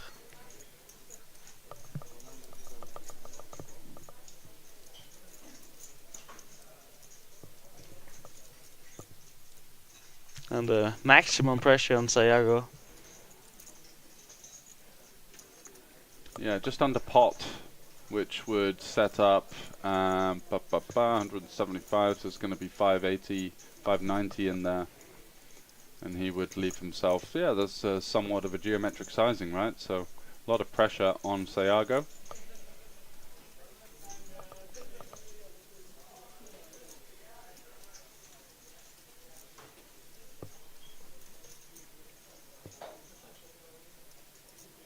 Can he find It's the heart to find gonna the be hard to second realize goal? equity on the river, Ooh, right? He is going to do it. Wow. Saying blind v blind, buddy. Wide range versus wide range. I'm going to look you up for another street.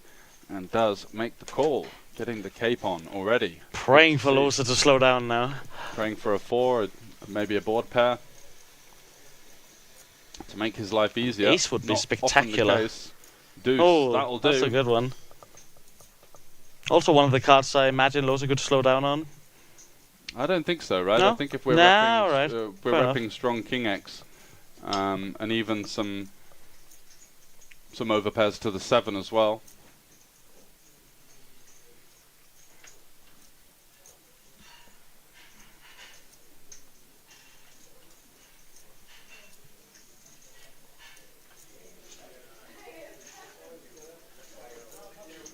Quite a defensive checking of the card.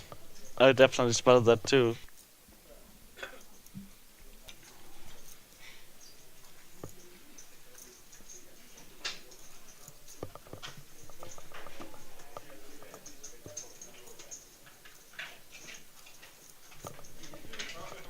Is he going to find it here? Kind of a weird selection on the turn, Yeah. I would say. Don't really see what Ace-8 achieves with the big second barrel.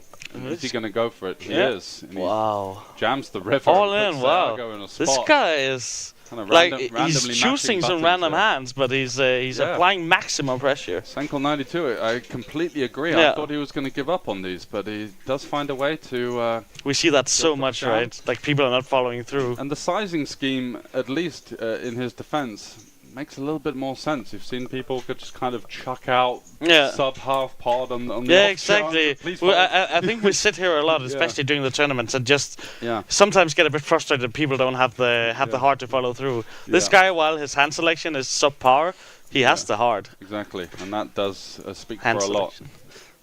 Heart selection. Heart selection. Can Sayago find the hero That's here? a massive hero call if he finds it. Blocks aces and ace king, which are certainly hands to consider that would always be taking this line. So it does have a relatively decent catcher, and I feel like he wouldn't expect his opponent to go for the queens through eights jam on the river. I think most people would deem that to be a little bit thin. So he's thinking, right, my opponent's representing King X plus. Yeah, it's very I'm blocking polarized, some of of the course. stronger King X. I'm blocking the one over pair. Body.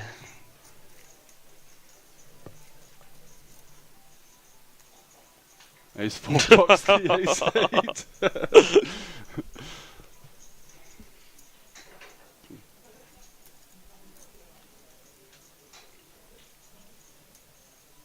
Oh, I thought he was going to flick it in. I think he's going to call. Yeah? I think he's going to call. I think he's just getting the courage. I think that's what he's doing here. That would be pretty damn awesome to see. I think he's got his spidey senses tingling here. I think he's going to sniff this one out. Yeah, he's definitely feeling something, else he would not be in the hand anymore. Just taking notes.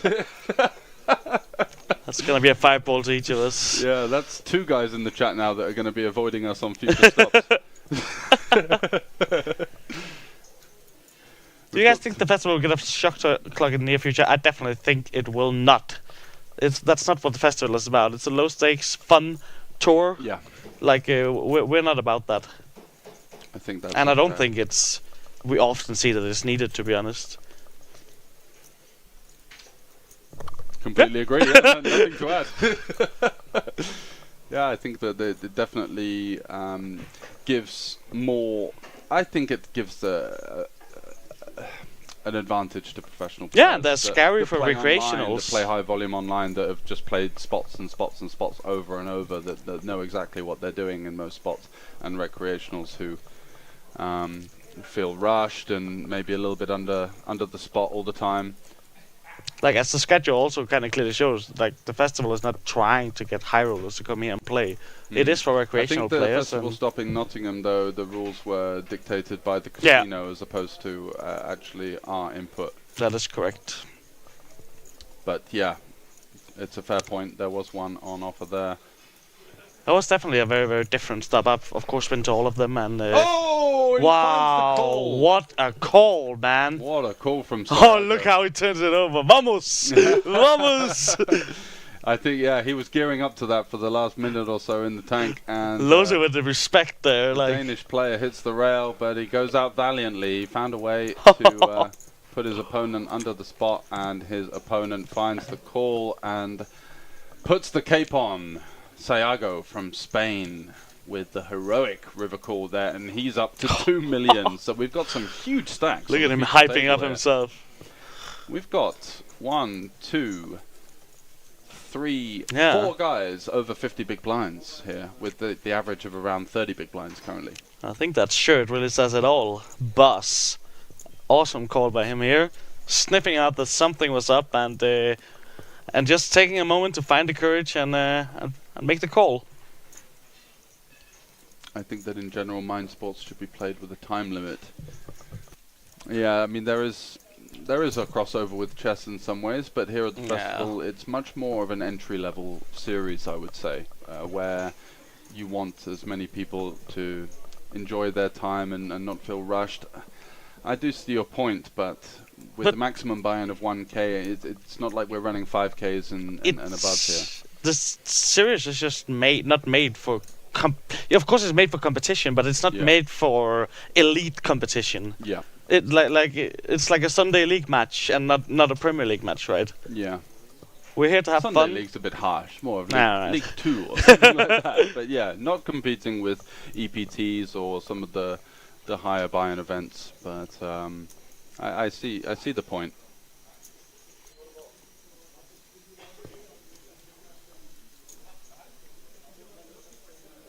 Yeah, professionals are going to be a bit more dialed in. Ding, ding, ding. And so, Love it. Doesn't this body guy have better stuff to do? Yeah, exactly. That's fair, to be fair. At least it gives them more chance to follow their intuition rather than... Yeah, but it's just... I think it's scary for recreational players to play with a shot clock. I think it can be dialed down to that. Like, So it's not a comfortable experience. Getting through the jam with the king 10 off. Yeah. It's a bit wide. 12 bigs, yeah, a little bit. I'd rather go for a raise fold, personally, with king 10. I was actually just looking at 12 bigs from middle position yesterday. Yeah. And it definitely likes raise folding more with those kind of hands. Yeah. Ace-9 suited and... Of course, jamming. It was folding up till 4s, I think, and then just jamming pairs. Yeah, and up as you until get deeper into the tournament, the value of those lower pairs diminishes as well. Yeah, this was pure chippy V. Okay.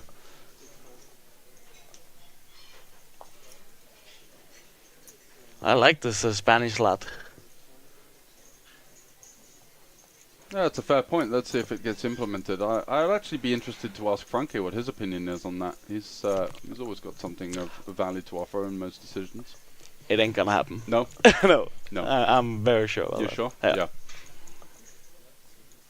I think it goes against the nature of what the event is meant to be. Bogevsky here, pocket jacks, 12.5 blinds. Yep. And we have a Finnish guy here. The ace queen. When did he join the table? Yeah, exactly. He's basically all in with ace now he's queen, in there. so good luck to him. Straight in the mix. Yeah, finding the right time rules, finding something that's not giving too much of an advantage or disadvantage. Exactly, it's a tough one. And we have the classic play pair Pohjalainen against Bogevsky. Clean flop for the clean jacks. as a whistle. No sniff of a backdoor for the Nope. ace queen. It's gonna be an ace on queen And here. it's, yeah, 2 overcards only. Oi. Paint, but not to be for the Finn, who unfortunately takes a bit of a crumbling there. First hand in, ace queen in the big blind, Welcome, facing sir. a short stack jam, and halfway out the door. Look at this guy, gangster. Or Bogievsky, Yeah. the Macedonian flag. But I think just in general, like, I haven't really seen much tanking going on either, because like No, I don't think it's because the been an pressure's off issue. without the implementation. Yeah, like you need an issue to offer a solution, and I don't really think we have an issue. Yeah. And you can always call the clock if you think that someone's overly taking the piss. Yeah. But then that does actually usually makes the decision longer in some ways. 'Cause then you're like, fuck you, I'm going to take as much time as I like, wait down to the last second. But in those spots, it's just super important to have competent floor, and we have really strong floor managers here at the Banco that, like, you can do it once, but then they're gonna be a hawk They're going to over be your on table. you, yeah, they'll be lurking around and surveying your every move. So Vena is opening up to 45k. Bogojevsky gets out the way. Siago in the cutoff with the pocket fours, facing a sub 30 big blinds open, or 30 big blind open. It's going to come along for the ride. Yeah. He has momentum. Yeah, and the small blind can't reopen the action because he's so short. So it's kind of advantageous. In And that the big respect. blind has a big stack too, which I guess it's good Not for going him. to see much squeezing going on here, I would imagine, or less than you would expect. Yeah, usually waste time because people have a very kind of defensive Yeah, reaction exactly. to it a lot of the time. Just like, how dare you call the clock on me? I'm going to take even more time. One guy at Showdown. That is the thing in mixed games, isn't it? Yeah, it is. Those draw games. Oh, you got there? What the hell? Yeah, I think we saw even a good player at our table yesterday when we played some mixed games, just sitting there looking at them forever instead of just tabling the thing and get on with it. It's just like, God, man, you got outdrawn. Whatever, get over it. Next hand. Yeah. That's why sometimes in the Super Dealer's Choice games it does feel like 10 hands an hour. It's just like, even though the games are high skill edge. Because we got no one fucking knows the rules. Yeah, no one knows the rules. Everyone's asking like, oh no, the card should have gone there, not here, and the stud and all that kind of thing. Made me a couple hundred yesterday. And Sayago is going to take his force to Showdown here. And the 9 on the river doesn't improve Vena. Exciting hand of poker. Does he want to try and bluff some of the ace-high hands that could be trying to navigate to Showdown that potentially Siago could have? Should be Not insta-banned. that many. Ace-7, ace-10, and he's going to go for a bet here. Most likely going to be an effective one too. A little stabby. Yeah, snap Does fold. get it through, so it gets the better hand to fold. Nicely navigated there from the German. I don't know how credible it is though. Works out. Yeah, he's checked back twice. Let's chuck a bet in there. See what happens. Surely a lot of his flush draws are betting the flop. That old chestnut. Yeah, pocket pairs with the spade, I guess, is going to be a hand that could arrive. Yeah.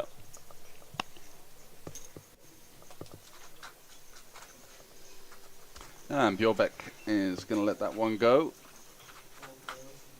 Got the jam through, so he's done his work for at least this orbit. Waiting for the next one to get the jam through. Just going to take a quick toilet break, and I'll be right back. Yep.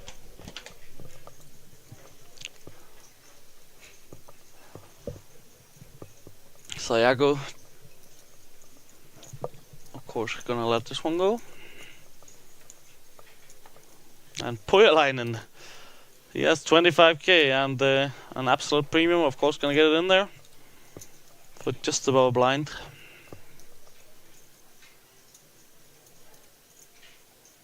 And he's gonna be up against the something hand of the German player, Wiener. 650. I got a 10. How good? Yeah. That's true. You love more of that mix games. Wow. Buyerland just flopping the nuts here. And he's gonna get up to 80k. 4 big blinds. Of course, still has a lot of work ahead of him. Spot on single.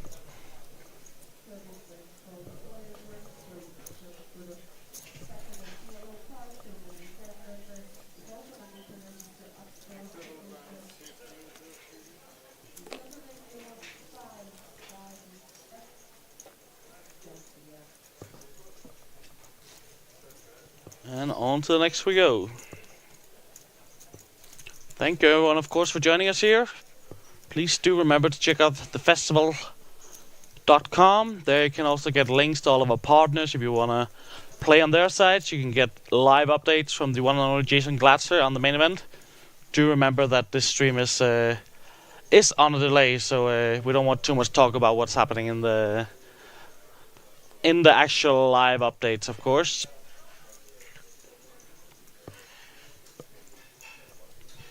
And yeah, enjoy the show. It's gonna be 2 more days here of fun and games,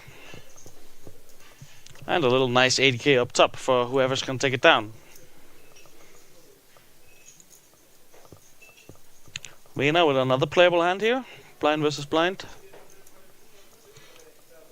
21 big blinds. I think he has the effective stack, maybe not. No, he's not. Tomorrow is the final day indeed. Yeah, he's just contaminating. I think it's around 10 effective. Yeah, it's even less. Oh, and pocket 6s. Björbeck wakes up with it, and we have a flip here. Björbeck at risk with the pocket 6s. Yeah, we're starting early tomorrow. Already at 12 o'clock, we have a 60 euro tournament with 1,600 euro packets to the festival added. That's really, really good value. Oh, and it's gonna be an issue now for Björbeck to stay alive in this tournament. He needs a 6 and only a 6 to stay alive. Can he get it there on the river? He does not, and he's gonna be eliminated in 37th place. GG to him. And Vena up to almost 1 million here. Some good hands, blind. So undeserved, yeah. How could he lose that?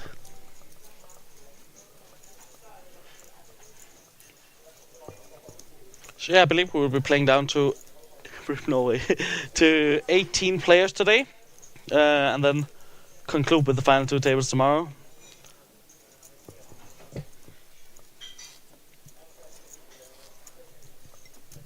And Germany gets another one up on Norway here. As Savena chips up.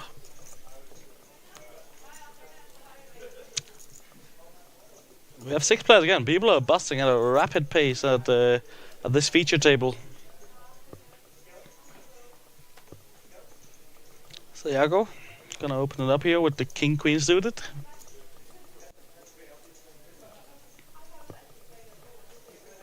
In just a moment.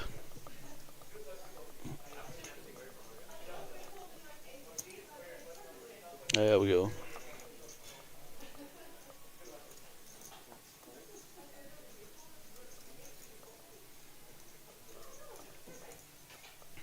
Vena's not gonna have any of that, I'm sure.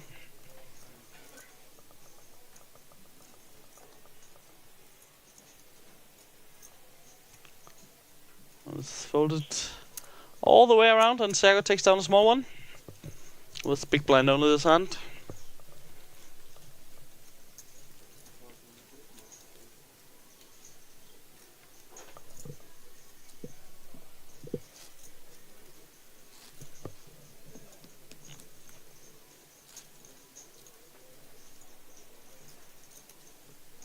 And on to the next one we go. Yeah, I think definitely the second feature table that we've had today, I of course didn't commentate much of the first, have been a lot more interesting, a lot more plays being made, a lot more aggression. the massive hero call from our Spanish boss in seat 2. It's been really good fun.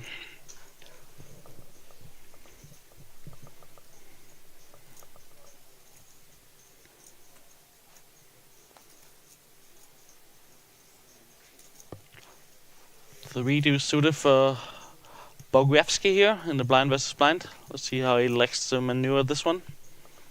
Let's go with the limp. Sayago with the worst hand ever created. But of course better than 3-2s in this exact spot in pure hand equity. I think this is one of the hands that you definitely could elect to raise it up with, just because it has so poor post-flop playability. Can be a bit awkward with the 15 big blind stack of Bogojevski, but I would not have minded seeing Sayago go up to 3.5, 4 big blinds here.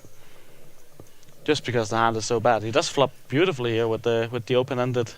It's not many flops that's good for his hand, but somehow manages to find one. Got shot to the 4 for Bogojevski.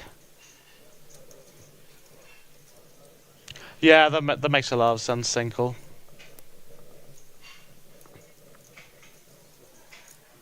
Let's go check. And the front door flush comes in. And the pair for Bogojevski. Flush draw for Sayago, but the worst of them.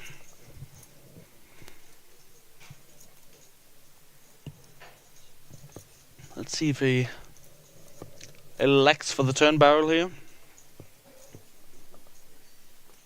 I just want to realize the equity.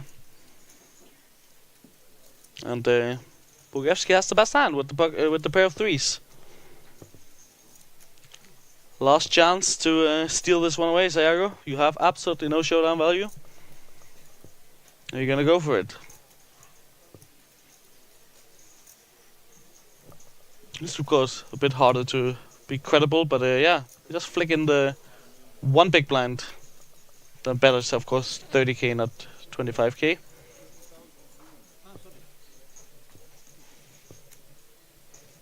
Bogojevski pointing that out too, while not looking very happy. Oh, he finds the call, nice. Good call. It looked a bit like a spite call because he didn't bet the correct amount.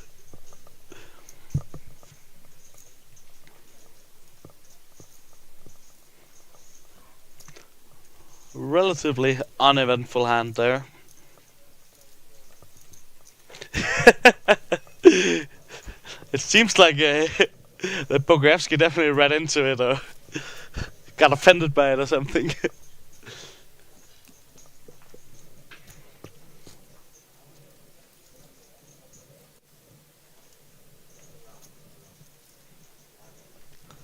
And on to the next we go, I think pretty shortly. Oh no, we will not be seeing the players go on break. There's half an hour until that.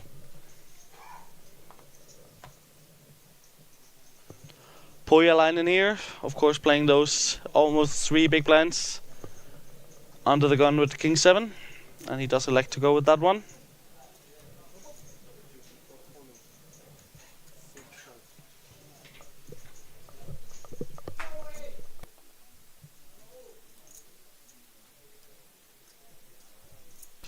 And Vena is gonna give him some action for sure with the Ace Queen O in the cutoff. A hand that's been very gracious to him so far at this feature table, of course. Knocked out the Norwegian player a couple hands ago with the Ace Queen against the 6s.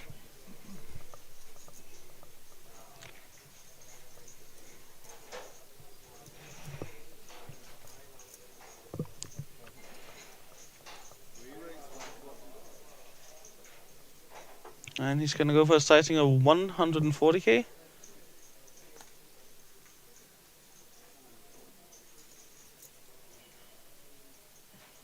What's the Norwegian name for Ace Queen?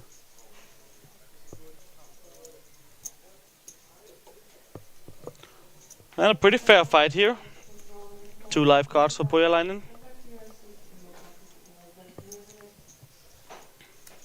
Let's see what the dealer has in store for us.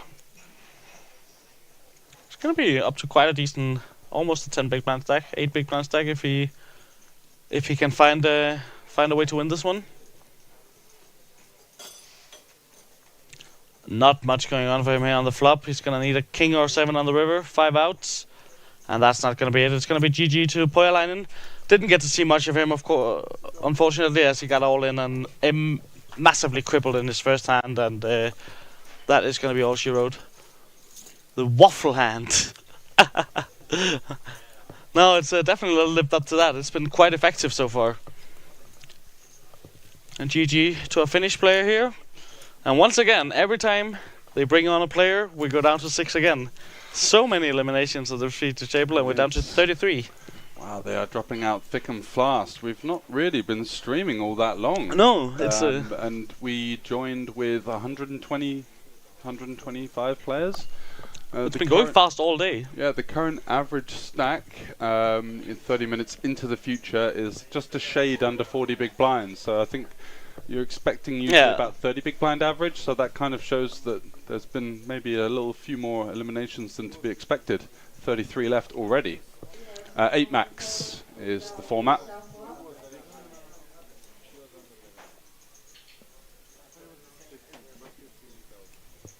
Yeah, back in the days, getting ace queen in for 20 was not the way to go. Now, cooler, brush it off next time.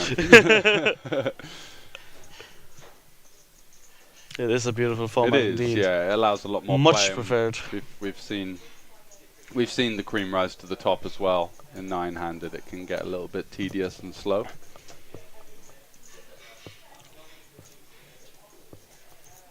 Sayago with plenty of hand on the button, ace 10, and Stranak looking him up and down. He looks very interested. Certainly, can call, can 3-bet here. Yeah, I think both are valid options. Kind of a surprising table demeanor there. Didn't look particularly confident. No. Kind of shifting around a little bit. He is just going to go for the peel. Yeah, we'll be filled out after the next bust out, absolutely. 4 tables of 8. And just to remind you of the pay jumps, because we've been rifling through them thick and fast. Let's go down. Just having a look through the live blog here at thefestival.com. Stranak flopping the absolute best of it with the top 2 pair here, even a backdoor flush draw for him. 31 the next pay jump, up to 2.955. Bottom pair for couple, and the what a gut flop. shot and overcard for Sayago, yeah. He does elect to check it back. Check back, no spade. Wants to take a free turn card and does improve to a 10, but certainly not the card he was looking for. Stranak goes for the second check with his king-jack here. Interesting. I guess you would do that more with the king of spades, correct? Yeah, potentially. And jack of hearts as well, so doesn't need to protect so much. Imagine having Gladstone doing the updates. Yeah, it's Yeah, he's at top of the tree, isn't he? most definitely.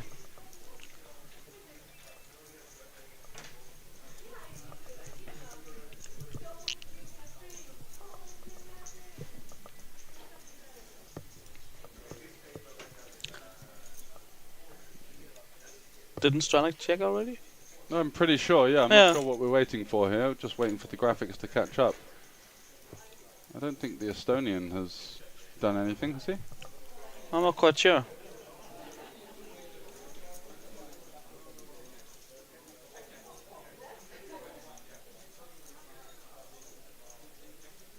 Oh. Looks like No, he Sama didn't. hasn't checked, so he is going to elect to lead. Could have sworn. We saw check flash up, and he's going to go for 3/4 by the looks of things. 165. Seems reasonable. And 2 snap folds, so it takes that one down, and it's a nice little top up for the Slovakian, getting up to 1.3 million now at the 30k big blind, just over average.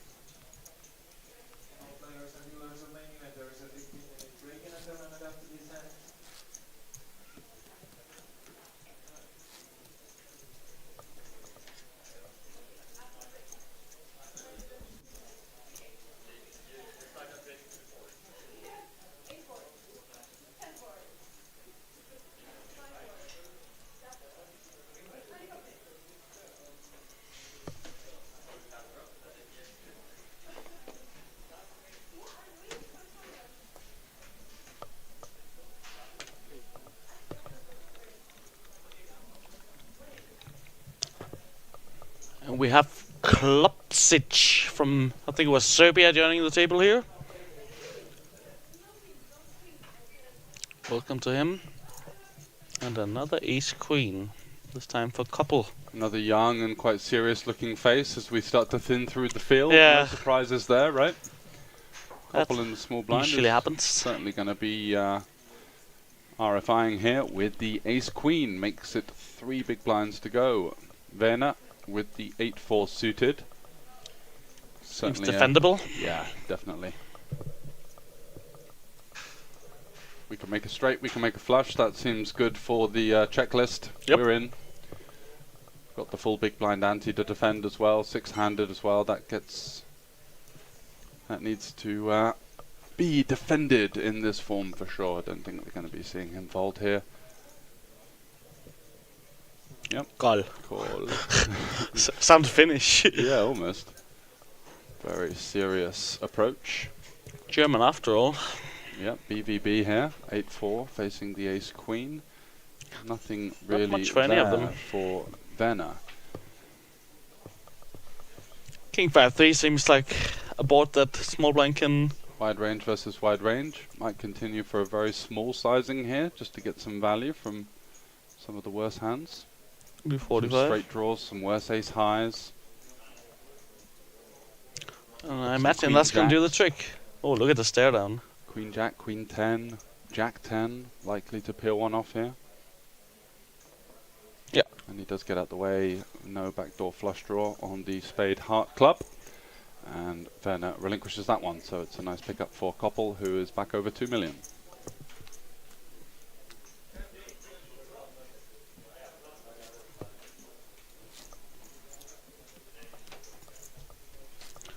I think I'm going to need another pre-break, George. I'm drinking too much water today.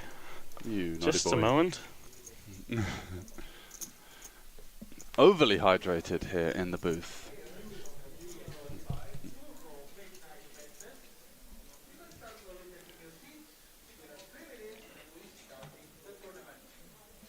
Bodziewski with the back-to-back 10-6, not what we're looking for. 33 left with ADK up top.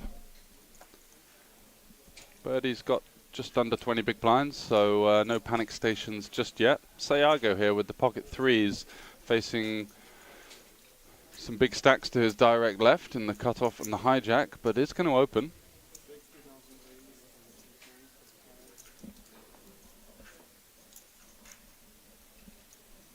And Koppel here on the button will surely be coming along for the ride with the pocket fives. Does continue in the form of a call. Werner with the queen 10 off. Just gets out the way, and it's over to Klopsic in the big blind with king 9 suited. Does he consider a squeeze jam here? Looks like he's just going to call.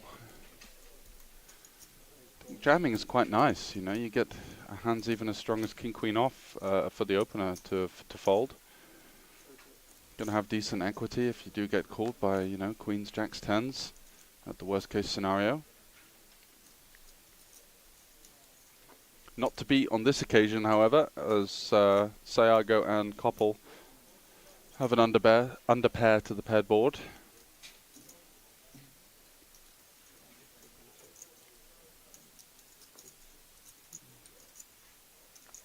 And it does check around.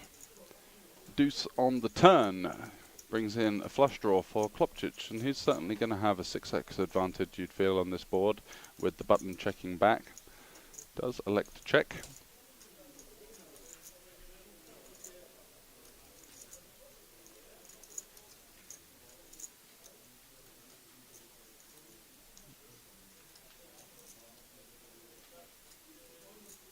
And Sayago now wondering whether he wants to bet. He's certainly going to be quite protected in his check on the flop. I think very reasonable for him to check some strong hands on this board.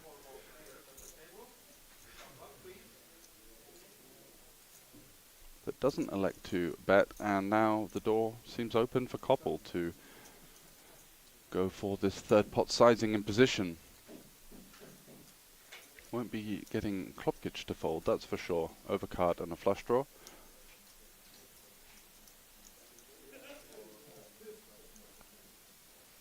he does continue, which is surely too much meat on the bone for Sayago to consider coming along here with pocket threes, and he gets out the way. So is there going to be a heart or a king? There is. The Jack of Hearts improves Klopkic now to the king high flush.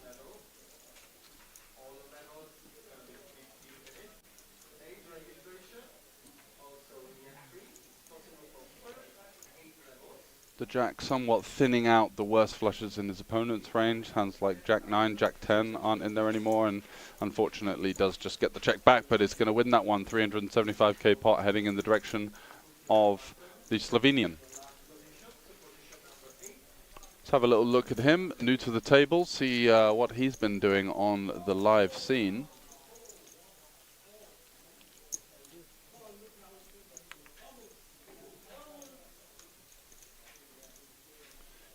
Yeah, for the most part, the dealers and floors are almost primarily Slovakian or Ukrainian. Lots of Ukrainian dealers, and some of them working through the ranks here in the local staffing as well. Came over because Bratislava and Slovakia in general offered lots of opportunities for them to come over and seek paid work with the unfortunate goings-on in their home country. A new player in the seat 1. Very disguised. Yeah, under the hood. Voldemort. Number 1. Looks like the guy off of Star Wars, you know, the guy that's always under, the old guy that's always under the big cap, the hood, sorry. I'm gonna have to admit something here. What? Haven't seen it. Oh, really? I haven't seen much, but let me see if I can remind myself of the name. You've seen your fair share of things in your life, George. Yeah, not much fantasy though. Just been out there living and breathing. Yeah, you're one for the real thing. Yeah, this guy. Oh yeah. Yeah. You're very right about that. Darth Sidious. There we go. So, considering we don't have his name, he's going to be Darth Sidious from now on. Down So to Klopkic 32 already. Also a player with low cashes, and that's kind of another testament to the fact that we were talking about this a little bit earlier on. The festival being a great grassroots festival in terms of getting some of the lower stakes players some opportunity to not only get a big early career defining score, but to build their way up the ranks. Yeah, and get that experience of playing for the big bucks, right? Yeah, not just the €125 side events, but a chance to satellite their way into the main event maybe, take a shot at it, sell some action potentially, and get some experience in a slightly bigger buy-in with meaty money up top. And Bogievski is... Did he just jam there? Or? Yeah. Yeah, wow. Yeah, no chill. 22 big blinds, BVB, certainly going to be fine for chips, but we're definitely not playing chips 32 left here. Maybe a little lack of consideration for any traps in his opponent's range. Yeah, he said he was going to go to the Namur festival in Belgium, where there's certainly more money on offer, but I think he just likes lording around here. Yeah. Getting a little high five from everyone. Exactly. Maybe signing a few autographs. Yeah, I've been seeing the lines. Yeah. The lines for the signing. He loves every second of it. Absolutely, doing a little bit of a meet and greet. How lucky are we? As he makes his way to the cash desk to collect whatever fresh, juicy cash he's made in the side events. Yeah, but it's also important for us to understand it's not easy. Like, he cannot walk 5 meters without getting recognized. And No, absolutely. You're the guy that won the main last year, man. Good luck. How much have you got? it's Sick. it's him, Phil Ivey, and Phil Helmut in my book. Yeah, that's the top 3 power rankings for star-studded poker players. Sayago. Or egos. He's going to do a dinner with the fans in Prague. A little public appearance act. You got the cheap early bird tickets. I missed out on the pre-release, actually. Yeah, I tried to get the golden circle, but it's all sold out after a couple minutes. He is most definitely still in running and doing very, very well as well. We could definitely be seeing some Bade here at the feature table. Looking forward to it. It's always fun.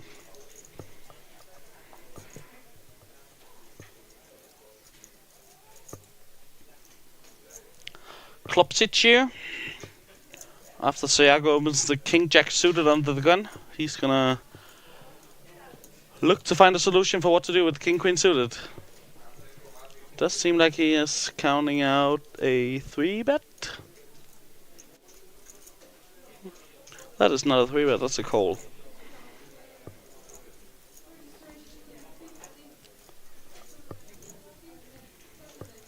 Seems reasonable.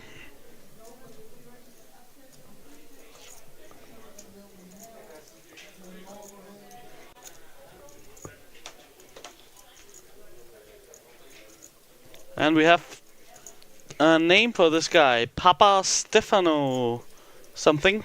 Greek not guy? Darth Sidious. Apparently not. Okay, fair enough. Papa Stefano. He Such comes a along. Greek name.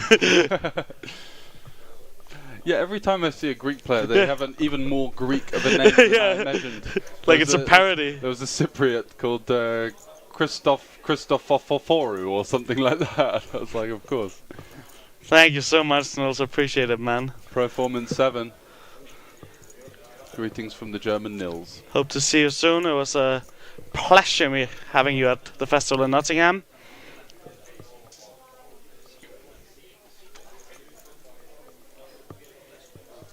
And Papa Stefano getting the best of it. Klopsic had king queen of diamonds before, okay. so I'm pretty sure that's his hand. Yeah, can't have changed really. It's not sweet on this. And Sayago going for the c-bet here.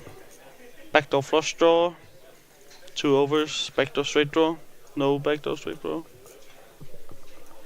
7, 8, 9, 10, jack. Backdoor straight draw. Hey, there we go. What a talent. Queen on the turn could spell some danger for the Greek, as he's could be facing a big bet here from Sayago, who we know is extremely capable. Made a pretty big hero call versus a Danish player previously in seat 1.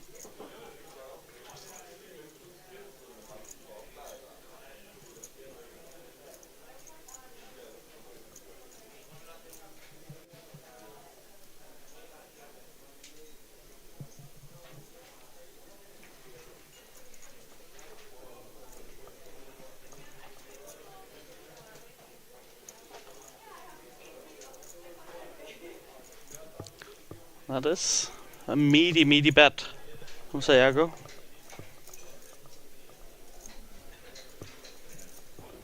More.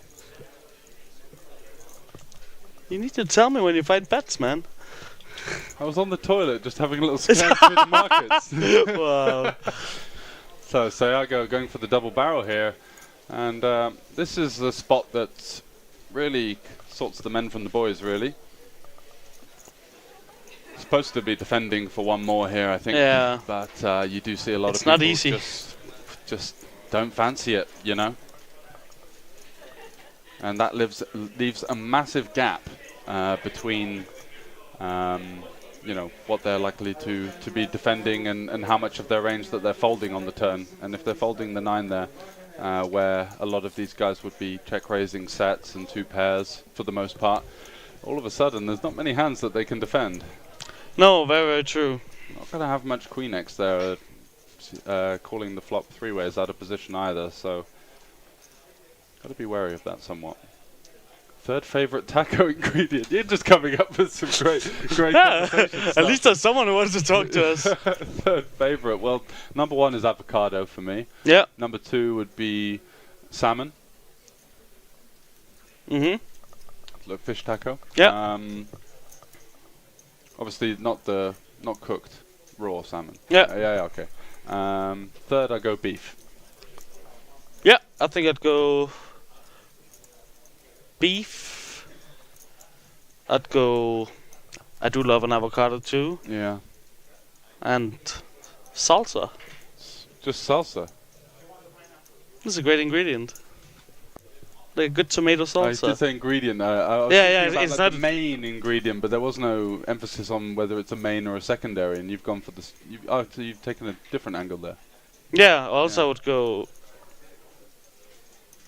No love for the mango. Mango. absolutely no love for the mango Wow. here. Yeah.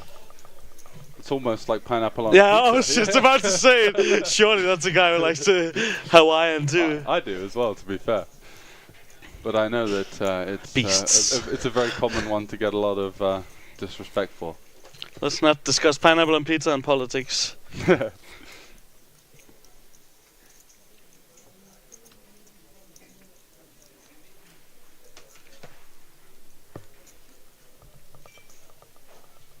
Pineapple and mango tacos. There we go. We've seen it all. I had some excellent tacos in Vilnius the other day. Yeah? What did you go Top for? place.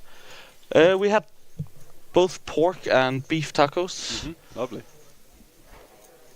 with some really good hot sauces and all the stuff. Wow, Onion. 29 left. What is going on here? It's crazy. They're falling like flies. We have a 40 big blind average in this tournament. It seems plays out like it's a turbo. And I think that might be an indication of a lot of players just kind of hanging on and Yeah, exactly. There's a massive imbalance between maybe the more experienced players that are just picking up chips so easily and then getting a lot of stragglers at the bottom end of the ranks. The Alan Kesslers of the world, like myself. I also like to play Limit Hold'em from time to time. So somewhat unwarranted opinion, according to him. That seems fair. Let's not ask these people. They shouldn't be able to vote. If there's an edge, I'll take it. That's for sure. They're getting thinner in the big bet games. That's for sure. So Papa Stefanu looks like he's taking things upstairs, is he? Uh-huh. And we do see a Queen 9 suited 3-bet by the looks of things. What? 100k? That seems... What? Did he try to call and messed it up, or... So Something's off. the combo doesn't seem terrible, but the sizing kind of gives the game away maybe, and Stranak could be pouncing on this one like the hungry vulture he is, looking for any kind of soft spots. Is he going to come in for a 4-bet here? You would feel that flatting would be out of the equation.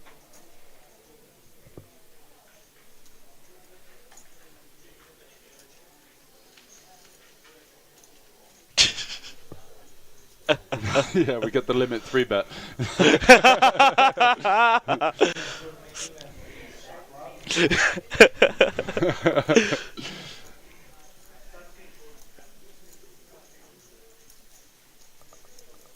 Very peculiar spot. Don't blame him for taking some time. It's not often you see this kind of thing. He's thinking, am I getting leveled here? Is he like... I think with the uncapped range of the German from early position, it's... He's going Oh! to go for it 275, something like that. Alrighty then. I like this. 230? 250-ish? Goes for 250. This is a fun hand. Like... Yeah, now this is where it's interesting to watch, because these spots are... Yeah, they're just so making it up on the run, so right? unnatural. Yeah. It's just completely on the fly, and it's a question of who can figure it out the quickest. Does Vayner know how capable Stranak is as a PLO professional? Yeah, then his candidate is probably not... like Exactly. It's like 33 effective, so... He looks offended. Jamming is certainly an option, considering they may have more information than we do. I didn't see Papa Stefano's reaction when he was forced No, to there was raise. something going on, but we didn't have a good shot of it. We didn't get a good shot, exactly. So maybe it seemed obvious that he wanted to call and was a little bit annoyed that he had to raise. And he does get out the way with the ace-queen. Wow. So Stranak just going to show that That's awesome. these moves can really work out for you if you do have the bravery to take them when they present themselves.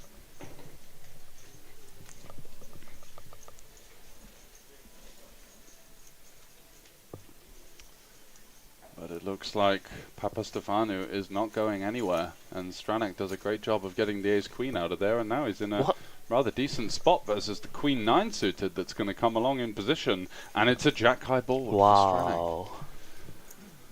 And he's got to be thinking, I don't think my opponent's going to have a better hand than me, apart from some ace-jacks maybe, so it's a pretty nutty board for him.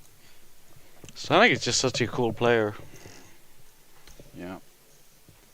It's nice when you flop the top pair at 1 SPR in this 4-bet coup.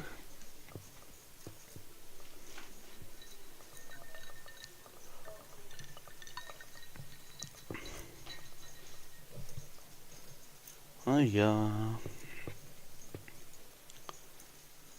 And he's gonna choose the sizing of 125, 150, 165. Third pot size bet.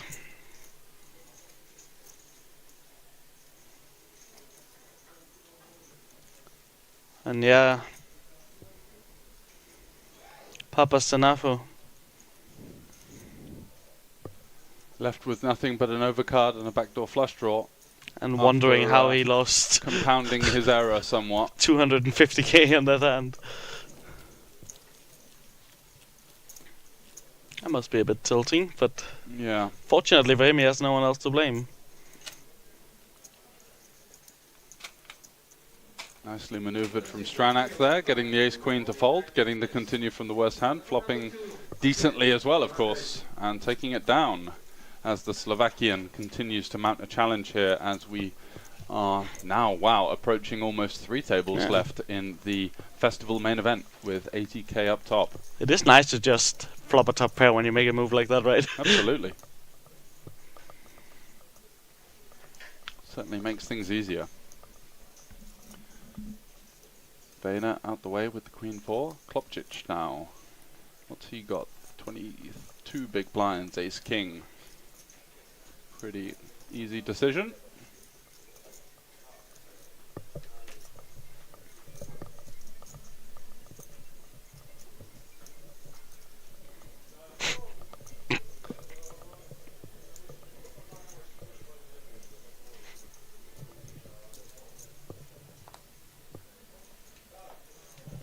It's gonna go with the 2x for a little sprinkle. Little juicener on top. Gets that one through to the blinds.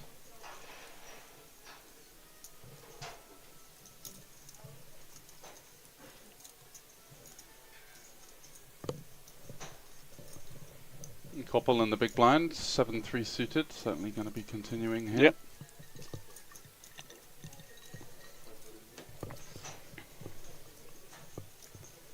And does. How long are you going to play today, Posthuman? We are going to play down to 18 players, as far as I'm aware. Okay, nice.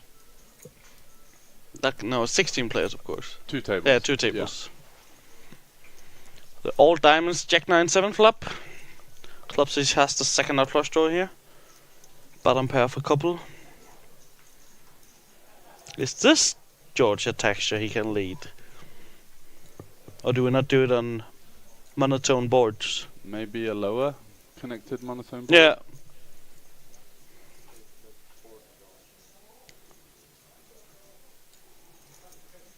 A big blind and a tat from Although it's Klopčić. saying that, even when you've got the jack and the 9, that removes some of the suited combinations that our opponent might open. You know, like ace jack suited, ace 9, king 9, queen jack. What do you think about the call with the 7-3 here? I know you got the bottom pair, but it's just going to be so hard to realize your equity. Yeah, very much so. Kind of interested to see him defend here. I guess he has some really disguised outs on the offsuit 3. Yeah. Making a kind of disguised 2 pair that could help him, but he's got one out to the straight flush chop now. Unfortunate turn card for him as Klopčić improving.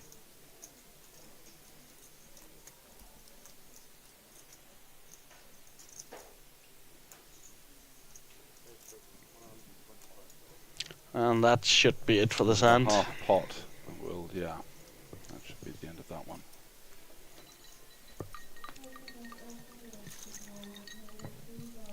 We have free seat on due to be allowed for the Sorin from the waiting list.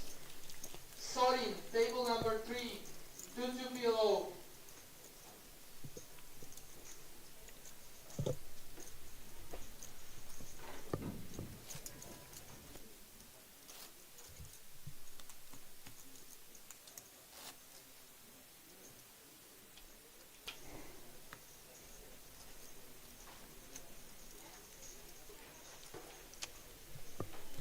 And on to the next time we go.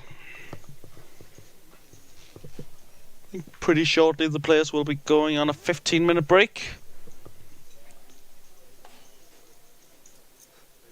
Such a professional. Yeah, that was grasping, wasn't it? Yeah, I was trying to find something.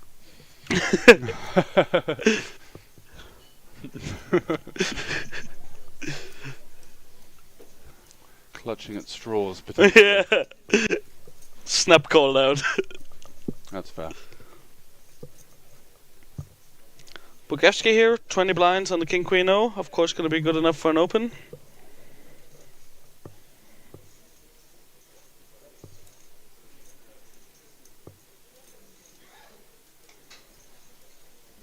Thiago hasn't shied away from V-pipping these No. pairs versus the shorter stack open. But it was exactly the same scenario before, where the big blind was couple with who actually has a big stack. This time he does. No, I'm lying. But yeah, it's gonna be that hand. Let's get a new one.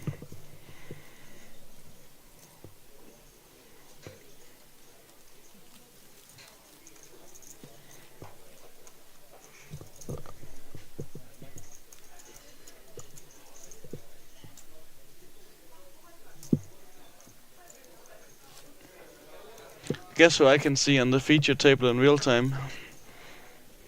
Ooh. Yeah, he always finds his way. Sneaky peek into the future. I guess I can say that when it's out Does of he the have table, the right? absolute lot? We can't quite see Yeah, it. yeah. I spoke Yeah. to him recently. He's good. Mm-hmm.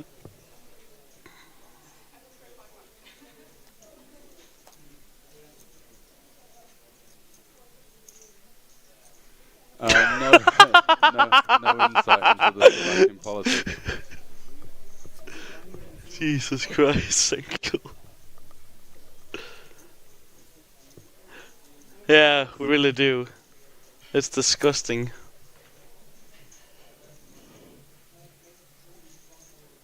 What, was there some smoke in the background?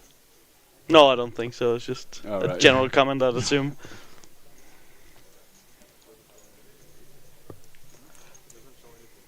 So some of the recent eliminations, Kasper Wirtz that we saw on the stream. All the Danes out. Alexander Golubevs, apparently from the UK. Jostein Grodum from Norway. Jiri Horak. Oh no, Jostein. Yeah. He's a what? He's a great guy. Malta-based. Is working with the poker product with our partners at NordicBet, Betson and BetSafe.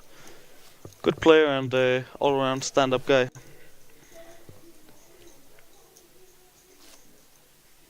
Oh, here we go. A couple more. Jiri Noga. Andrea Atsenzi. Eric Bjorbeck, Yeah, that was on the on the feature, and Max Lozo, we also saw on the feature, that went out in style with the ace, Yeah. just randomly mashing. Becoming a victim of Sayago's hero call. Yeah, completely missed the Slovakian politics one, I have to say, what the deeper meaning or insinuation was there. Stranak is opening it up with the sixes. There's the Slovakian in the limelight right now with the big stack and the grin on his face, and why not? Deep in another main event. Came, I think, final Interesting two here tables. from Klopsic. Bit over 20 blinds, out of position. With the H-Queen suited. And he does elect to go with the jam.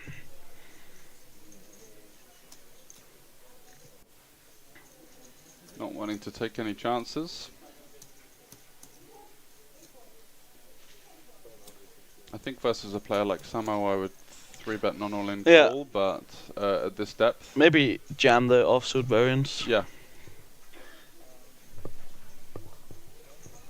Seems quite clean.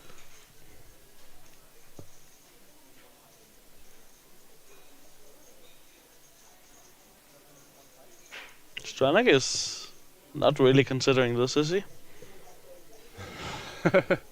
Yeah, there's a lot of partners, and I was speaking to Franke, and he said there's going to be even more announced. So many ways to win a package, as many of the people who are here playing the side events and the main event throughout the week are doing so.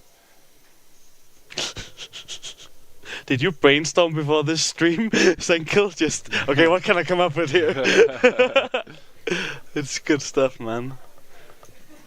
What is Stranik doing, man? I'm not sure. I don't think this is that close for this many big blinds, but That's it. Surely you're 3 or 4 pips off. yeah, maybe 9s would be where. Okay.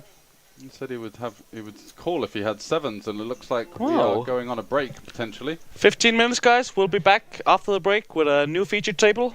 We'll be right back.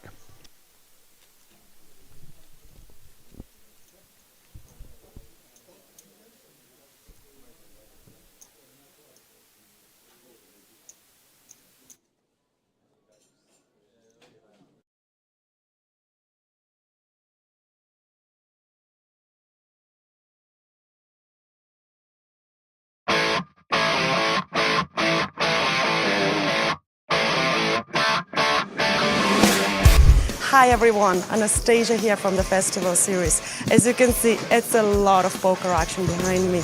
Let's have a look at some highlights from yesterday, day 6 here at the festival series Bangkok Casino in Bratislava. I took our beautiful hospitality players to play bowling, and as you can see, it was both and strikes and smiles for all of them. The action was in the full swing, and some of the players managed to show their extraordinary skills. Going back to Bangkok Casino, we had the last 2 flights of the main event, the final of Hand and Mop Championship, and the most beautiful tournament in the entire festival, the Queen's event. We had a lot of fun and girly chats at the tables. Fantastic to see so many gorgeous women entering this tournament. Today is day 2 of the main event. Follow us to catch up the news on thefestivalseries.com and on the social media.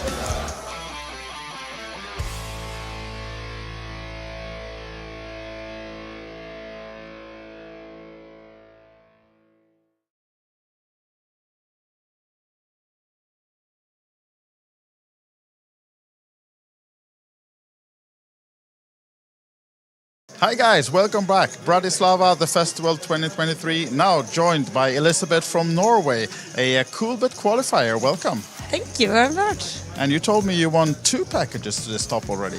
I actually did. I played the first Queen's package, which was announced on Facebook. I think it was Coolbet. It was the first one they will ever get, and I was like, of course I have to play this one. Yeah. And then it was top 3 who get paid, and only a woman. If a man wins, he had to give it to a woman. So we were actually 2 women at the podium, and the third was a man, but he gave it to a woman. So it was fun actually. And then you won a full package as well. Yeah, the same week, weekly final. I actually managed to get a ticket to the weekly final through a ticket. So I qualified through a qualify, and then I did this as well. So it's all good. All good. Well, nice style. And now you're playing the Queen's tournament today. How's it going so far? I think I have double average, which is 30,000. So we are just finished with the 500, 1,000 blinds, and now it's break. I think I have like more 60, 65,000 maybe. Okay. So I'm feeling good about this day and about the atmosphere and everyone here. So, yeah. Lovely. And normally when we bring poker players in front of the camera, they may be not so used to that, but with your background, I know you're familiar a lot. You tell us a little about what you do, otherwise than poker. Otherwise than poker, I do social media for a living, and I actually do like reels and also photos. I'm a photographer as well, so I've done a lot for Coolbet and poker in general. So yeah, it's like kind of what I do.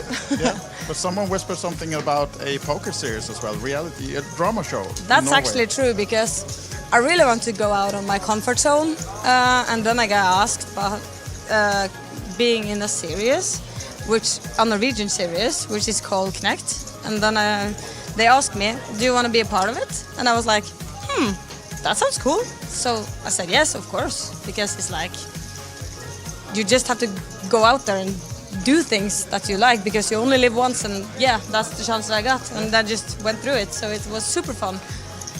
That's actually a drama series of the like poker, but also dark gambling, so it's like You can watch this on HBO? on HBO, yes, so it's you better watch it if you haven't. Absolutely, well, sure. Connect is the name. Hit it up on HBO, and looking forward. I know you're still in the main event here as well, right? Yeah, I qualified for day 2 with actually a good stack. I actually qualified with 175k, so I think it's gonna be a good day number 2 as well.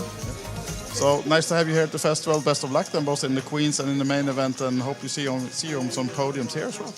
Let's hope. Thank you. Bye bye. Bye. Ciao ciao.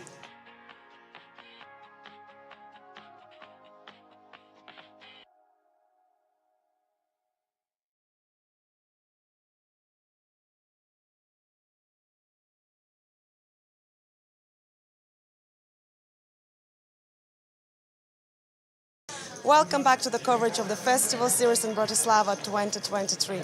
My name is Anastasia and I'm joined by Roland, the commercial manager. Yes. And I saw you also playing, you're here around, so can you please introduce yourself to us so we know who you are? I'm Roland Boothby, Head of Partnerships for THM and GPI. We, as of this year, have had a event partnership with Franke and the festival.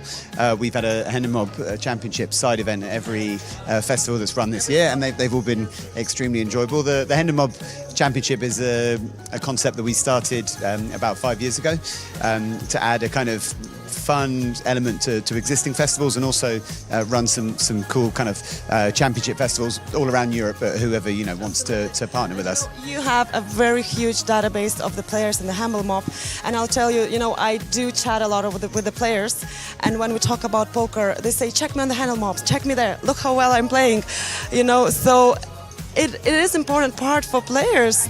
They always like, look how cool I am.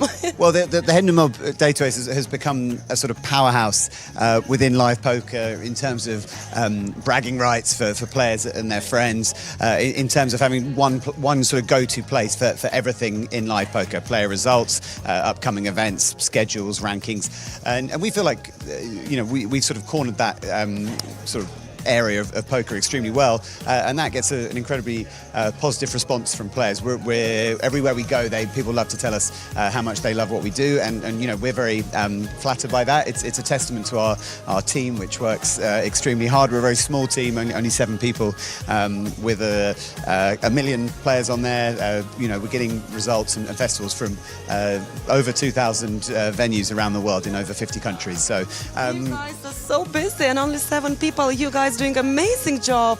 Well, we are very busy, but it's, to get to come out and hang out at festivals like this with the festival team and their brilliant team on the ground is the kind of reward that we get for all the hard work we do. Maybe the kind of less glamorous side of things. So this is the kind of the sort of cherry on the top when it comes to working in the live poker environment. It's just brilliant to come to these events and meet all the brilliant people who work for the festival. Yes, and we are happy to see you and your team here, which means a lot to us.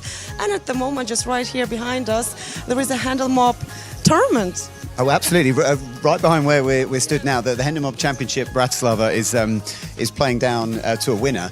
It's slightly unconventional start time for day 2. We actually had 0 tables available until about 20 minutes ago. Every table in the festival is currently full up, and there's a lot of. Those who are here will know there's probably 5 or 6 rooms, all full of tables. So what an incredible atmosphere on a Friday night here in Bratislava, to see every single table full at the festival. Hundreds of players playing all sorts of events, mixed games, Hold'em, Omaha. There's a PLO/PLO8 going on right behind us. There's open face Chinese. There's a ladies event going on. I saw you in the ladies event, actually. Yes, I tried. Why aren't you playing in the ladies? I bubbled on the final table. I'm sorry to hear that, Anastasia. I'm sure you were very unlucky. Poker. But we had a great time. So let's try to forget that you're here working. Let's try. So say as a player, so you're here.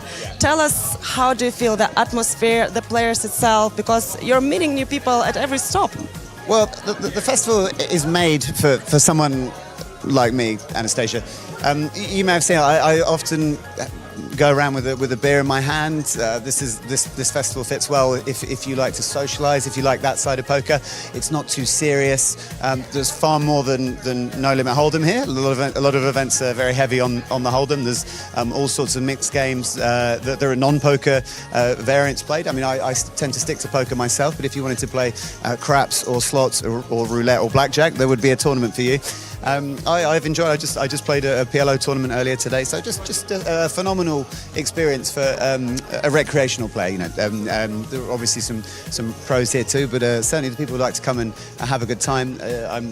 Everywhere I look, I'm seeing friends and people I know very well, and people I enjoy hanging out with. So I feel very lucky. It's a blessing to be able to come here and meet and play with friends and. It doesn't feel like work sometimes. It feels like a blessing, and just to be involved with the great team that work on the festival is a privilege. I mean, we're all team. We work hard. That's what keeps us going. So we barely sleep. Do you sleep? I sleep a little bit, but I notice you and your team. Everyone is still here when I leave in the evening, and you're here before me in the morning. So, you guys do an incredible job. Human beings have to sleep. Sometimes, you're sort of bionic humans who don't require sleep. But no, you guys do a great job. The content that goes out is brilliant. The pictures, the videos. I mean, there's nothing better as a poker player than seeing a great picture or a great video of yourself at the tables. Something to show to your friends and your family who don't necessarily know poker that well or don't really understand poker. They understand a good picture of you, facing a tough decision in a tournament. So that's very important. It makes people feel good, and it helps people understand outside the kind of this little bubble that we live in and we work in, what poker is all about, and potentially brings new people to poker as well. So it's very important, and you guys do a great job in sort of the whole operation that goes alongside the tournaments.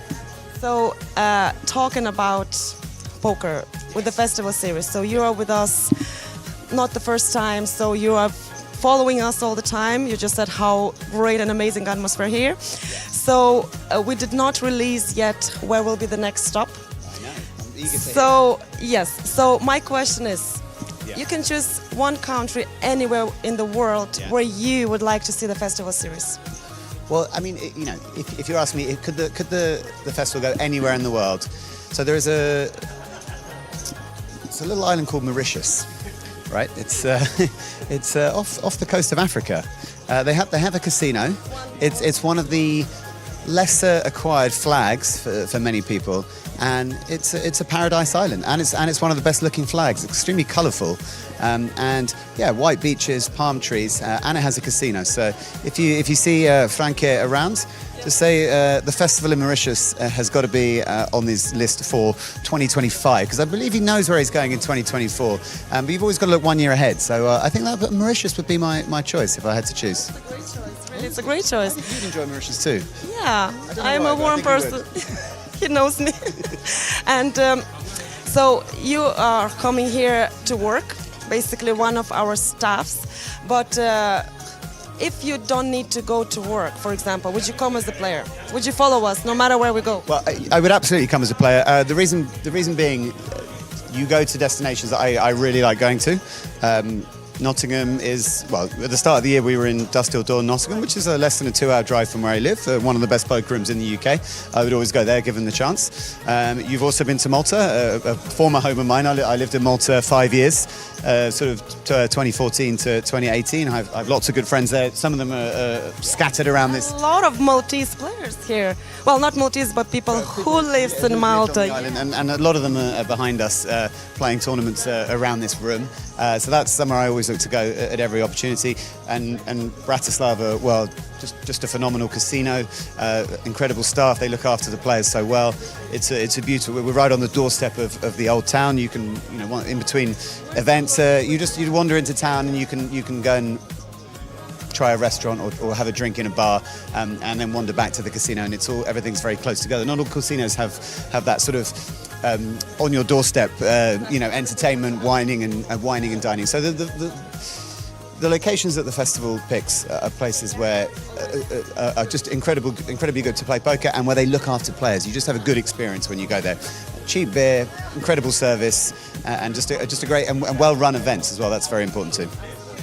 So before finishing, we would like to say definitely hat off to all people who are working really hard behind the scene, yourself and your team, casino managers, dealers. Yes. Can I name drop some people in my team? Well, I do. Yeah, shout out to the whole Hendon Mob team. Hans Kleinsman somewhere behind us. Our big boss Eric Danis, president of GPI THM over in Vegas. Of course, Wesley McKenzie, Anthony Charter, Fiobia Manicolo, and Hamid Kasani. That's the crew. And much more people around us behind the scene. Exactly. So. Yes, thank you so much for doing that. Thank you so much for making this happen, and great job really regarding Hendon Mob. People do love that and they do need that. You're too kind. Thank you very much. Thank you so much for joining us, and see you around. See you around. It's been my pleasure. Thank you.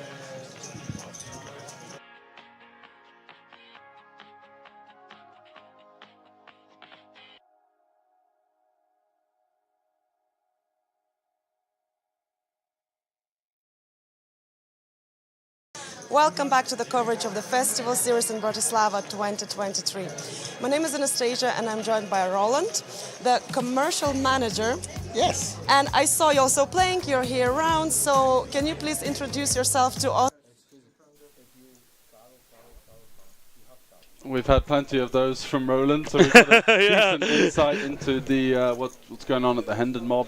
Of course, the largest database for poker worldwide, and it's great to see the continuation of their partnership with the festival. They often offer the Hendon Mob Championship, which you managed to get a min cash in. Serial min casher in the booth.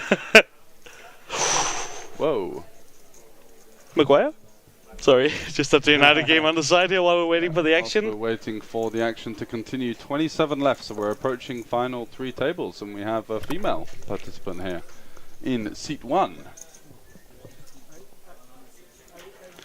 I think... Yeah, we should get one more player now? Maybe not. No. So who do we have here? Of course we have defending champion Molinar, playing like 1.5 million, I think. Wow. Yeah, that's a huge stack of golden 25k chips. For those of you tuning in, the 5Ks are in blue, and the golden chip is the 25K. Looks like we've got rid of the yellows. They got chipped up. So just the 2 chip denominations in play. The big blind is 40k. So Molinar with around about 40 bigs. Is it 1.5? Yeah. Just under. No DTO patch though, or is that on the other side? Maybe that is. Look, yeah, he's got it on the wrong side. Needs to change that one up if he wants to get in the good books of Mr. Dominic. And cards in the air as we continue here in the main event with 27 left. 27 as seems like everyone's got quite big stacks at this table. We have Aziz back at the feature table. We saw him earlier. He has 1.3 million. Yep. We have Carlson here. Whoa. Not that many chips, but what a hand. And she's got aces and the hijack off of 8 big blinds. Just going to shove it in. El Khatib, the Danish guy we've had earlier. That Vexi we've had. Then we have Alm from Sweden. From Sweden? Why is he tanking with 9 deuce off?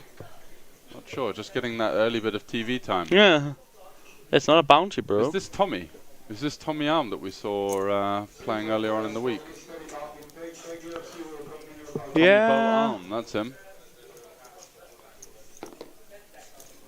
1 cash on the Hendon, did go deep in the 250 deep stack, Bratislava deep stack, I believe. I think he got 3rd or 4th place there, so certainly bolstering his Hendon Mob. And once again, here, going to be cashing for 2.7k. At least. At least, exactly. That's the key word. 2.955 actually, so. It's going up there. Yep.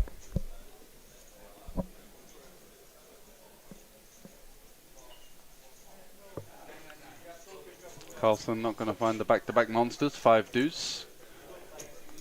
Finds its way into the muck as we fold around to Michel in the small blind. Ace 7 off. Looks to be about 1.2 million. Just about 1.2 million effective BVB. Yeah. He's going to go for a limp. Yeah, it's definitely a hand you can do kind of whatever you want as long as you don't muck it. Yeah, for sure. Wants to have some aces in there. I see he's coming in with the race with the mystery hand. Very quickly as well. Yeah. Yeah, he has attitude, that lad. Assis, is that a Iraqi flag? Yeah. Yeah. 180k, so that's 4x. Quite interesting to see how Molenaar will react here. Madged Assis has yes, total a live bit. earnings of 294. Oh, Egypt. Egypt, Yeah. is it? Oh, my bad. And yeah, he's local here. I think he's living in... Oh, and Molenaar jams it in there. Wow. Taking the spot, not having any of it. The big blind ISO here from the elderly gentleman doesn't shake off Molenaar here. He's gonna And go it for seems like that was a good decision, doesn't it? Yeah, it looks like it with the little pause and the ushka. Look at it. He Does gets it shown again. a card, he just doesn't Yeah. do anything with that face of his. I've Well taken played. that one. Nicely executed there for Molenaar, up to 1.6 million. As we've got some Drea fans. Go Drea go, says Vottengard.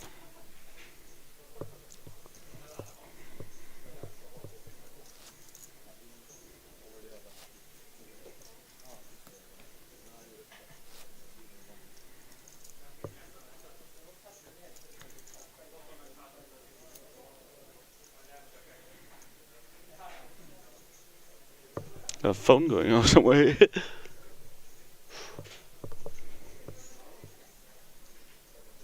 Khatib under the gun with the queen jack off, 6-handed. Certainly a candidate for an open. Does let it go. We saw him favour the passive route most of the previous feature table appearance. And Vaxi does take the option to open it up with the ace-7 here, playing just over 35 big blinds. And that's going to get the job done.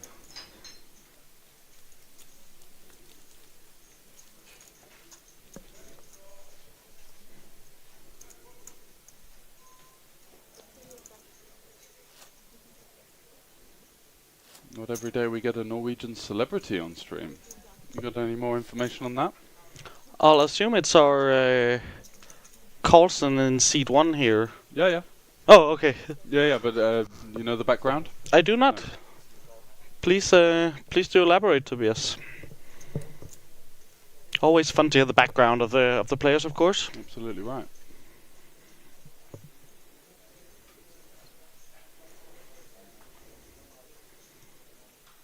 That could be another shot at Keita since he's been on 2 streams. Is there a mistake in the prize list? Yeah, there was the mistype, the 3.6 instead of the 2.6.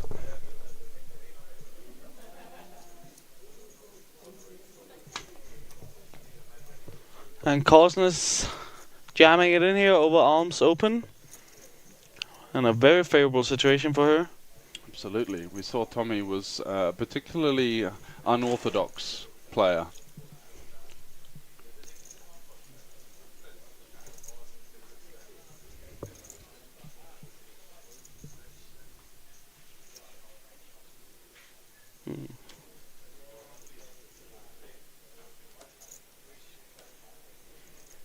And he is deep into the tank here with the ace-3. Drop the cab, turning around. We have free seat on 2 to below for the He's Sunny published a from book the about waiting mental list. health. Very cool. Sunny, table number 3, 2 to below.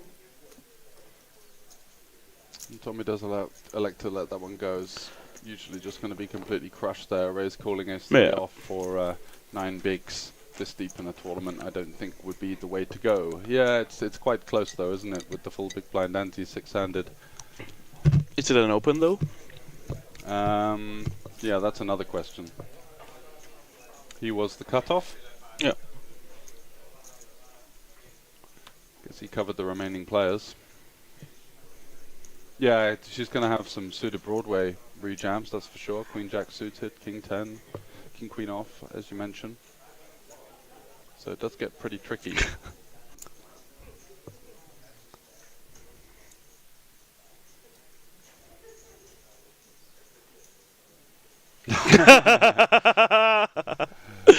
The lineup seemed weak behind. Assis going for the 2.5x. And Carlson this time letting go of the Jack 10. She's done a decent job for the... Assis is really, really poor at scanning the cards. It's him every time. Maybe he's doing that for Yeah. his own entertainment, let's say. Doesn't want... Very solidaric. Is that a word? No, I he's don't not think showing solidarity. to the stream. Yeah. To the ethics of the stream, potentially. Yeah, you do need to tighten up. I'm not sure I would have opened there with Molinar on the button, personally. Ace 4, Ace 5, maybe. Yeah. Getting a little scan here. But as you do get deeper into the tournament, the Ace-X blocker does become a lot more relevant, so don't blame him for taking it. But yeah, against the 9 big blinds, in the small blind as well, where you get the big blind and the ante as the overlay. So these were the 4 tables that's still remaining in this tournament. It's getting down to the wire. They have been playing for almost 10 hours now today. So fatigue is definitely also going to be a factor at this point. Yeah, definitely. Play continued at midday local Oh time. yeah, it was 11 hours even. No, yeah. So... No. What? 11 hours, yeah. Yeah, yeah. Math.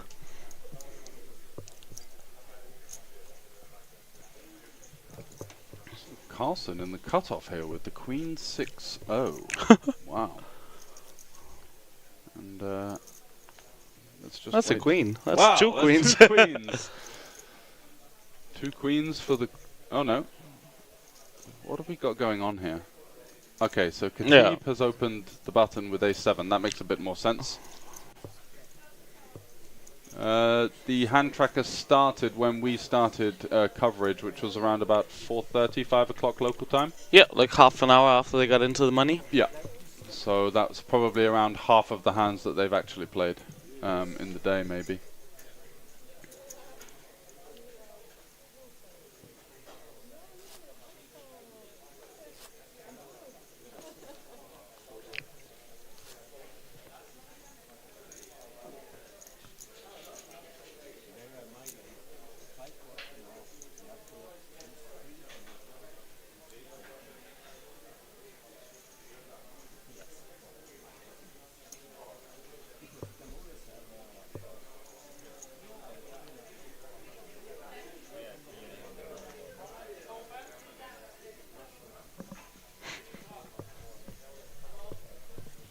And on to the next time we go. Yellows are 25k. Yeah, the yellows were the 1k, so these ones are the golden chips, which is always quite a strange one. Yeah. To so close in denominations, and they look so similar on the stream. But these are the chips that the Banco Casino have for their usual tournaments, which are often not streamed until the final table, where the yellows are never in play. Khatib does like to go with the open here, the Jack 7 suited. And a call from Vaxi on the button. Alan with the A6 suited. Also elects to call. Aziz, the Egyptian player, actually came second in the Coolbet Open here in September. For cool 39k. And has won a smaller event over at the other casino for 6k. Just a month or so ago. So not a bad coming fall into he some has. form. Yeah. Not a bad couple of months. 4 ways to the flop here. Oh, 3 ways to the flop here. Does come queen high. Potentially could be interacting with Vaxi. Tommy just going to be going for the completely random stab here from the small blind. Yeah, he's playing some unorthodox poker. And gets through one. Does Vaxi have anything to continue with on the button here? Oh wow. The way he communicated looks like he was not going to participate more in that hand, but he is going to go ahead and call with a mystery hand. Comes along for the ride. 3 on the turn. Still very little equity for Tommy versus what might continue the flop, but He don't care about that. no, he doesn't. He's ahead of straight draws, so he's going to go for another street of value.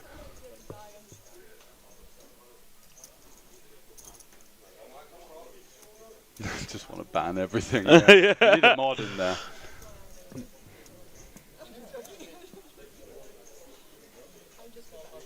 Tommy with his patented size down with the random stab. We saw that in the Bratislava deep stack earlier in the week. Was doing some rather unorthodox things. Actually, one of the main hands of that TV table was him 3-betting 10-3 suited. Oh, yeah. Small blind versus button. Gets called by 9s and just overbet jam the turn on like a Jack 4-4 kind of texture and got 9s to fold. Something like that. It was rather bizarre. Is he going to go for the third barrel here? Yeah, the board just gets worse and worse for him. Jack 10 gets there, flushes get there, and we're just still left with the random A6 of hearts leading into the field on the flop. Another small bet coming in, it looks like. 700k out there. Is he just going to sort of throw 200k into the abyss here? What's that? Not even 150. 150. Oh, and Vashi is not happy about He's it. not happy about it. Has he got some sort of... He's got a queen 10-8 that's like, suited you hit or a something? flush. I don't know what's going on in this end. It's good to see we can also have out-of-line activities with 26 players left. Yeah, absolutely. And this kind of unorthodox style maybe seems to have been working for him so far. Is this going to work? He's Gonna not fold happy like about a it. 9 here or something versus a millionth pot.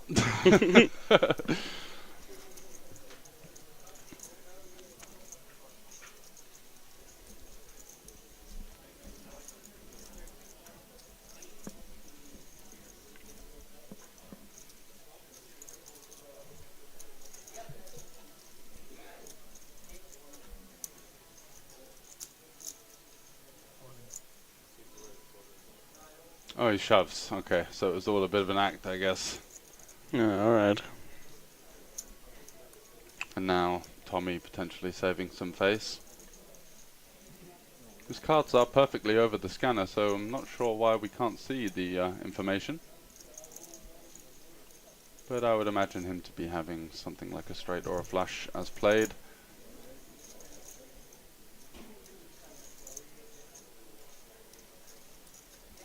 Shot clock. Yeah, this is this okay. Fair enough. I take your point. Yeah, on but you that have one. time bank chips. At least we get a nice up close with that Rolex.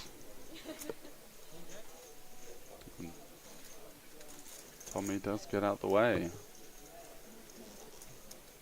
Wonder what Vaxi was Yeah. lurking with there.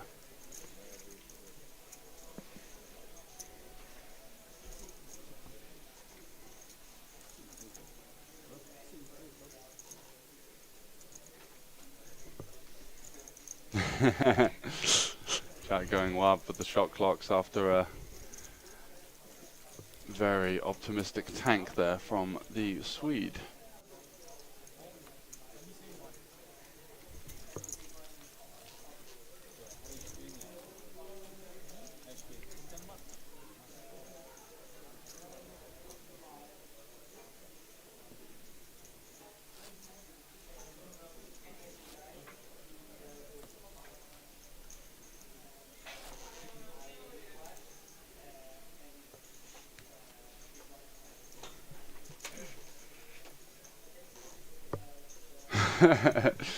Also fair. True. Oh, speaking of Drea having aces. Wow. That's a hell of a way to get yourself kicked off on the feature table. Aces once again for the Norwegian. Hoping for some action this time. Don't jam, please. No, why? Ooh, yeah. Oh, alright. Wow. Finds a way to get paid. Who cares? Despite, you know, aces hard blocking a lot of the calling candidates when you're jamming in such a healthy amount of chips at this stage of a tournament. Now we're talking single. That's in the spirit of the festival. That's quite the cooler for the Danish guy here. Yeah. No chance he's going to be folding ace-king.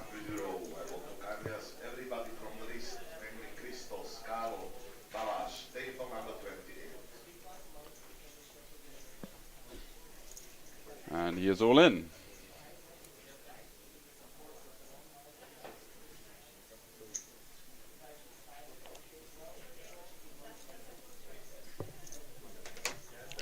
Yeah, and he's gonna need a lot of help to. Aces versus ace-king, as some of the table members express their curiosity over how she has aces. And she simply says, I'm a girl. Of course I have aces. What a flop as well. Yeah, Backdoor maybe spades. a 5. Nope. That's gonna be the it. lockup on the turn, doubling up to 1.2 million. What Yeah. a start for She's the Norwegian. almost 4 extra stacks since she came to the table. Yeah, she came with like 350k or something.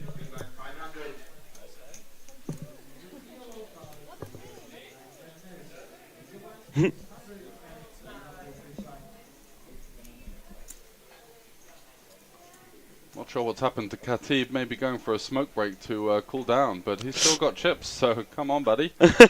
Left than 10. He's back. Okay, fair enough. Meant to just went to punch the wall or something like that.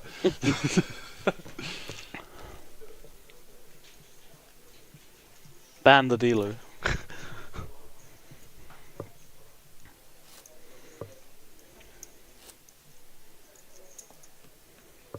Yeah, now the Dane is all of a sudden the short stack after that cooler. Yeah, Scandi on Scandi action there, going in the favor of Norway. DJ Reggie. We would love to, but Yeah, we would love to, but our hands are tied, unfortunately. There's simply nothing we can do on that one for fear of losing our jobs. Yep. And violence. Sanity. Yeah. And yeah, exactly. Health.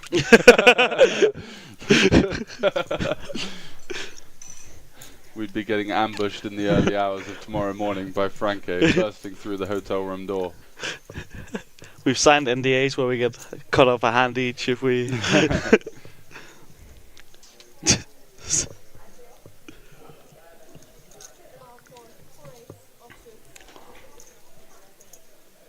I'm picking up a small one here. Opening the ace-queen off. No resistance.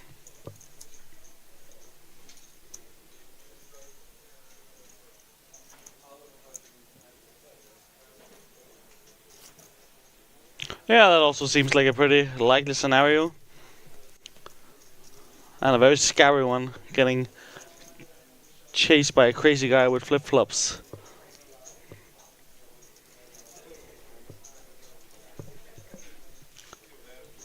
I bet you'd be good to outrun him at least, George. What, on the treadmill? No, getting chased through the casino. Yeah. I think that's okay. Yeah, launching flip-flops and shouting something inaudible would be a good way to go. Exactly. Haven't quite mastered the secondary one.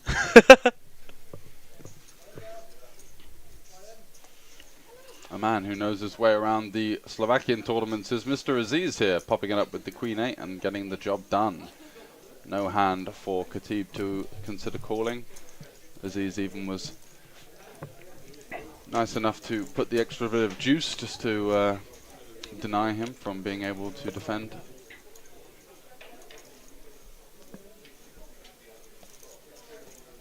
I'm going to be getting maybe a redraw at 24 with one player remaining, and it is 24 left. So should be looking at 8 players on our screen. Let's see if the dealer is up to date with that.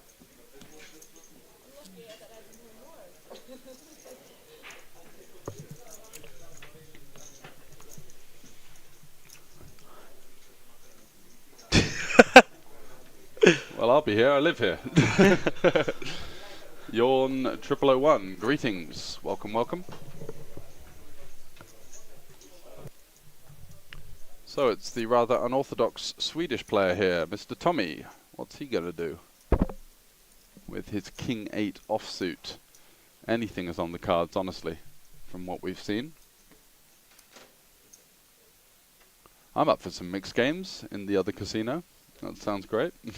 Yeah, I'll be there.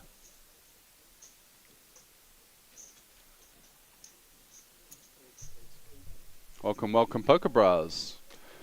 As we pan over to Michel Molinar, opening it up with the King 10 suited. Going to face some resistance here from the Norwegian Carlsen, who's had a great run to her start on the feature table. Got a shove through with aces off of a short stack. Got doubled up, aces versus ace king. And now 10s versus Molinar's King 10 suited. She's going to be taking this one upstairs. I'll assume so.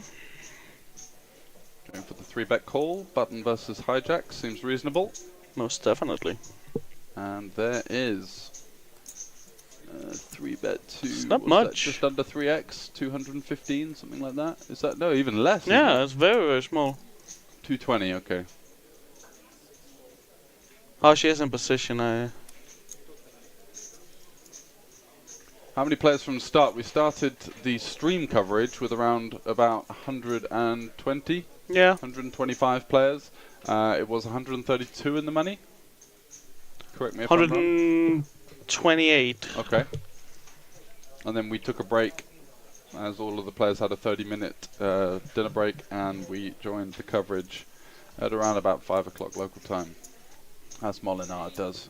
Let the King 10 suited go out of position versus Carlsen, and she picks up another pot and is just assembling a bit of a run here. 24 left, 3 tables.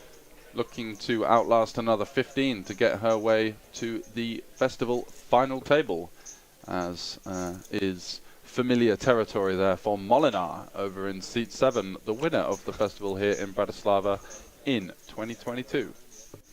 Where's the man aces?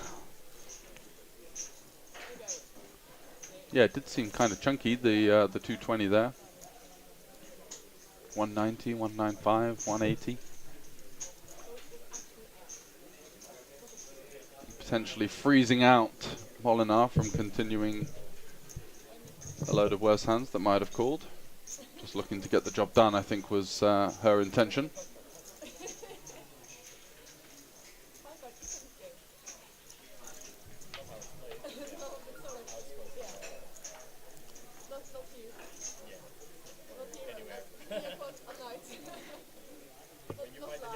I'm not quite sure what we're waiting for. I guess it is the redraw after this hand, of course. Yeah, just waiting for 2 more players to join the table here. We'll leave the table audio going.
So taking some time in between hands for the table change here. But we will be playing down to a final 2 tables today, which will be the last 16. So still 8 eliminations to come here on the coverage of the Day 2 Festival main event. Top 3 restaurant recommendations. El Gaucho is an Argentinian steakhouse in Old Town. That's a good one. Soho does great noodles and it's sort of like a Asian cuisine in general. And I guess for the experience, you could go to the UFO, although I would say that the food quality doesn't match the great panoramic views of the city. So that would be more just for the view. Maybe go up and view the great sights there, which is like one of the highest points of Slovakia, looking across the Danube and some of the skyline. But yeah, I was definitely a bit less than impressed with the quality of the food. But yeah, Soho's the place to go for you then. There's a couple. One in one of the shopping malls in Aupark, and there's one about a 10-minute walk from the casino. The one that we're in, that's for sure.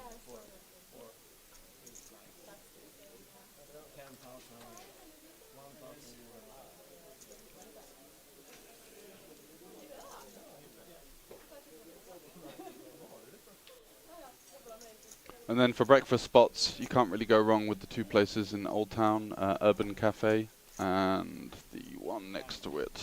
Ooh, what's the name? Let me have a little check here on Google Maps.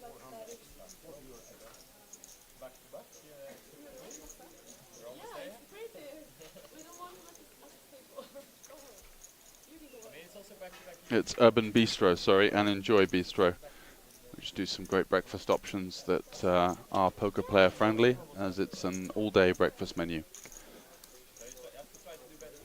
Right next to the castle and some of the nice cobbled pavements and Slavic kind of structured buildings that are good to follow around and have a look at.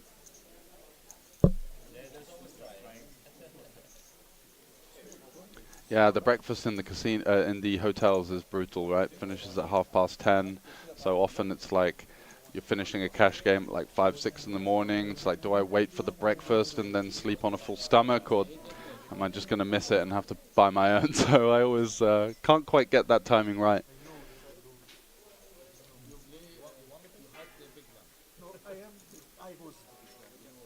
The IKEA's got good meatballs. Get out of here. Right, we do have a full table, and it looks like the cards will be back in the air relatively shortly.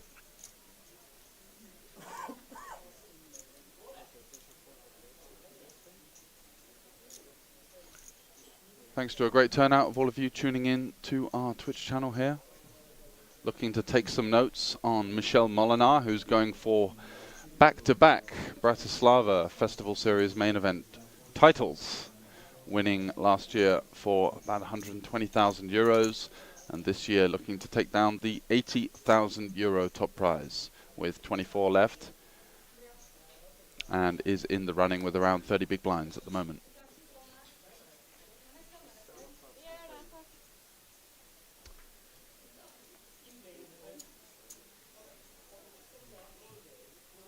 Aziz has open ripped for 1.2 million.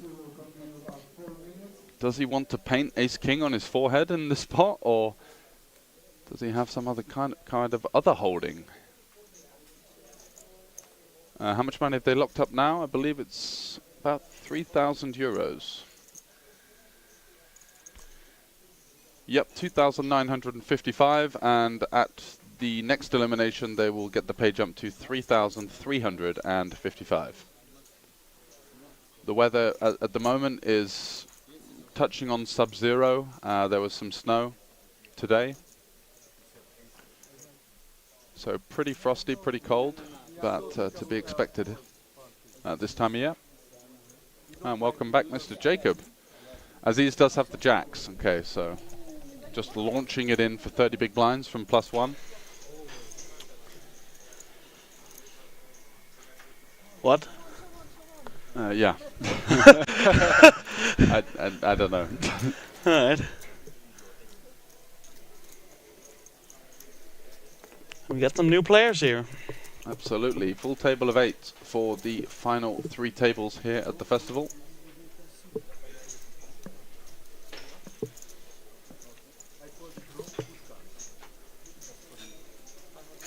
And at least a couple of wild cards on this table. Yeah, Tommy and Aziz. Definitely. Molinar just kind of like sat in between the two chaotic players.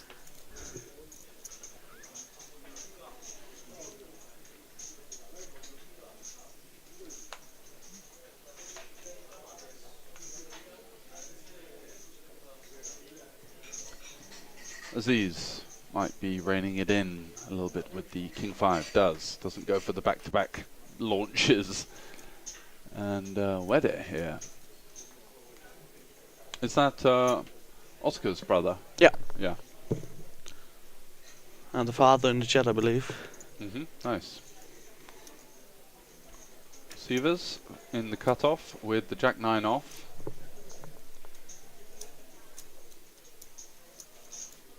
Don't think he'll elect to open, but looks like he's reaching for chips. Fair enough. All right. Perhaps another wild card. Ooh. Tricky Tommy in the small blind with the ace-jack suited. What's he going to do? Do you bet none all in, or? I think, yeah. Anything's on the table here. It looks like he's gone for 300 and... 275? 27. Oh, I thought that was... Yeah. Okay, yeah, it looked a bit more. Maybe he audibly and then we had said a it. chip over the betting line. Yeah, I think so too. Yeah, because it looked like he put in 3 times 4 stacks of the 25k chips, but not to be. He makes it 275 to go. Sievers getting gonna punished get the job for the done for sure. light open. Yeah, versus the bottom of his range there. Can't do anything with the Jack 9, and the Swede takes down another one.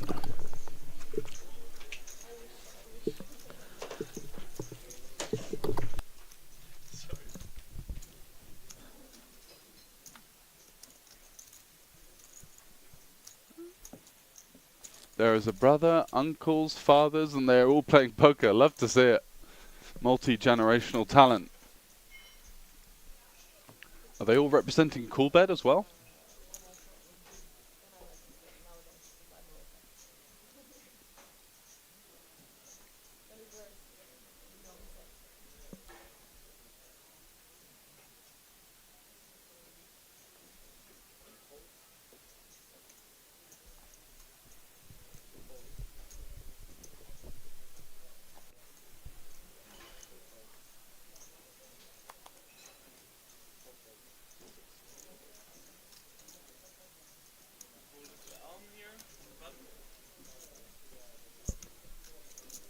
Fold to arm here on the button. A7 off. Gonna open it. Nothing for Michel. And he takes it down. Chipping a bit out after losing quite a bit at the start.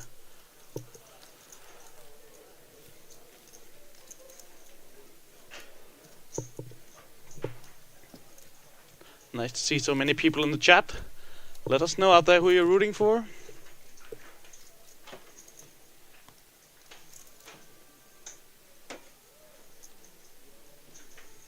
And of course a massive thanks to all of our partners that you can see on the top of the screen for making this all possible.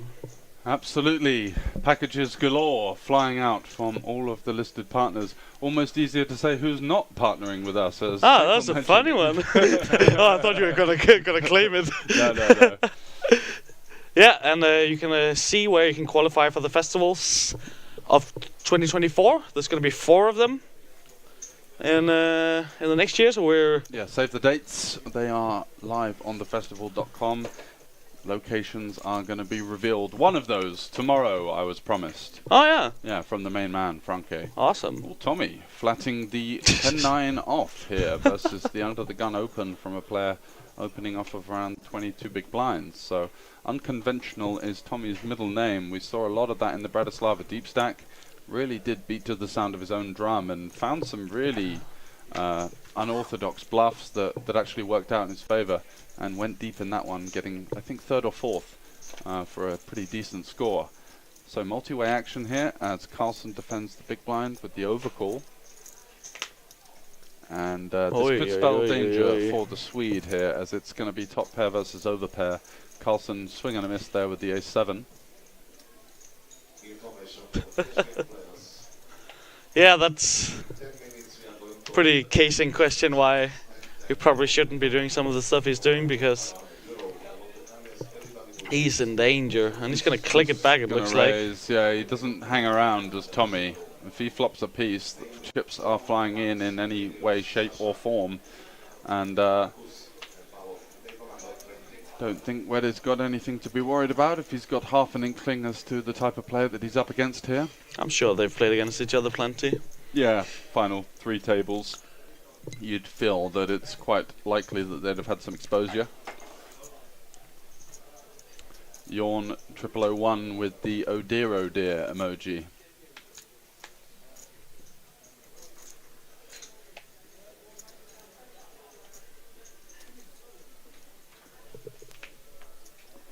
Does find the jam, and is Tommy now going to find a way to get away with the informational click raise in position? He found out where he was at. Well, son, I can beat ace king. Almost way off. Yeah, actually, he's got like good point. Oh yeah, he's got like 1.5 plus there, right? So he's not at risk here. So 2025 is 250. 25. No, that's so the 500. goldens. Yeah, so that's like 1.4, 1.6 million probably behind. So plus is 225, which looks to not be returning. Thank you to our assistant Sinkel for pointing that out. Oh. What? Man.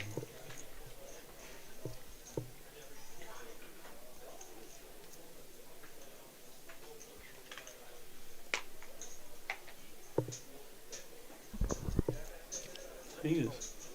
I think that was a call. Yep. Yeah, he's flicked it in. Tommy, what are you doing? 10-9. Punished for the pre-flop pip, and does get on the bad end of it here. This could be sick if he does find a 10 or a 9. Is it to be? Wow. It's absolutely disgusting as Vede gets in an unbelievable spot. The Norwegian, with 24 left, deep in the main event, and just runs into an absolute minefield. Holy moly. That's good lord. Not reasonable. That's not fair. No, it's not. It's not fair. Why? Yeah, I'd be walking away thinking why. Yeah, well, what did I do to you? Yeah. Why have you pilled me with the 10-9 off and just got it in for infinite on the flop? Yeah, that's... No. Speechless. But huge putt for Tommy. Sad vibes in the chat and here in the commentator's booth right now. No justice there, and that is, a kind of advertisement to what you can face deep in a live tournament sometimes. You just get your money in. Yeah. Miles ahead, and it's a brutal game, this. The look from Molinar as he's thinking, well, I've got this guy in position now. This could be fireworks. No, he's not. Absolutely. Licking his lips and also shaking his head in disbelief potentially at the same time. GG. Whoa. Jesus. Someone flying into the back of us. We're getting attacked here by like Melvin. Someone rugby tackling the commentator booth there.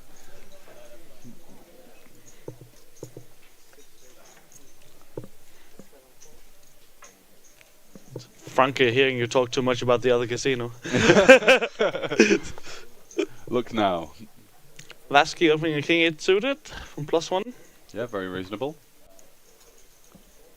Fold around to the big blind. Oh, and that's gonna be an all-in and a call.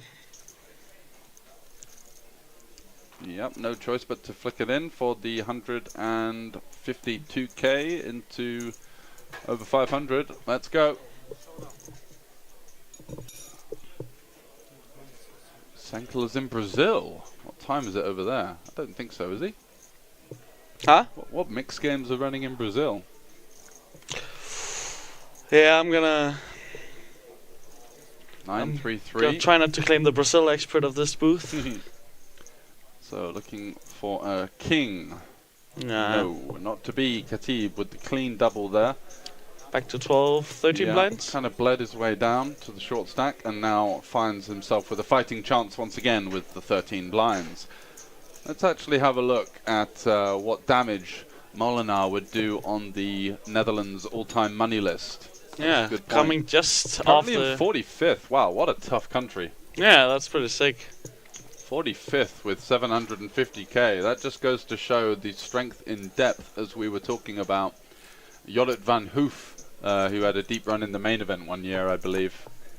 Tian Mulder, of course. Jan Zarens. Marcel Lusk, old school legend. Tom Vogelsang and Kevin Pack, who played the Triton events, of course. Tom Vogelsang is not the annoying guy, right? No, he's German. No. Same name, but completely different personality. So with the win, Molenaar on 750k would get himself up to, what would that be in dollars? He'd be in the top 40 if he can find a win here. I'm sure he's gonna get way high up on that list before he's done playing cards. Yeah, you would imagine he's a favorite to get into the top 10 at some point. As long as the sun keeps shining on him. What the hell is going on? Carlsen with the aces for the 3rd time. Wow, what a card distribution. Joining a feature table with 8 big blinds. And now, after some of the antics from Tommy, you might not even see him get out the way here, as Vajty's going to be sandwiched in the middle with ace-10. Don't think he's going to be continuing.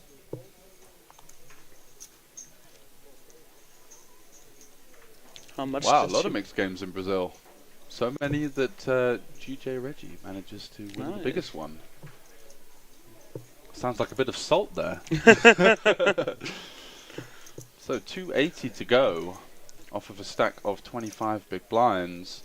Squeezing multi-way here on the button. Yeah, you're probably most likely to get the action from the 9-7 suited. I think so. I think it's going to go fold call. Oh no. How much money are they locked up now? They are locked up. Well, there's 23 left, so it's the pay jump to 3.355. Go get them, Drea. Let's see if she can dodge the landmine that is Mr. Tommy. Wow. That's interesting. Actually makes a really, I'm not sure. Oh, and Tommy folds. I thought he was going to overcall here. Hunting the middling connected board. He's done stuff that was more out of line than that. Yeah, absolutely. So aces versus ace-10, dream spot for the Norwegian here at just over 1 SPR. All-in confrontation, that's for sure. Aces looking to fade the diamonds. Causing just aces on aces, and 2nd time in a row she's gonna get action. Let's Surely see if we she don't can see these loose pre-flop plays get rewarded back to back here. No! How could that happen again? That was quite a check.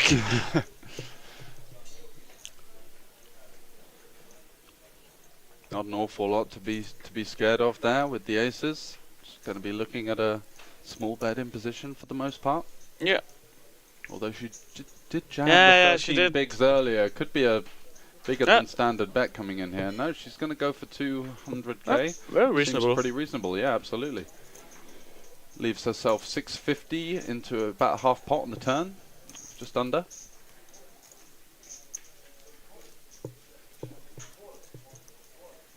And just a little Hollywooding, and then he's going to jam it all in there, we assume? Yeah. jamming, try and get some folds from Ace King and maybe Ace Jack. And yeah, the money's gone in, I believe, or not. Waiting on that one, but we know what's going to happen, that's for sure.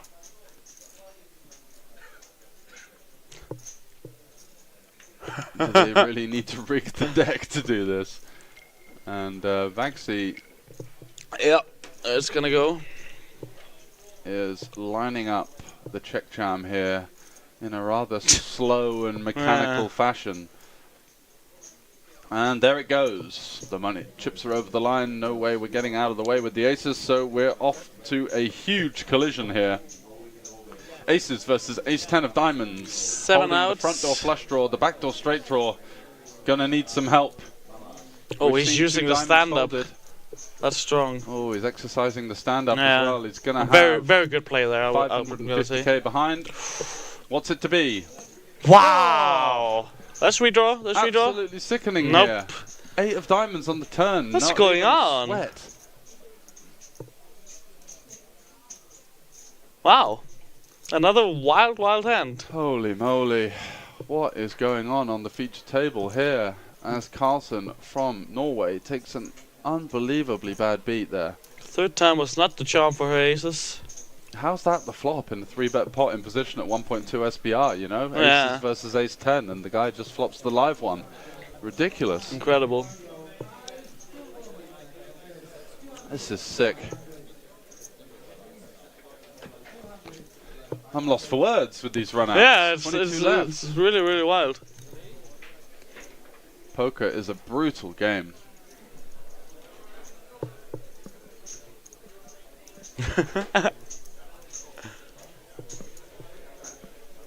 Ay, ay, ay, caramba. No 8 of justice on the river either. Summer Birdie 88, welcome to the chat. Handsy man, not so slippy. Yeah, can't blame you for showing some disgust in some ways. It's been quite get it insane in the last behind, 15. Win. How to win tournaments, ladies and gentlemen. GG Drea, indeed. She put up a hearty effort there. She and did. got herself into a great spot to be one of the chip leaders. And unfortunately, the way the game works is that it's not always guaranteed. And Tommy, this time finding the fold. Molinar 7-6 suited. Yeah, he's not really been given much to do yet, Molinar. He's gonna take his chance from the hijack here, as he's already looked like he'd folded before. So Yep. that wins us That one helps. position.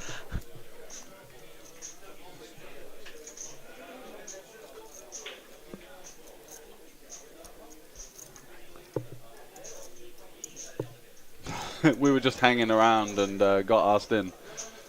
Yeah. They dragged us in from the street, basically. Exactly. Look at this for a flop. Wow. Front flush draw versus gut shot, overcard backdoor flush draw. Definitely reason to see some chips going in the middle here. Good board in general for Molinar's range. It's going to have all of the overpairs, of course, the strong 9x. And the 3 deuce there, not going to hit the big blind so often. Goes for 100k into 220.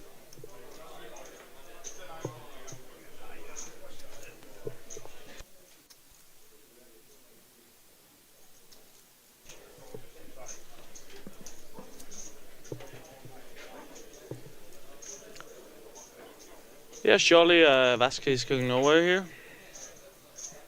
Vaxi.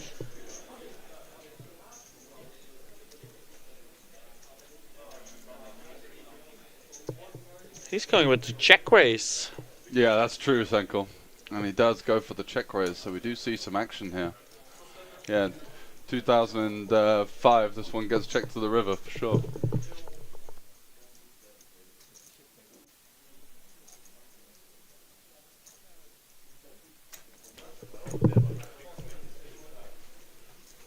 Molinar not going anywhere with that flush draw. Demonstratively chucking in the call. Yeah, and we are looking at another low SPR confrontation. Ace on the turn. Sweet card for Vaxu. Snap check. Sorry. Snap checks. Sneaky, recognizing that potentially it could favor some of Molinar's bet calls, although I'm not sure he's going to size up much with the ace-x portion of his range. He is going to bet the turn by the looks of things.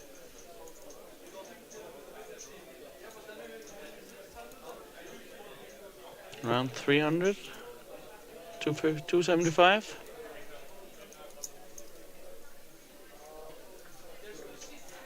Interesting to see if we're in for the double here. Probably not, I'd assume.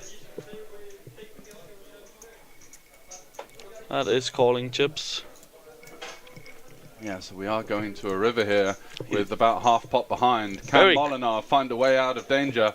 No. What? The 9 offsuit. I'm as shocked as you are. Jacob. What's going on? How is that not a diamond?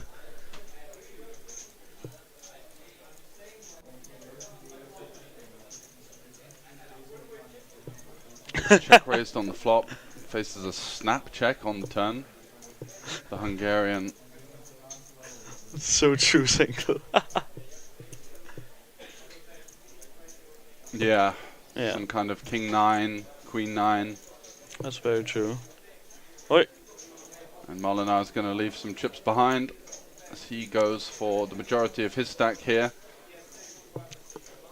Not undeterred by the 9. Unless I don't think Vasky is gonna find Surely not in the hero fold the here. way that this is played with facing half pot on the river. Interesting line for Molinar. But I guess he's just shocked that he didn't make a flush. Well, he is considering his options here, Vasky. He's considering something other than calling by the looks of it. Well,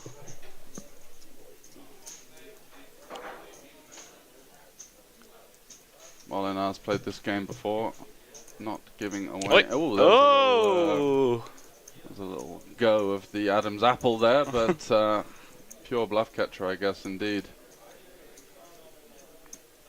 It's not going to be up against any worse value in the spot, that's for sure. He folds! Oh, wow! Molinar gets away with murder there. Wow. He's happy with that one. This is just a turn up for the books. We've seen some really outrageous, Yeah. outrageous developments here on the feature table. 21 left, and we are playing down to 16 as Samo Stranek from Slovakia rejoins the table in seat 1, which has been the death seat so far. Yeah. Who is He this is a kid? bit short stacked, it looks like. How does he get away with that? Well, it's Michel Molinar. Yeah. Manages to get his opponent to fold. It's interesting because I think on 9 deuce 3, where if we've got ace king, ace queen, we just go for a smaller sizing. So like the kind of almost slight size up on the flop there wouldn't have deterred me off of the ace 5, but easy for us to say we can see the whole cards. Someone called the ambulance, but not for Michel. Go Bade.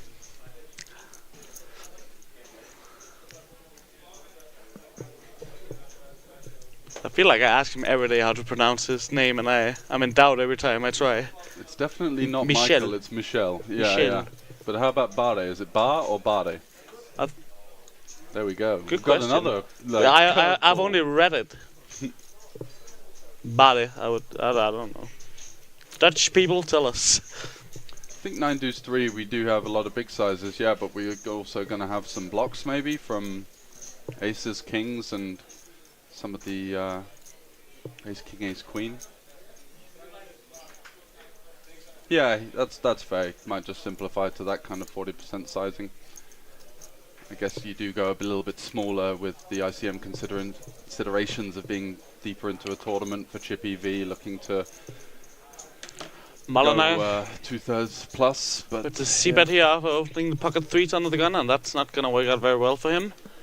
Allen with the open-ender backdoor flush draw bottom pair. He ain't going anywhere. He's going to raise it up, it looks like.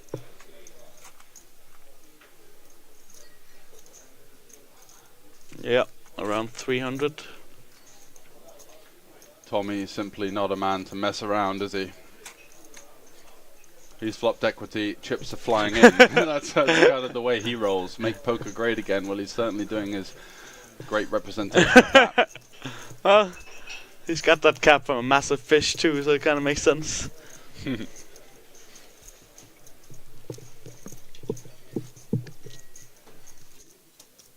Hope Maritz isn't watching. I really hope he is.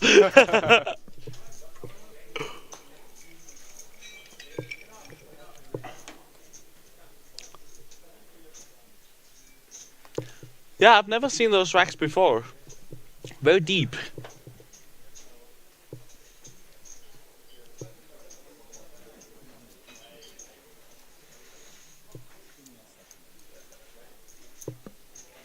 Wonder what Michel's going to think when he watches back the coverage here and he saw his opponent folded an ace for less than half pot on the river there.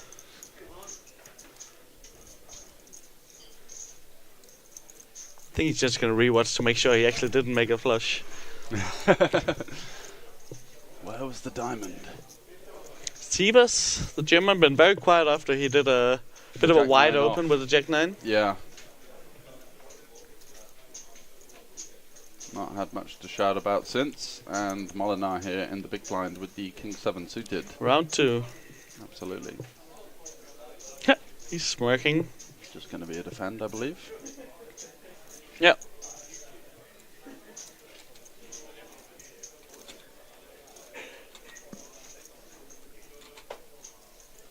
Oh.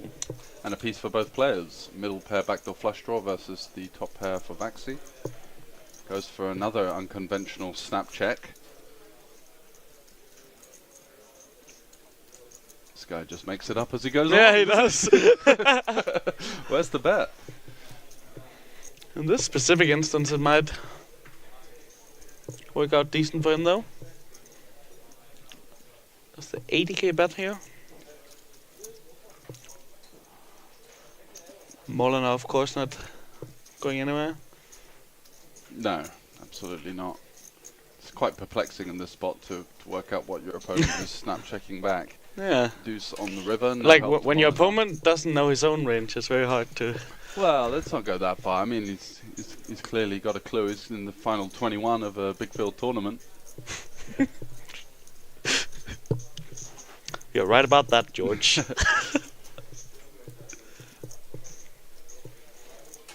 And Molinar checking for the third time as Vaxi now 200k half pot surely bet. the green light for a big bet here. Is that half pot? Yeah. Left a lot of money on the table, I think, here. Yeah. Very much agree so. Molinar just makes the call and gets the bad news, and What, me? yeah. Oh. I have to show first. Yeah, rather unconventional stuff.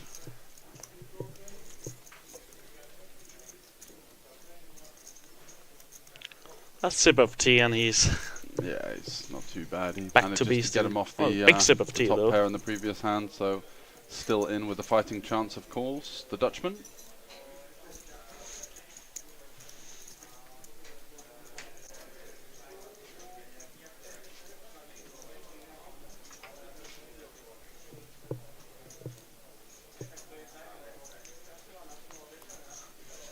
So we're going to hand number 112. 21 players left of the festival Bratislava main event. It's getting down to the wire now. 20 players left, actually, as someone just busted on the outer table as I said that. We are playing down to 16 players, and then the players will back up Yep. for the final day tomorrow. Only 4 more eliminations to go, and the way it's been going, they've just been rocketing out of this one. Yeah, like it's a pretty deep tournament, but these players don't care. So Molinar is about 20 big blinds effective. Looks like he's going to go for The limp full jam. 30k. Are we on the... Okay, so it's 20-50. Yeah. Okay, that makes sense. Frankie won a package. Yeah, I'm not sure what he's going to do with that. As he's checking back the Queen Jack, and we head to a turn. Double gutter for Molinar. Yeah, you'd feel like he's going to start putting chips into the pot at this point. The flop check seems fair. Your opponent's going to have some offsuit 2 pairs.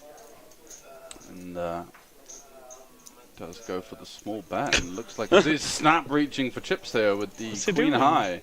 Spite? Not even a club. 7 of clubs on the river. There's the straight for Molinar with the club blocker. I believe we're at the Banco Casino, Senkel.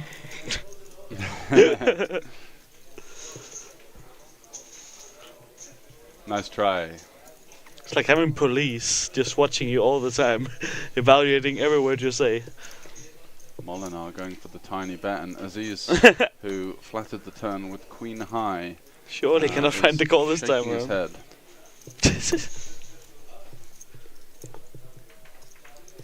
How did I not hit a pair? Rigged. So 20-50-50 with 20 left. And as you mentioned, 4 eliminations to go. 20 is good for 3.355. And with 1 more elimination, they will get the pay jump to It is. 3,855. Yeah, they start to matter now. Absolutely. It starts to get of pay jumps more than a buy-in.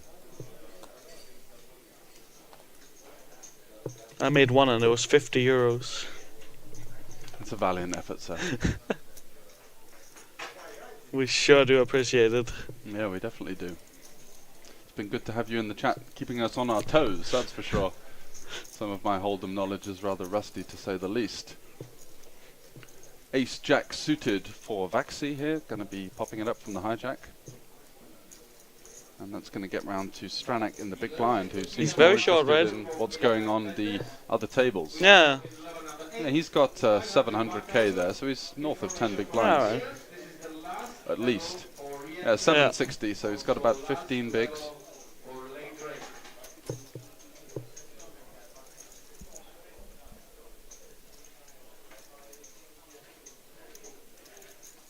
And does defend the King 8. Slightly too good of a King X combo to go for the polar 3-bet here. And Vaxi here, swing and a miss really with the Ace-Jack. Would be expecting to see now the snap check or implemented. But he's got other ideas. Sure does look like it. Okay, so snap checks back the Ace-10 on Ace-King 3 versus the big blind now. There's some reverse strategy going on. Yeah, exactly. Beats to the sound of his own drum, this man. I like his glasses. Does get Stranak off of a not unreasonable chunk of equity though. Yeah. Backdoor straight draw, backdoor flush draw. I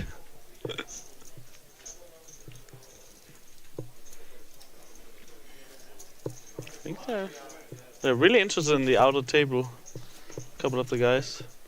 Yeah, the pay jump potentially, which they've now made with 19 left, up to 3,855.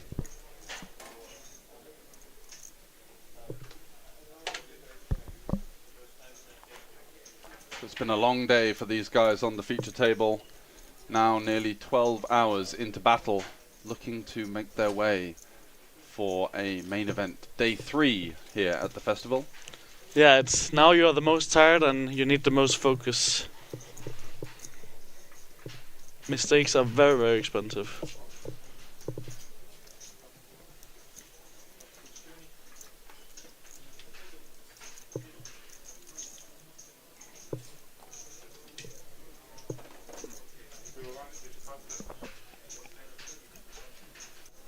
Vasky opens the Jack-9 suited from +1. I don't think we're going to be... Well, he's going to defend the 5-4. Very shallow versus an early position open. And flops a piece. It's going to be good enough. Maybe a stop and go.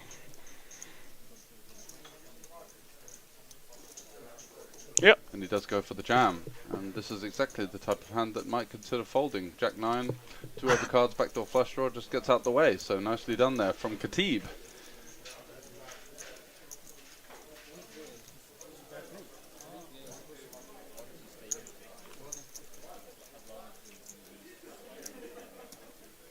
Running Hog, once again joining us in the chat. Thanks very much for your continued support of the festival stream. And I'm sure we'll be seeing you once again. No, the blind's at 25.50, right? Yeah, well, it's a bit unorthodox to have the 20-50k, doesn't it?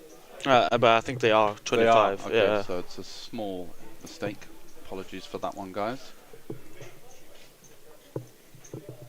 So hand 115, that is of the streamed coverage, not of the total day. So these guys would probably be about 200 or so hands into the session. A little Saturday grind. Absolutely. Stranak on the button with the king deuce on the short stack. It's good we're getting Molinar tired. Now we can take his money in the cash games. The super dealer's choice. I don't think before day 3 would get the same kind of spirited input on the 2-2 table. Kati blind versus blind with the ace-9. Just going to be sending this one in, I feel. And it does. Very fair. Sievers 9-7 suited. Cannot do much about it. Going to be hitting the mark, I believe. Can we get a power rankings on European capitals starting with a B? So what have we there's got? Brussels, Bratislava, No. That's the Catalan. Yeah. What else have we got? Bucharest. Yep. Budapest. Baku. Azerbaijan. Hmm? Is that in Europe? Yeah. Definitely. Yeah. Okay. Some of it at least. Yeah. Denmark played there in the Euros quarterfinal.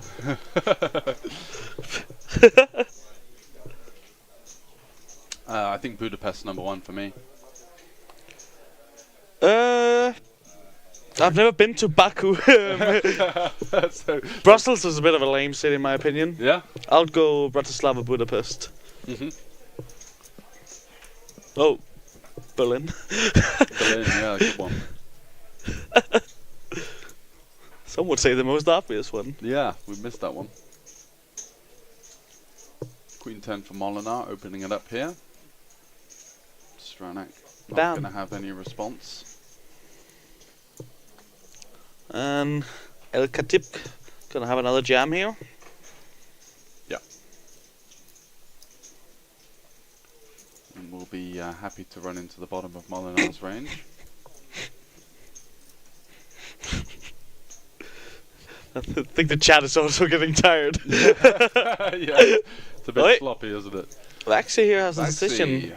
Okay, so we've got an open from Molinar +1 off of 30 big blinds. Ace Queen jamming the button for 15. Now we're left with the 9s. Yeah, this is a tough spot.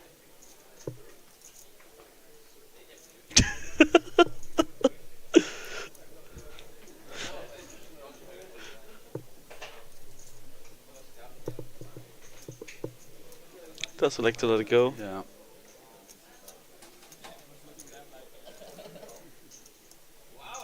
Molinar with a comment he thought was funny himself at least. Get him in the chat.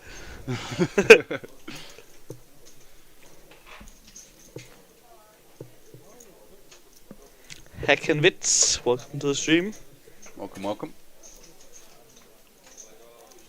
It's quite the emote. Yeah, I think coming in cold from the big blind there at the stage of the tournament, maybe jacks will be the cutoff. Yeah, seems reasonable. 10s is really gross. Yeah. Especially when you know how Molinar is going to be ramping up the opens as compared to most of the other players in the field. It's gonna be hard to fold 10s though, isn't it?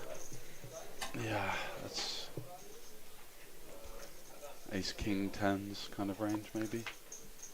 We are still 19 players left, looking for 3 more eliminations before these guys can back up for day 3 and the final day of the Bratislava main event here at the Banco Casino.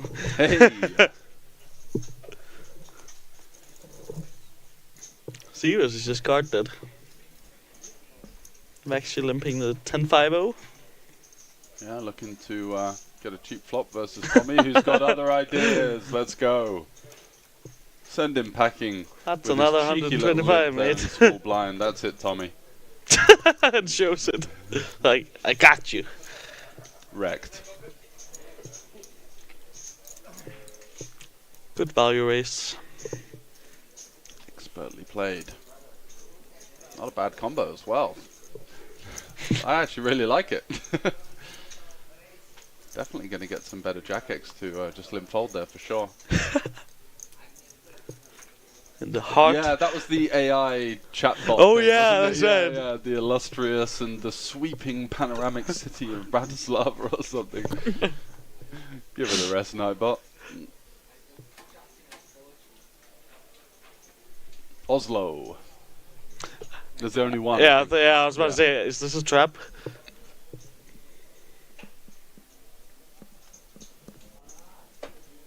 Oh, here we go. Back on the, yeah. Assist. 20 big blinds under the gun, pocket fives. Why not? Don't fancy making day 3 either, to be honest. Has he got a plane to catch? Yeah, jeez. Unconventional to say the least. And Almen's in a really tough spot here. Can't believe the cooler he's run into ace-4 suited, facing a 20 big jam under the gun. And he's woken up with ace-4 suited and small. Oh, it's Just let it go. a tough one to make. Limit player never plays traps. Gotta win that extra big blind whenever you can. And that's what Aziz has done. Picks up 2.5. Maybe just great. a little momentum shove. Doesn't want to go through the blinds and have to pay him, so I'm just going to take him for myself.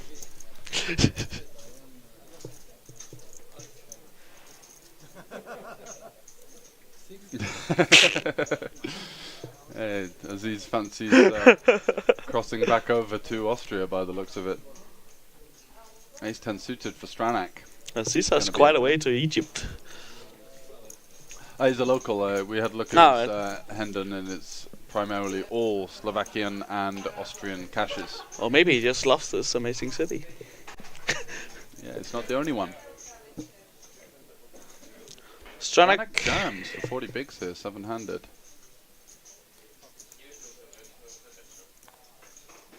We are down to 17 now. So we are on the direct bubble for the day 3 here. We had 2 bust outs. Maybe a double elimination on the outer table. Molinar out the way, and Aziz in the big blind with pocket sevens. And we know he's a man that likes to get in the mix. Does he deem his opponent to be shoving worse pairs, or is he just going to chuck the chips in?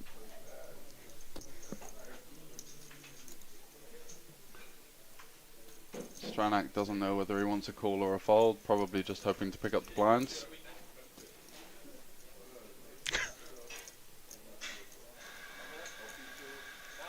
Yep, Vienna just a 45-minute drive or so away. Chip counts for day 2. We're almost in day 3, buddy. But over at thefestival.com for the live blog. Thefestival.com/live blog. Should do it.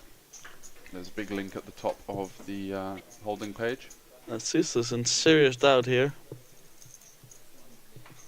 Cursing a bit to himself. Doesn't fancy a flip, yet he just jammed the 5s in for 20 under the gun. He was just jamming to see where he was He at. folds. Wow. I think he called. Oh, he didn't call. Okay. This gentleman was a 500k guaranteed indeed. Yeah, 500k guarantee.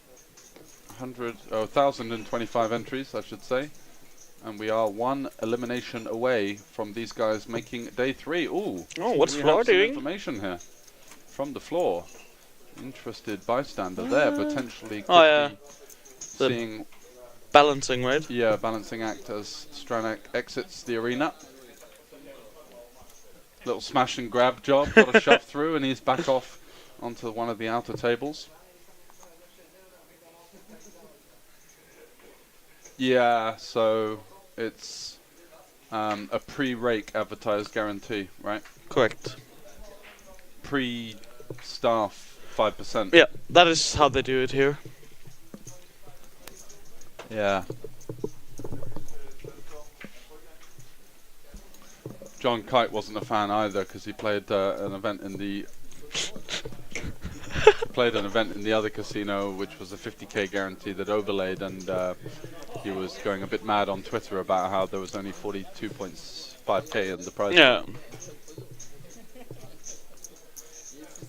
So Aziz, what's going on here? We've just a let me PvP, check. fair enough, and both players. Yeah, they caught a piece, both Bit of them. A piece, yeah. Backdoor flush draw and the gut shot for Double Khatib gutty with with double the gut. overcuts. No, What's the double gutty? it's getting Come on, late, mate. Time for bed. Yeah. But Aziz has middle pair with a gut shot himself, and just a fold there from Khatib. Did he face a half pot bet in position?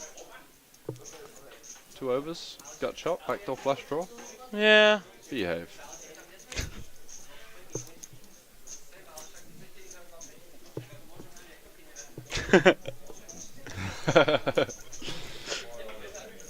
My life depends on it, so unfortunately I cannot. It is a warfare here between the two casinos doing big guarantees.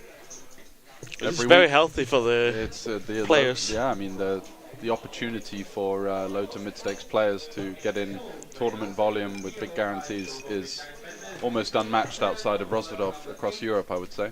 After finishing this hand, you have 15-minute break. You can still Come on. Bro. There is cards. Maybe not the singular.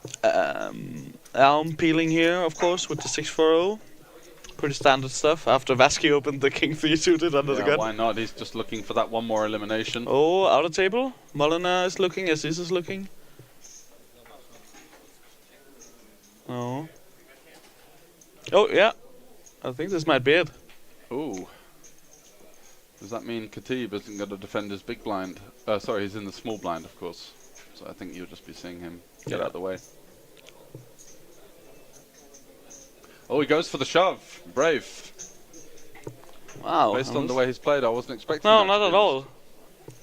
But with the kind of hands he's up against, it's going to work out really well for him. And we are down to 16. honest. Absolutely. So all of these players have made the day 3, the final day of the festival in Bratislava. Wow, what a day. What a roller coaster. We've seen some brutal run-outs. There's been so much action. But as you can see on the right-hand side of your screen, it is the main man, the winner of the festival main event in 2022 here in Bratislava, Michel Molinar, is going to be taking through a decent stack into the day 3. 16 left, and from us here after a long day of streaming at the festival, it's going to be good night. Join us from coverage from 12:30 local time, and we look forward to commentating the rest of the action, playing for €80,000 up top. It's going to be good night for now from the festival. See you tomorrow, everyone.